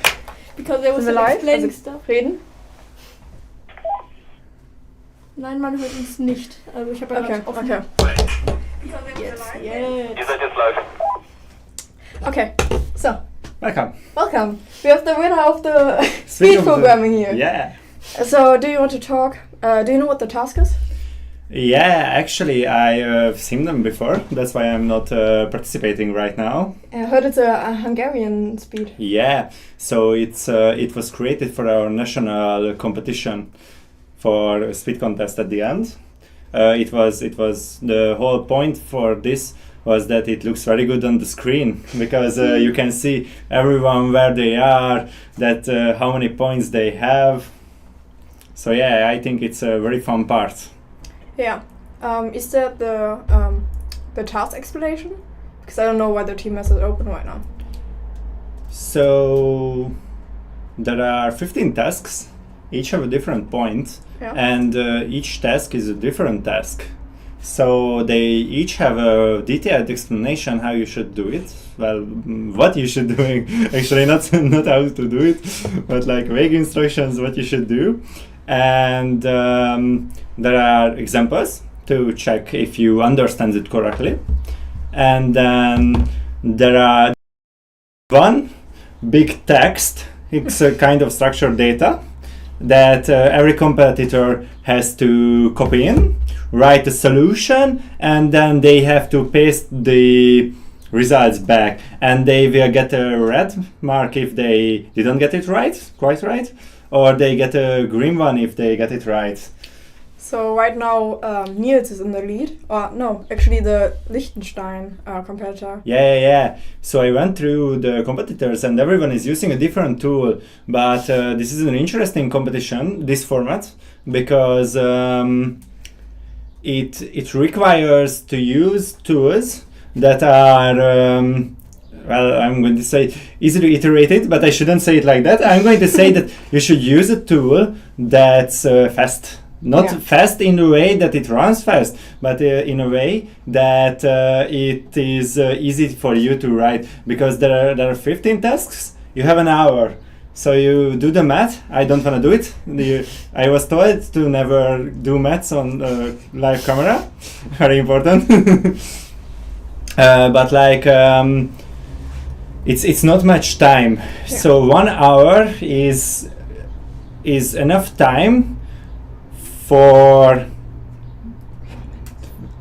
4 minutes per task, isn't it? Yeah. But you have to copy it, read it, understand it, solve it, and then send in the good answer. And it's not like that's easy. So is usually you will not finish it. You won't. So would it be smarter to first do the task for 2 points? Very interesting question. It's not like a math quiz. So there are 1 point tasks that are very hard in my opinion, and there are very easy 2 point classes. So if people start going down from the top, as I'm not sure, some of them started at the end, so there is chance. so going around reading the tasks and trying to do them without an order is, I think, a good strategy. So if someone starts with the 2 points, goes over them, that's good. So maybe like skimming over the task first and 15. For me, my strategy was, when I did this, I could do like 13 of them in the hour span. Yeah. Wow. So is that how you won? That was a long time ago. I actually did it like 2 years ago, so that was a long time ago. But so my strategy was that you choose a task. For me, it was like I read through the names and the one I liked. Yeah. So I clicked on it and I read the task. If nothing came to my mind, I just skipped it. You don't have the luxury of picking your tasks usually. So, but if you read it and you understand it and you have a good idea, you should just go for it. And if it works, you are golden. If it doesn't, well, I usually have a feel for it. If it doesn't work, I might have an idea what's the problem. If it's quick to execute, I try to fix it. But if you try it doesn't work, you have no clue why not, just go on. There is nothing to lose but your points. Yeah, and then you can come back later when you're finished. Exactly. I usually do that with most things. Yeah, so right now we see that Niels, a German competitor for skill 8, I think, is in the lead. After him is the Liechtenstein competitor. And a lot of people have done 2 tasks. Or actually, the first the Croatian also has 3. But not nice. And he has 5 now? Yes. He's fast. He's doing it. But I think he was also the second one for the speed programming. Mm-hmm. His problem was also the memory of the computer, but I think he programmed it different. Yeah, he used a different language, and it had different constraints, and it has different tools you can use, and well, I suppose he didn't have time to optimize it. So we talked like very shortly in the break, and you said that you thought of a really easy solution for the speed programming, and you basically couldn't make it better later on. So you jumped to 76 really fast. Yeah, so I jumped to like around 50. Yeah. I don't recall because I Yeah, didn't could actually also be. look up. I just saw that nobody else was submitting solutions yet, and so yeah, it was kind of a task. So every speed competition is about some kind of optimization. So your computer has its speed, how fast it can do calculations. It has its memory. And it has you, the programmer, what you can actually do. So the general competition that we've been having for like 3 days now, it's about it's not about the computer speed, not about the memory, but it's about what the programmer can do. Yeah. So in speed competitions, usually it's two from the three. So you either get a task that you can calculate. But if you start calculating it, it will take a long time. So you have to optimize it for speed. But this time, no. This task was all about optimizing it for size, because as you've seen, Olaf very goodly, very nicely read that huge number. Yeah. That started with 1 billion. So yeah, just imagine a text. A number that's 1 billion characters long, or digits long. So that's a lot. That's really. Seems like it's going good for most of them. You said that you did a speed program for Hungarian quite a few years ago. So you wouldn't remember which of the tasks are hard, or maybe one you struggled on. So I struggled on one of them, is the Kardashian neighbors one, but I struggled for a very interesting reason. So the task clearly stated it's fixed now. So for your competition, it's there. So for originally it said that. But I guess the competitors don't hear what I say here. No, they don't. Because I haven't heard anything from you. So the Cartesian neighbors is a very strange task because it's not a really hard thing. It's just the text is written in such a way that you read it and you have no idea what's going on. So the name itself is kind of a hint. The neighbors and like the number that comes before and after it? Yes, exactly. So you are going to get an X and a Y. Yeah. And you have to give back 8 numbers. And the task is called neighbors. What do you think? The numbers related, yeah. Yeah, so you get an X and a Y and you just have to give back the coordinates around it. So and that's the whole task. So you struggled on it because it wasn't defined exactly? No, it was defined. It said that any order is allowed, but only one order was accepted.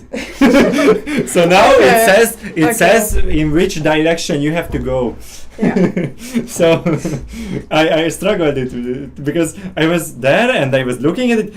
It works. Why doesn't it accept it? And I was like, okay, I'm going to copy the example order, and then it just it accepted it. Yeah. It's really like frustrating if it's not clearly stated. I actually asked you this because I saw that Niels went really fast. Like we have 20 or 15 minutes down, and he already had the first 5 or 6 answers. So I thought maybe the first ones were easier. I wouldn't say that there is. I actually don't remember. So the Cartesian. Yeah, I think I didn't say that. So does anyone have it already? I don't know what number is it. Yeah, it's the 6th. The 6th? Yes, someone has it. Oh, multiple people have it. Yeah. Yeah, so I think this way it became easier. Niels is on the neighbor one, and he does a mistake, his first mistake actually. Yeah, I mean it's a good thing. So he tried. He might have failed, realized that he doesn't quite yet have the answer. But it's strange because when you are reading tasks and doing them, sometimes you just get a bright idea and you can go back and it just clicks for you. Yeah. We have computer science. What's it called? Competition here in Germany for students. It's called Biber. So like, what is it? You know the animals that Christians used to eat? Beaver. Yeah, beaver. And it's basically just like it doesn't have anything to do with computer science, but it's a lot of tasks in a short amount of time. And you have to skim through them. It's like logical. Very interesting. You said it's called Beaver? Yeah, it's Beaver. Yeah, we have exactly same kind. So it's a logical test with points. It's if I translate it, it's e-Beaver. So they do it for primary schoolers or secondary schools. Yeah, I don't think 10th grade can compute it anymore. Well, for us, I think it's the whole. Everyone, but I'm not completely sure. I don't know. Yeah, like for example, I remember one task where like you had a little robot and you basically had to imagine where it would go. Yeah. So you had like 3 options of where it could go, and then you had to basically see, oh, if I choose this, then it would go in that direction. Oh yeah, those are kind of fun. I mean, it's an interesting thing to do. I think. I think it's good, and it's best if many people go to it and have that competition. Yeah, we actually get graded on it if you want. So if we that's a good thing. That's what they did for us in primary and secondary school also. So but we it's could a good choose way. if we wanted the grade. So it was amazing. But let's be realistic here. Who doesn't like a free good grade? Yeah, for sure. So the Liechtenstein competitor is actually catching up because Nils is... Yeah, he put on the rockets. Yeah, he's on the neighbor task. Yeah. For a while now. Maybe you should just move on. Yeah, for me the hardest one, I remember, is the printer one. There is a task about fixing a broken printer. It's not actually fixing the broken printer, it's just that you had to say how broken it was. The output, how bad it was. And it's, that one. So it has this long text, and there is one line where it tells what is an error and what isn't an error, and I read it through like 5 times and I couldn't find it, and that's why I couldn't do the test, because I was not mentally able to comprehend the task. and I already had the solution, I already had the piece, and I just needed to write what characters are wrong and what are good. And I just couldn't find it in the test. I was so frustrated. So was it one of those points you didn't get? Or did you get it in the end, after concentration? I'm not actually really sure, because after it was done, I had chance to read them all. Yeah. So I kind of went through it, and so I generally think that none of these tasks are in the neighborhood of hard. It's just that when you are there, you have to do it. The time constraint actually is it kind of makes you not focus in a way. It puts pressure on you. Yeah, and that pressure makes obvious things seem kind of hidden.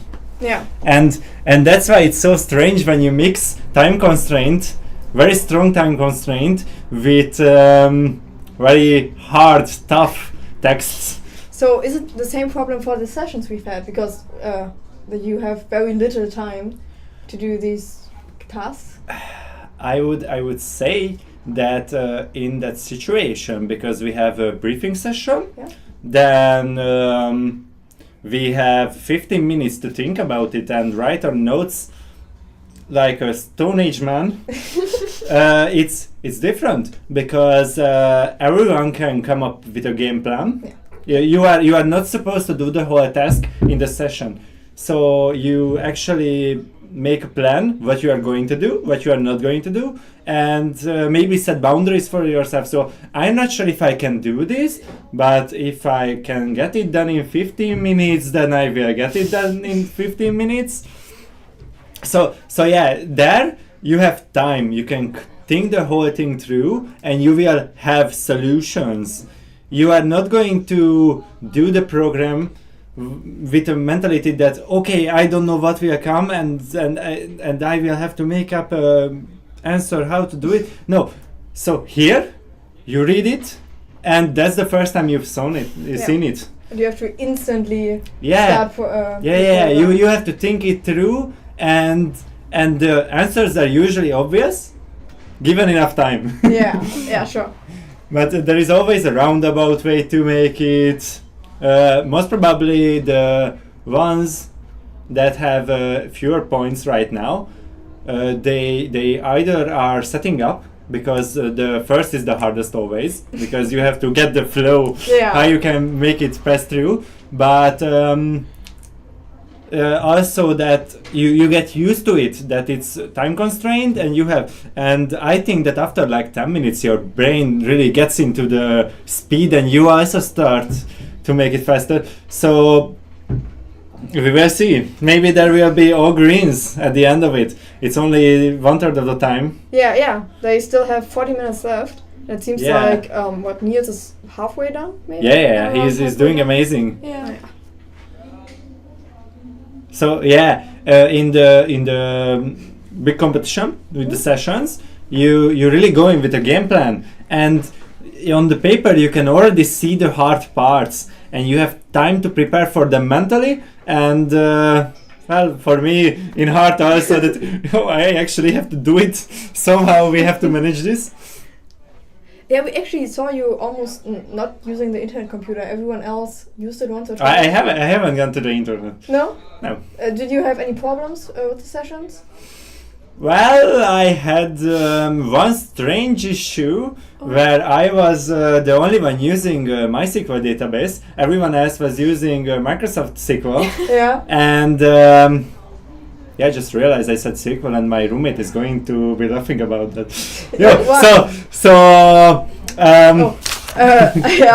I wrote on your roommate so I can remember to show them out. I was the only one using the database type, and it was a very strange issue that they created the ID so its identifier in a particular way, and that particular way it's like a tradition. You should be doing it in a certain way. Yeah. You shouldn't be doing it in any other way. First you knock, then you enter. It's not that you peer through the window and then enter. You first knock, then enter. In the given database structure and datas that fill this database, this convention was broken.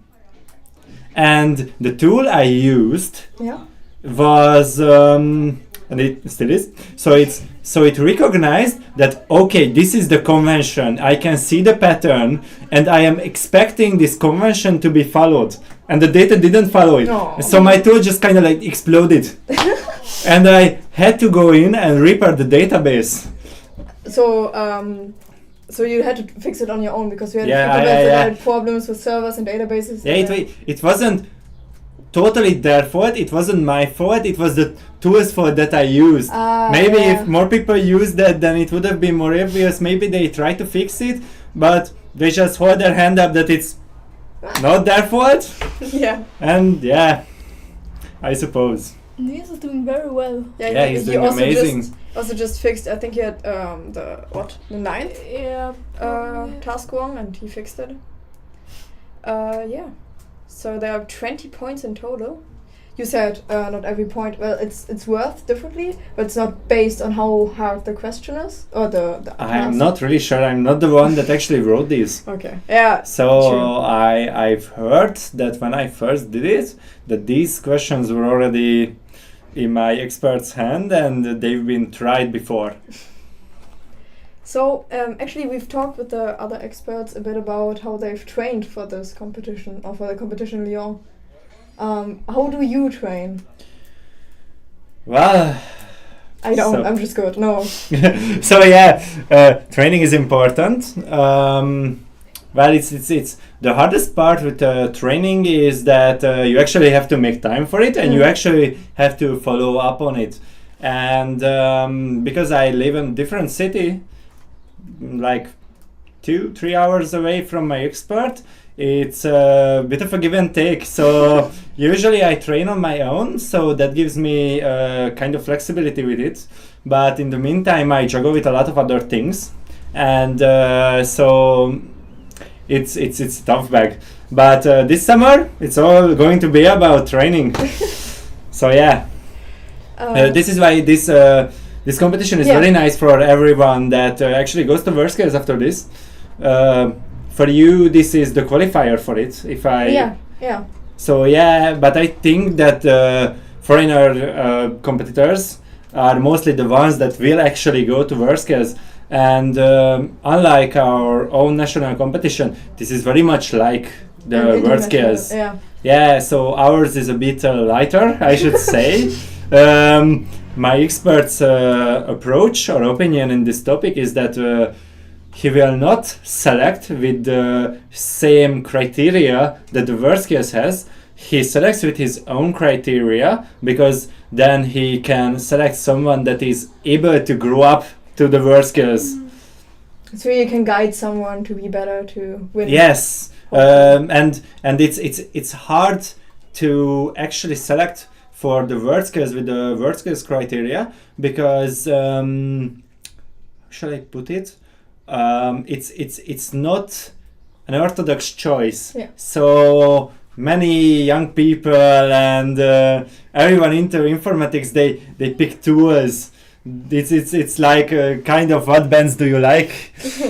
What kind of music do you listen to? Of course, you are going to usually listen to popular things or a kind of group with their own taste. So you are going to be here with a kind of opinion and approach how you should do it. And the WorldSkills has particular tools and way of doing things that's not really popular with the young generation, because it's not the kind of tool that someone just picks up and uses. It's the kind of tool that they created at the start of the 20th century. For competition, or not for the competition? It's actually a kind of tool set that's used out there, but it's an aging tool set, and there are nowadays different approaches, different ways of thinking about software and actually doing software. And that's why when I tell, most people are just like, what? When I tell them that, okay, so there is a competition, you don't really have internet. I tell them that I tell them that there is no internet. There actually is, same here. But I think you should train for it like there is no internet, like I've done it. So okay, if you really need it, you should use it, because if you can make that button color, then and you have time to make the button color, then you have nothing else left to do, then you should do it. In my first national qualifier for the WorldSkills, I actually had that kind of problem, that in the preliminary round I had the software working, but it looked very bad. And I didn't know how to actually do it nicely.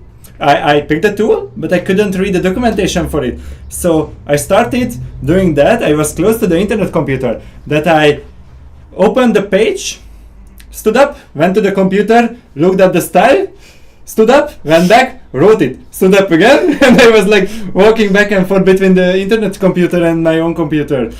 But I mean, it worked out. You're here now. Yeah, but it wasn't really about working out, it was about me wanting to do something pretty. So, since Niels only has like 5 tasks left, but do you think you'll be able to finish it? It's big ones. So we see there are 20 points total. He has just over half. So he went for the lesser points. Yeah, or maybe he skimmed 2 and the harder points are actually more worth. Do you think he'll be able to finish? Very good question. He has half the time left. It's half the time left. I mean, he's totally within the realm of possibilities. Yeah. So it seems like he's in the zone right now. Yeah. He seems very focused. He's like doing it. So, I mean, it's possible. Picked up the headphone. Yeah. I think a lot of students are inside right now because lesson has just finished.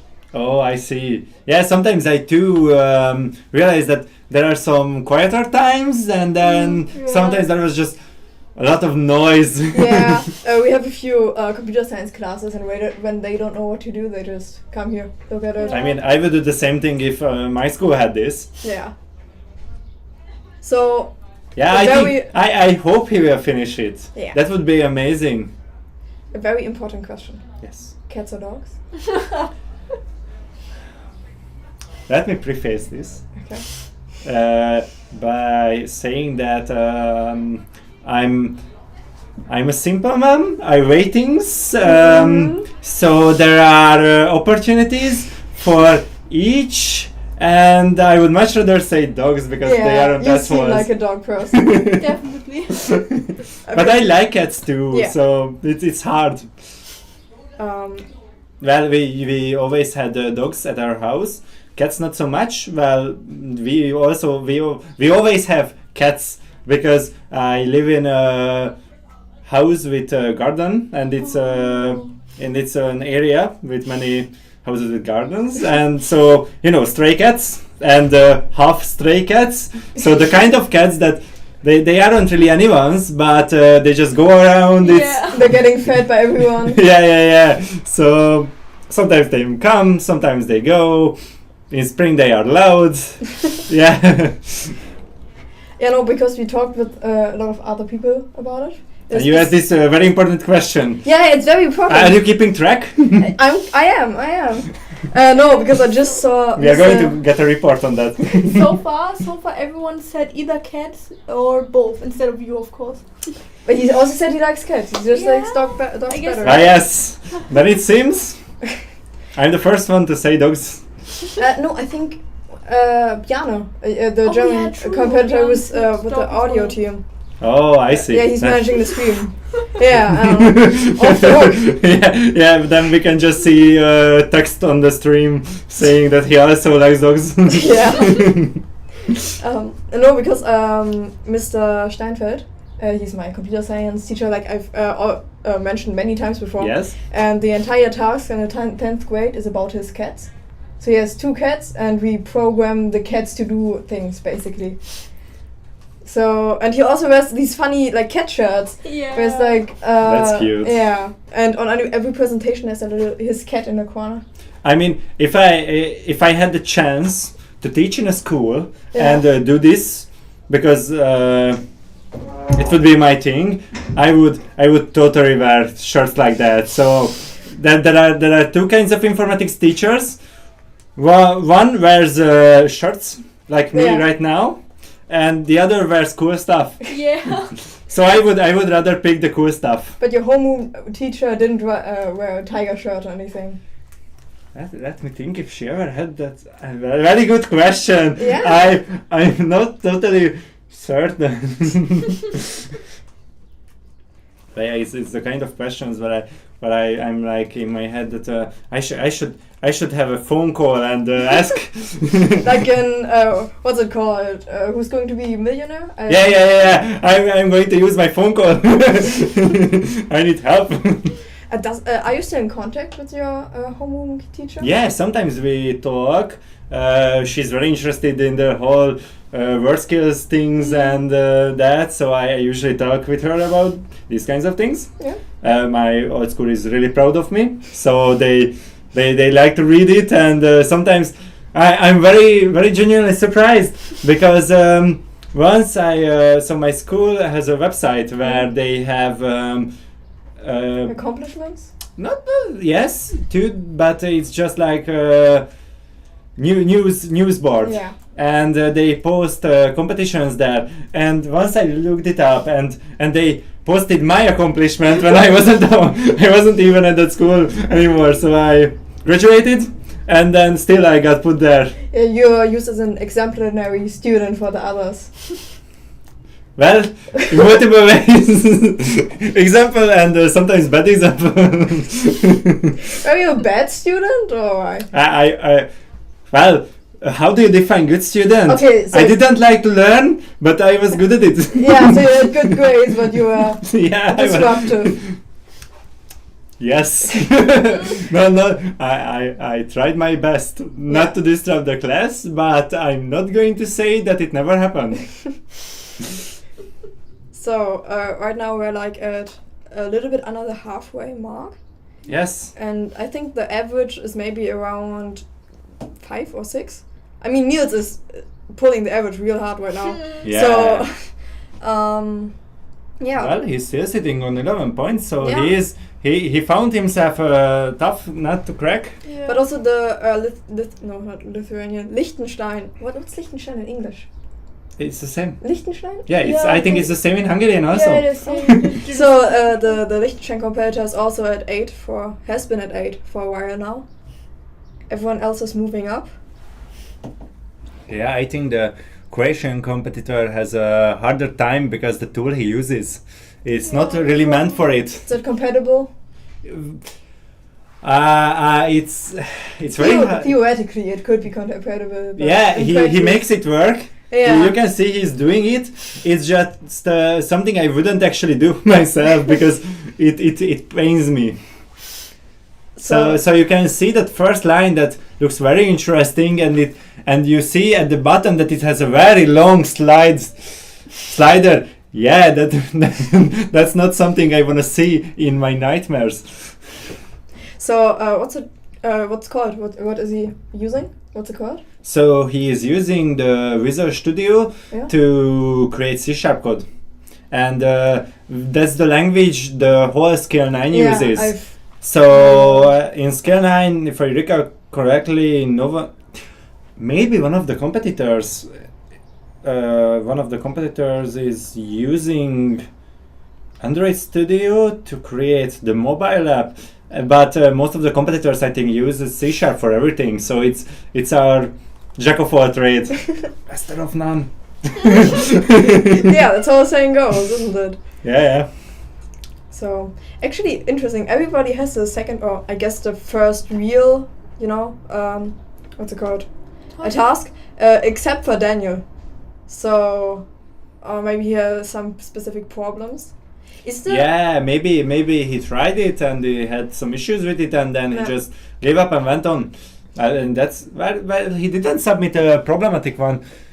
So Or maybe he's trying to do the 2.1 first. Yeah, that could be. Yeah, that's a good strategy. I think he is actually. You can see all. Yeah, he's going for them. Yeah, that's a smart thing. Well, it's something that doesn't really pay off in the first half or the first part, but when you get the 2 points done and you start just grinding the 1 points, then it adds up quickly. So that's why we can't really fathom what the outcome may be. Yeah, Niels also just put in a wrong answer, but at least that means he still tried to something. He got to a answer, even if it was wrong. So would you say that the task or the 15 tasks are like spread out across all fields of programming, or is it? Well, it's a very interesting question because it always comes down to what you think. So this speed competition is, I usually say that there is programming and there is algorithms and algorithmic thinking and algorithmization, I should say. And I generally think that programming is about creating things. It's like the art of computers. Yeah. You create something people interact with, people find joy in, or not joy if they use it for work, but so it's for making tools for others. And in a speed contest, you aren't actually making something that's useful to anyone. So this is all about logic and how you can structure code and what you can do and how you understand the problems. So it's these kinds of tasks. I would say that it's more about the competitor itself. Yeah. Well, this kind of speed contest that we are having right now. Yesterday we had the discussion about AI and AI replacing programmers, and Bjarne said that basically AI can't create anything new. They can just take from a database Well, let me ask you something. Yeah. Can programmers create something new, or do they just use information found on the internet? Well, a good programmer. Well, let me ask you something. So, I don't know. What's one of your creative hobbies where you do things? Art. Art. So, in art, what do you do? Do you draw or do you paint? Everything. Like in art class, we go like all over from Renaissance. Okay. So take painting for example. I'm going to use painting as an example. So you can ask a person, do you create something new? Because you actually create something very new, but take someone that's disinterested in painting and he just looks at paintings and oh, that's a painting. I recognize that's like paint because that's the smear. Yeah, so someone that's really disinterested. And when you give him the painting tool, the colors and the canvas, he isn't going to be able to do anything with the canvas. He might draw a few lines. Maybe he tries to imitate me and create a stickman because that's the best I can do usually. And you ask yourself, what's the difference between him? He's a creative human. He should be able to do things. And what's the difference between him and, for example, you? Yeah. You most probably can do prettier things. So yeah, and I generally think the answer is that you can create pretty things for two reasons. One is that you can look at your own making and you can decide if it looks good or not, and you can recreate it and try 100, 1,000, 1,000,000 times. But the most important thing is that you've lived your life with such a glass on you that you actually looked at paintings and you thought, this looks really good. How did he make that line? What is the secret? Yeah. And so we generally say that AI works by stealing everything. It learns from the things everyone else created. But don't we all? I mean, I learned by seeing what others do, reading what others do, and from gathering a big knowledge base. That's why we call it knowledge base. I have a base, and I have the critical thinking to use my tools and the things I already seen. And the interesting thing that AI does the same thing because it learns on very many things. I think that the real difference here between humans and the AI is that we are very good at learning things without actually seeing it. So there is the whole world of imagination that the AI doesn't have. The AI either seen a cat or not, but can it imagine it?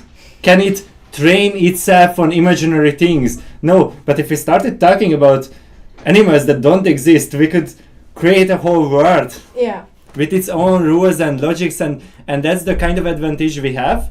It's not about so we could be very good at things that don't exist because we can train ourselves, but the AI isn't capable to train itself on things that it creates because it lacks the kind of vision and drive and motivation that we have. But if we have a contest where, for example, there is a language you don't know, and the computer also has a language that it doesn't know, and you both try to learn it, the computer is going to win. It's going to beat you very, very, very hard. And that's the kind of thing that it's a very interesting question. So you can create AI tools that are very specific and they work very well. And you can create broad tools that work kind of well. It's very surprising. We always say ChatGPT. So it's amazing how good it is, despite the fact that it knows nothing. Yeah. It's basically just a text completer. It looks at what you started and it will finish it. Because it has access to the whole knowledge of the internet. And looks like Neil has finished another task. Yeah, 2-pointer. Ooh. But the He's neighbor getting one. close. Yeah, but the neighbor one is still. Yeah, but the others caught up. That's what I was talking about. You have a fan in chat. Yeah. Yeah, that's my roommate. Is that Gary? Oh, is that Gary? Yeah. Hey. Is Gary his nickname? Well, we call it him. Well, we didn't spell it that way, but for you it was easier to say this way. Yeah, it was. It's all about pronunciation. So actually, Simon has made a pretty good comeback. He was very far behind, and now has 8 points, which is third, I think. Yes. Yeah, we have 2 with 9. And he has many 1 points left, so he can easily swoop up like 3 or 4 points in a matter of 10 minutes. So he can quickly catch up. Yeah, so we still have a quarter left, and it could be anyone. Like Niels is in the lead right now, but he's been in the lead for the longest time because he did all the small tasks. Sure, but no one actually has had what I can't read it right now. But which task? It's I can't read it. Like this one with the if red that part. Can we actually technic team? Can you zoom up a bit? So can you oh my god, words. Make it full screen. Yeah, full screen. Or just bigger. Yeah, full screen. Jana! Thank you. So, it's task, 10? What's the name? Something with partner? Or is this a printer one? Is it the printer one? That wouldn't be that surprising for me because that's the one I didn't really like. Can you pull up task 10? It's 2 points also. And 5 people have tried at it and they all failed. 10. It's the markdown parser. So this is very interesting because it really depends on whether you use this tool before or not. So it's not a fair. It's so how shall I put it? It's just but not fair because it has its rule is clearly stated and you either fail because you don't understand what the task wants you to do, or you either fail because you understand how Markdown works and you want to do the right thing. And there is a middle where you know enough but not enough. Yeah. No, sorry. You know enough but not too much. So was that a task you didn't have? That's one I had, and I enjoyed it because it was like, oh, Markdown. Now that's something I actually know. So sometimes I find happiness in these kinds of that I know, that I like, and that motivates me to go through with it. Yeah, it's amazing. I think everyone needs like a drive to create a passion or to live out your passion. You know. Yeah.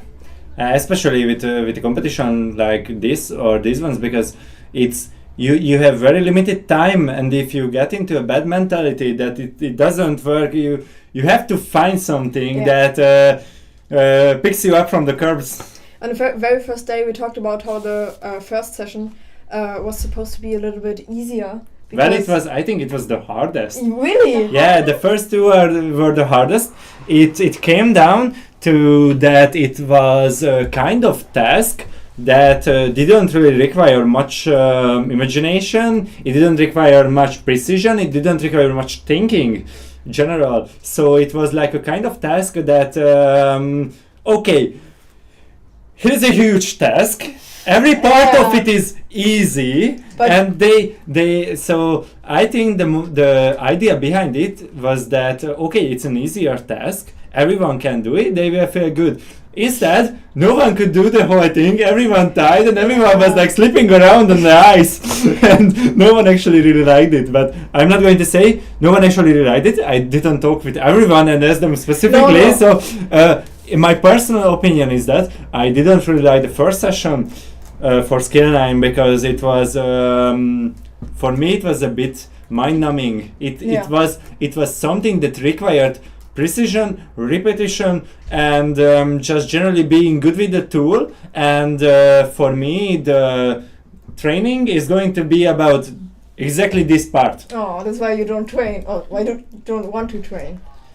Well, I want to, I just didn't do enough. No, not enough. So this competition for me is really good because I can see that I will need to train my butt off. So we actually, sorry? It looks like Niels tried the test. No one has finished yet. Yeah, and he also failed. So good luck, Niels. No, Markdown is kidding. You can do it, Niels. I know because we talked about the first task, and Mr. Kapler basically said it was made to be impossible to finish. So it is possible to finish, but not for the normal human. Yeah, so I heard from my expert? through my expert, I heard that the direction for test creation was that, for example, the previous Hungarian competitor Bence was tasked with creating one of the sessions, and for that session we had 3.5 hours, and he had to create a task that he could only do it in 4 hours. So he himself needed at minimum 4 hours. If he could do it in less, then it wasn't good enough. Yeah. So it's really about it's not a hypothetical thing that we can't finish it. It's something they actually try to achieve. Yeah, in the time given. Yeah. So they know how long they themselves need to complete it. Yeah. So you said that the first task was pretty mind-numbing. So which was your favorite? That's a really good question, because today's 5th session I really enjoyed it because it had a very unique problem, and it had a kind of twist that I liked. But the previous 3 sessions were all amazing. That's why I'm sad that they gave the 2 sessions in the start, because it gave me such a bad outlook. I was scared that the next 3 are going to be the same, and I was like, oh no! And then Bence told me that his session is going to be nothing like that. That was a quotation. He told me nothing else. And I was like, thank you. You are my savior. We were told that it was the first sessions were purposely done like that. Not mind-numbing, but in other words, easier. So you wouldn't get discouraged and frustrated, but it seems like... Yeah, it kind of backfired, I think, because when I stood up and looked at the others... They all felt the same. Yeah, so it didn't really pan out that way. But we are expecting to have the sessions we are expecting on WorldSkills are the type of first session. Oh. So, we gotta live with it. Oh, Niels has finished another one. Yeah, he has only 3 left. Actually, the one he didn't, the certain neighbor, the Swiss competitor, he actually got it. Yeah. So. The numbers are closing, but. Yeah, we only have about 8 minutes. 8 minutes left. He doesn't. I don't think that Niels is going to finish, but maybe he can don't jinx it. Yeah, sorry. I'm rooting for you. Yeah, we are all rooting here. Even if he doesn't do it like this much, I wouldn't have been able to finish it, even if I knew like a lot of stuff about IT programming. Oh, actually, is that right? Yeah, it's the German competitor Lukas. And he was pretty behind. He also had to come back. Yeah, that's what I thought. So it's easy to get ahead, but it's because the way. So it's the path you take. So you start with the easier ones. You are going to get a boost. If you leave the easier ones at the end, then you are going to get a boost at the end. If you ever get there. Yeah.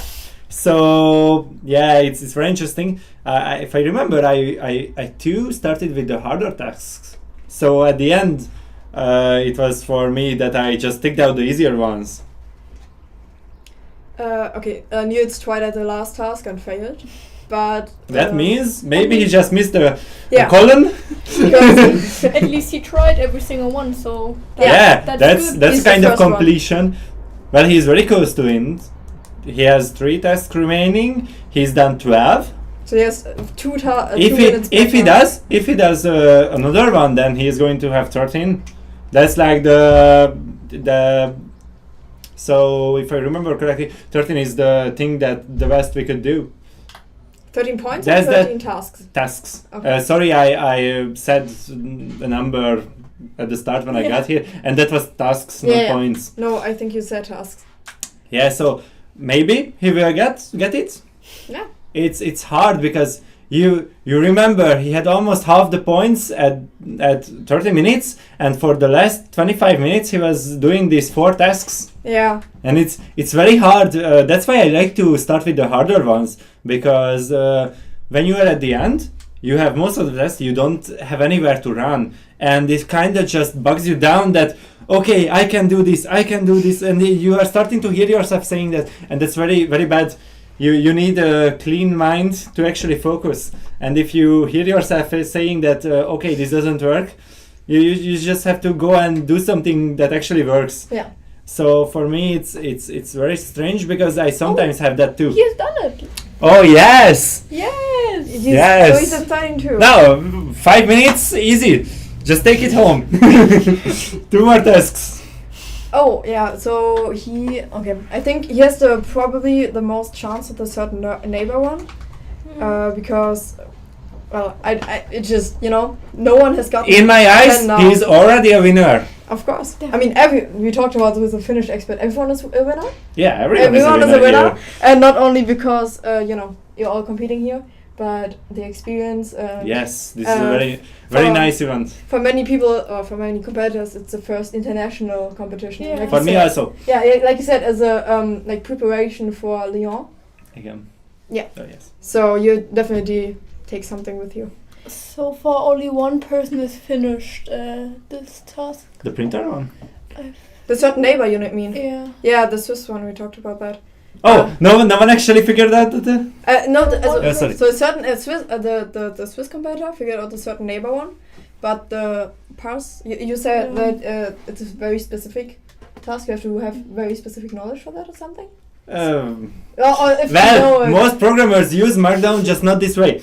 Ah, okay. So you know that in Word you can format text. Yeah. And Markdown is just like you place a hash mark so it's like a text, no formatting. Yeah. And you place a hash mark at the start of the line, then it's going to be a header, a big one. You place 2 hash marks, it's going to be a smaller header, and you go down till the 6th hash mark. And your task there is to write a parser, or shall I say, you are getting a line, and it either has hashes at the start or not, and you have to remove the hashes and surround it with the number of hashes it had. Okay. So it's a simple task, not an easy one. Sure. Usually that's the thing. You either have easy problems that are complex, or you have simple problems that are hard. You don't really give simple and easy problems, and it's a punch in the gut when you get a hard and complex problem. Yeah, I mean, it would be a competition if it's simple and easy. Well, yes. Yeah. So, Well, that's called an eating competition. Everyone can eat, it's easy. Yeah, sure. It's about who can do it better. So we have 2.5 minutes left. Right now Niels is in first. What is Niels doing? Yeah, well, he's looking at his background. I think a beautiful background. Yeah, finished. he heard that I want to congratulate him. I think he's on his way. Actually, I don't think so. Well, you really hope so. Yeah, we need some, we need some information here. Yeah, he stood up.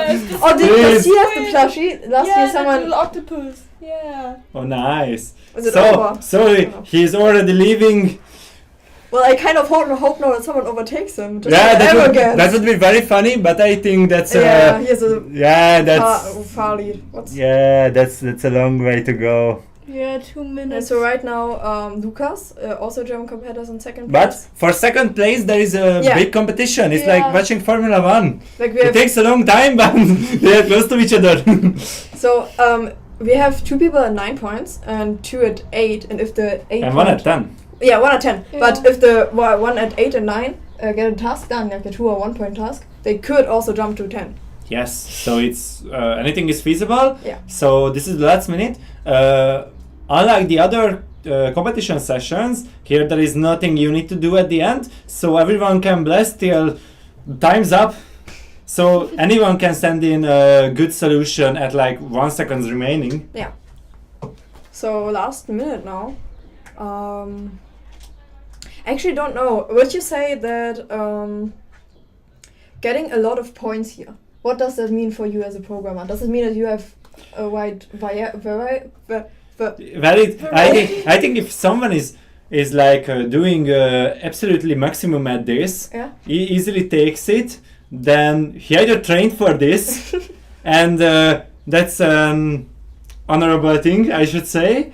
Or if someone is born with a brain like that, then maybe he isn't such a programmer, but he should take a career path where he can use his logic and delve into deeper problems. So that's kind of the research area, because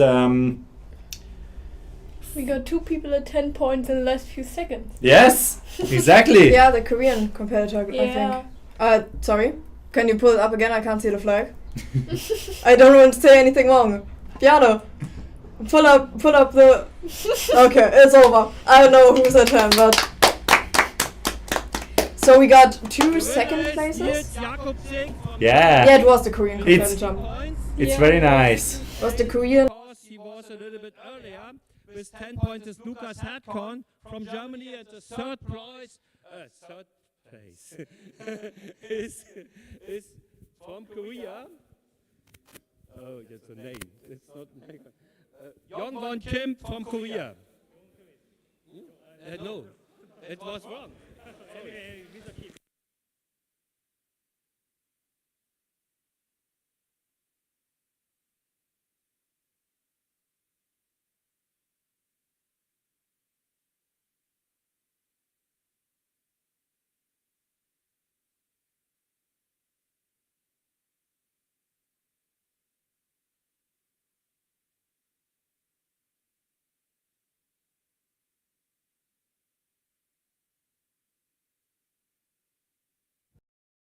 It's already that close. I still don't have my watch and phone on me. I actually have to kind of sprint now because we have choir practice before this. Oh. Yeah. So And you are coming back for the... Yeah, for the for the closing ceremony. Yeah, I mean they have said they have something very nice planned. I'm not gonna spoil it. Please don't. Wait. I can go out and you can spoil it for the viewers. No. I'm already cringing. I hope there's no camera on me. So. That's not. Yeah, it's fine. Yeah. No, it's a great program. Are you going to be in the choir? Yeah. You're going to be in the choir. Can't wait for it.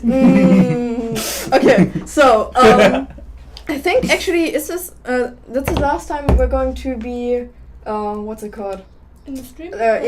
Moderating the stream.